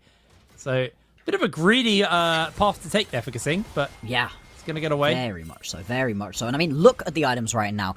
First of all, simply already having that Rod of Ages is crazy. Hexopix coming in for Kevo as well, so he's also in a pretty good spot. But more importantly, Sundered Sky completed for Dibu. Now, the reason we've been seeing the same 4 goddamn champions for the past year and a bit in the jungle is because of this item. The Jarvan, the Xin Zhao, they've been all over our screens because of how disgusting this item is at the moment. And the fact it's already completed, if Dibu wasn't dying before, it's going to be really hard to take him out right now unless you can get some full lockdown CC onto this jungle. Nilly? I think the call of the Forge God's going to make the connection here. He finds the knock up the Skull into the bear trap on a row. Niki's going to be able to break away. Meanwhile, in the bot lane, they were looking for a dive on to the Jhin. They're able to get it. The Deadly Flourish comes through. Joki, they used their ultimate earlier, so there was no peel available because of Kasing's fumble. It's these little micro things that are snowballing into bigger losses. Like Kasing paths greedily to get back to lane, and it forces the ultimate out, which then later on the next reset forces Nikias to go down because there's no peel available. And as much as you do get a couple of turret plates in the mid lane back onto Ronaldo, things looking pretty poor so far for Bulldogs. Down by about 3,000 gold. Don't have any real big objectives to be playing around. Nile looking to potentially stop the forging, go and get involved in that play there, but isn't quite going to be able to. Nuke more than happy to keep playing along as he is. Simply needs to be careful. Actually does manage to land that Noxious Blast, and everything's okay. Nikias probably pretty upset with that last one. Has come back to lane with the Ghost Blade, but the Hexopix online for Kevo. Roa finally finished up here for Simply. And Nuku slowly building some items. Has got a lot of armor to work with. Going to be getting a little bit harder for them as Boltox is now just hovering around Simply. And it just means Ronaldo can't touch the wave until it crashes. So a plate will go over to Simply. Just gets harder and harder as time goes on. Ronaldo, he's doing a lot of damage on these micro trades, but as a Yona, you would rather have a slightly extended trade to build it up. As all tower shots landing onto Nile, they're chunking him out pretty heavily. That Bramble Vest on Nuke is doing some real work at this point. That's been a big part of why it is that Nile can't play these fights anywhere near as aggressively as he would potentially want. Lots of pings happening on the bottom side jungle. We'll see if we're going to get a real clash as both junglers moving in. Oh, going in, there's going to be the flash from Kasing into the depth charge. Great Tempered Fate breaks out. Dibu's jumping forward. They find the knock-up with the Zyra plants. There's the shutdown onto Joki. Ronaldo's going to keep it going. He's got his E to work with. He's going to try and find a bit of damage onto Boltox. Not enough, though, as he follows him over the wall. Took a bit too long. Pings back to safety. Great pick there for Bulldog. Really nice. Bulldog are going to need finding little picks like this, and they've got the composition for it. Between Ronaldo, Joki, Nikias, and Kasing, you can really lock people down in a lot of different ways. Kevo probably going to die here. Okay, I mean, he probably is still dead at this point. The first shot goes wide. Ronaldo on the flank. There it is. Kevo, bye-bye. Joki getting the kill again. I do feel Leandri's like as long as he is, their kind of mid-game threat, I do think getting some kills onto Ronaldo and Nikias will change the game in a very big way. Oh, absolutely it will. And you can see Kevo at this point really not bringing a lot to his team. All of the other lanes have had things going for them. 20 CS gap at the moment for Nile with a constant push that he's been able to get through. But kind of a weak link at the moment is this ADC. He's going to need to step up if his team want to be able to send us to a game number 3. Well, I guess Nikias just playing clear on the mid side. Ronaldo happy to hold here down the bot. Dragon up in 30 seconds. That's going to be the big one to watch. Both top laners have... Actually, only Nuke has their teleport available. Nile not got it yet. Trying to take a fight here versus Nuke, but Nuke able to answer out pretty confidently here now that he's got that pick up, as they do find it all in onto Simply. Can Ronaldo flush for the kill? Oh. Yes, he can. Down goes the snake, and that is perfect time in there for Bulldog, because they can translate that into a dragon. The problem is Nikias, flash available to them, does need to use it. Tempered Fate goes through. He flashes quite far. The trap goes in as they're going to get the double headshot off from Kevo, but that's not going to be enough. Nikias was able to flash to safety. Dragon actually dissuaded off that play because Joki decides instead to move over to try and cover this mid lane. And they might well get collapsed upon right here. Dibu moving his way in. He is going to catch them out. Yeah, it looks for the flag and drag. Ronaldo's taking tower, but let's move over to the action. Kasing, depth charge onto Dibu. It looks like Kasing may just be the sacrificial lamb here. They have the deadly flourish, but they don't fire it. Or maybe it was on cooldown. You're going to lose a tower bot lane, but you get yourself a kill right here. We'll pick up the dragon as well, as Dibu more than able to solo this one out. And just some weird plays from Bulldog, making a couple of whoopsies here and there and beginning to slide a little bit once again. They did good work to find a way back into this game, but Drake going to go over. Any Drake stacking aspirations for Bulldog fall away. The response, of course, will be this Rift Herald. Mid lane tower already pretty low, so they could potentially just try to force that one down. It would really open up the map for them, and these flanks they've been looking for will be a heck of a lot easier. Yeah, I think this is definitely an invest on the mid side so you can get pressure for the next dragon. Simply, though, will crack the map open on the bot side. Deadly Flourish makes a connection. The curtain gets called. It gets cancelled because the flag and drag has played interrupt. Dibu with the dive underneath the tower, but they find the knock up. And Dibu, peel! You damn ADC, guys! What are you doing? Here's the call of the Forge God. Looking for the knock up onto Dibu. He gets run over by the ram. Bulldog just thinking that Nikias was going to be safe, but he was summoner spellless, man. Yeah, I mean, at that point, just not able to keep himself alive whatsoever. And like I said, you got to peel for this ADC. Jhin, one of the safer ADCs just off of range, but once you close that gap, no tools to be able to self-peel. The Bulldogs, they do manage to find themselves a couple more bits and pieces. They pulled the gold back to even at this point, and I think really encouragingly is the fact that you can now send Ronaldo into this Skarner. Into this Skarner? No. That's not the name of that champion. You can send it into this Kled, thinking of Skarl at this point, and actually can play pretty aggressively into this pairing. Well, you can see Ronaldo try his best just to play clear on the wave. Has been able to chip it away pretty healthily there as Joki makes his way over to make sure that this wave does fall. Ronaldo, Bork in hand, has obviously got a little bit sustained through that. Niku happy to shove down on the bot side. Nikias once again has been isolated and left alone by their team. Here they go. They're going to call in the Kled, the charge, to secure the kill. And I feel like Kasing is almost over-roaming. He has a very, very exposed ADC who's summoned a spellless, and they're looking for plays elsewhere.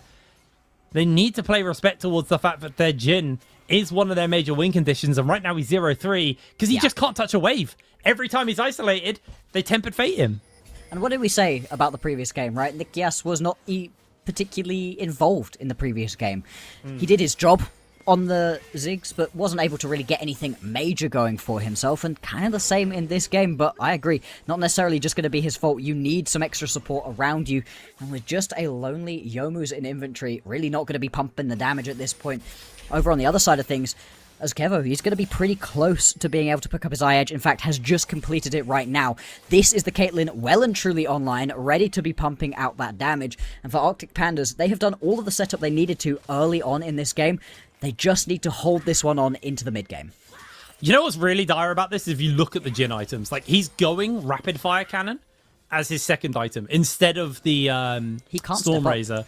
Like, I get why you can't damage. step up to do the damage, but it means you don't do any damage for your team. And what was it? What was it we said during the draft that this Boulder composition might struggle for damage? Yeah, this is really going to exacerbate that in this situation. I mean, even the Bork, right? It really helps you, of course. It does enough damage for an Aldo, but it's not like you're going to be one-tapping somebody at this point on this Yone. That's a while in the future. And the Pandas, they know that. They are taking advantage right now. Yeah, it's an incredibly rough one here. Simply will be able to take this tower. Obviously, Rift Herald up and available for the side of Bulldog, and I expect them to probably be using it mid just before the Dragon to really crack the game. Looks like the attention may go into Kevo here. They're going to bring multiple people over. The Call of the Forge God gets used. There's the knock-up into the Deadly Flourish. Oh, and they're going to look the to try and get the combo! kill.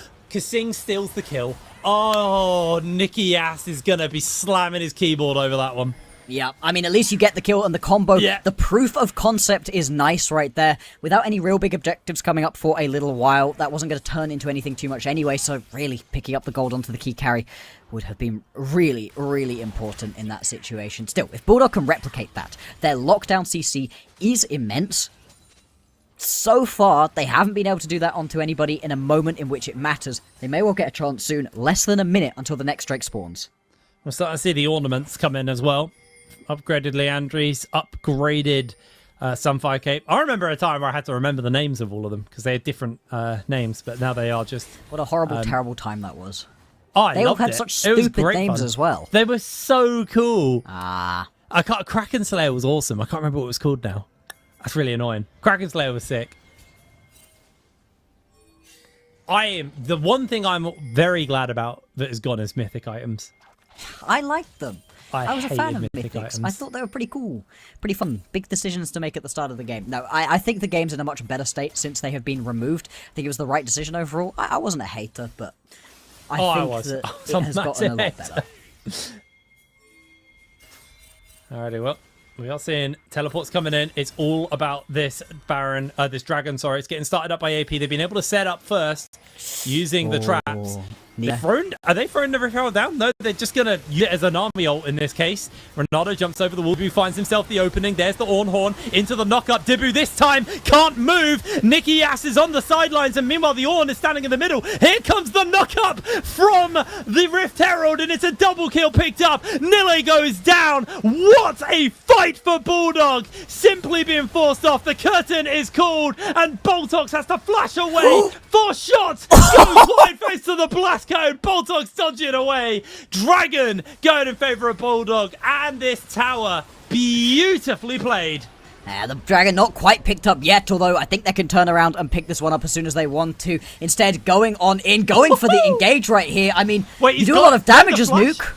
There's the Deadly Flourish. He goes a little bit He does wide. it! Nuke is so big. He's going to go down. He's going to try as much tower damage as possible before fading away. What a fight!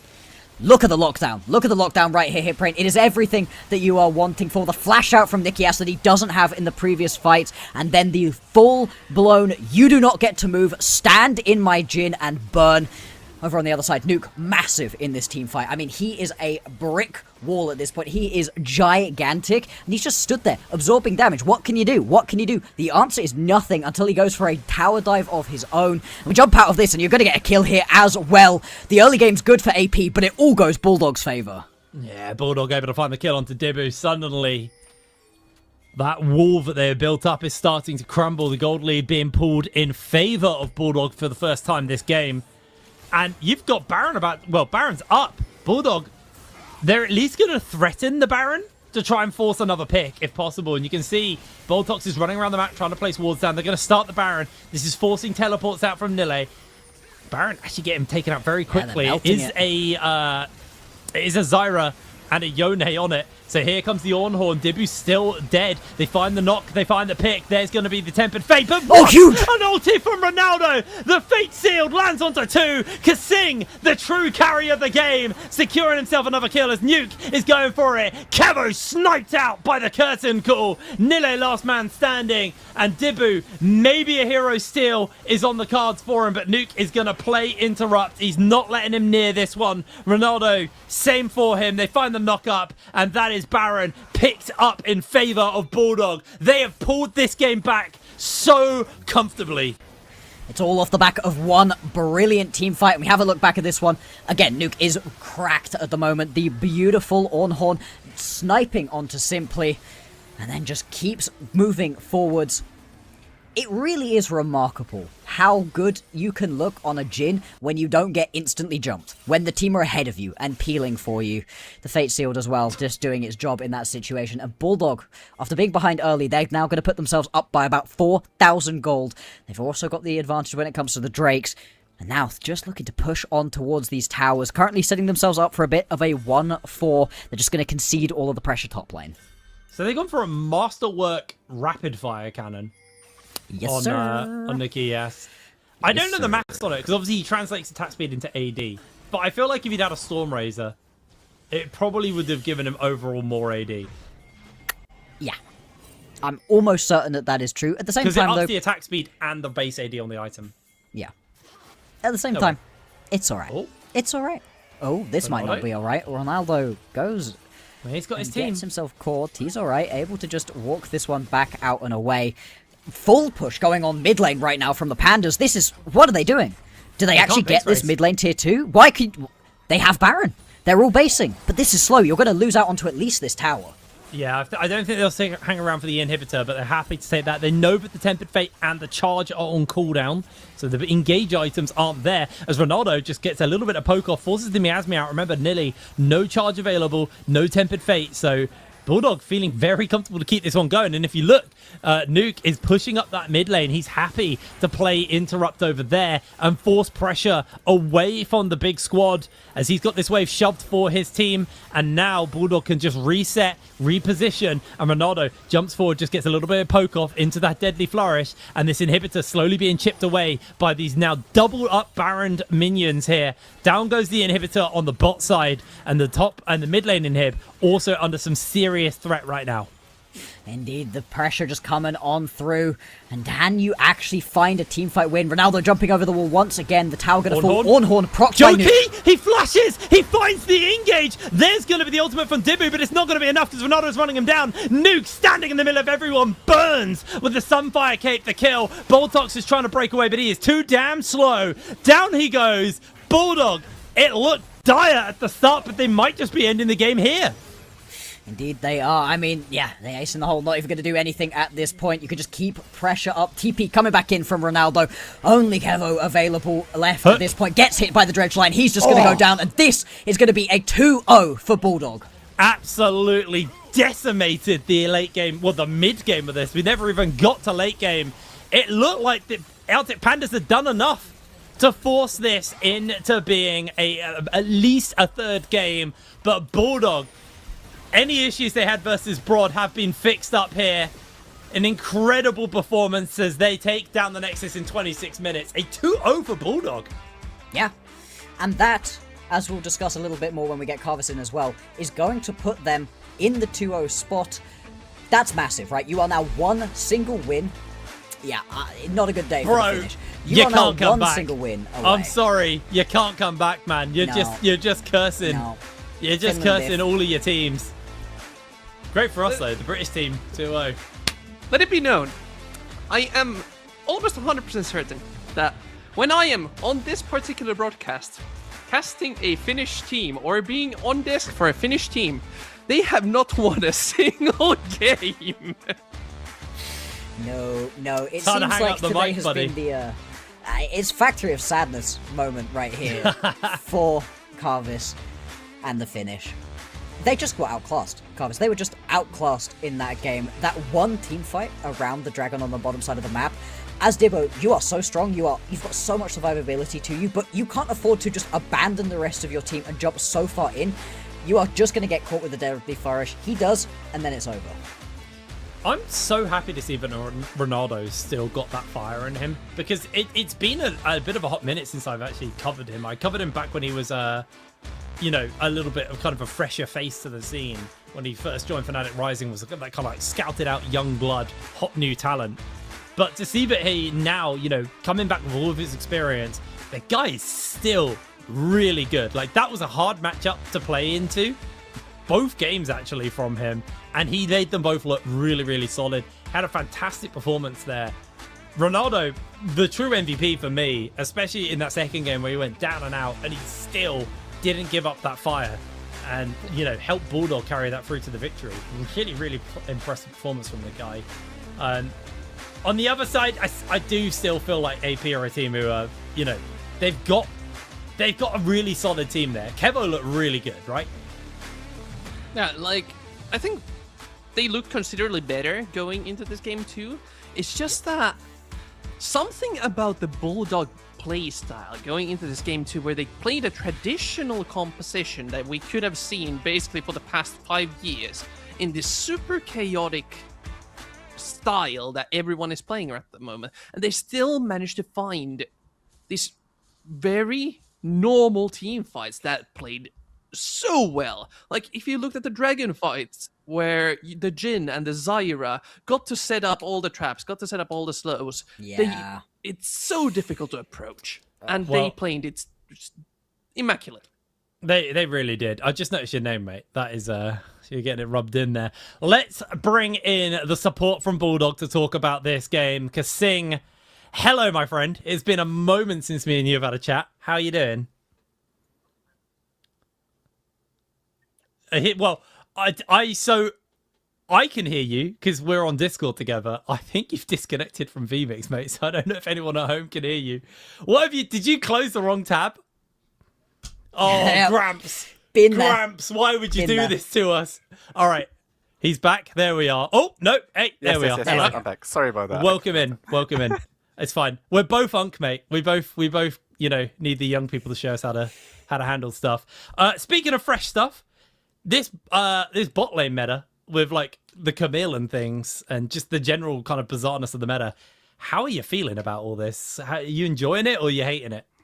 I mean, at this point right now, I just have to accept that, what? This is the life of support now, You just got to be able to be level 2 even after 5 minutes and just accept that if you have the better carries, you're going to win. So, it's fun in its own way because obviously it's better than just laning bot, Alistair against Nautilus, usual matchups. Yeah. So it's kind of different. Yeah, true. I mean, at least we've moved away from just the exact same engaged supports that we've been having for a while. How is it feeling right now in the Bulldog camp? Obviously, you and Ronaldo, the only members sticking around from the previous split. You guys feeling confident? Because now at 2-0, you're only one game away from securing your spot in the playoffs.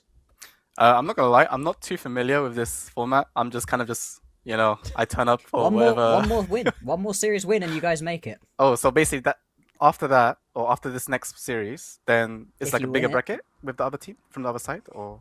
Then we go on into a playoffs bracket after that. Top 8 move on, bottom 8 go back home, back to their national leagues potentially. Oh, really? Okay, sorry, I didn't know that. I thought That's this was all right. just.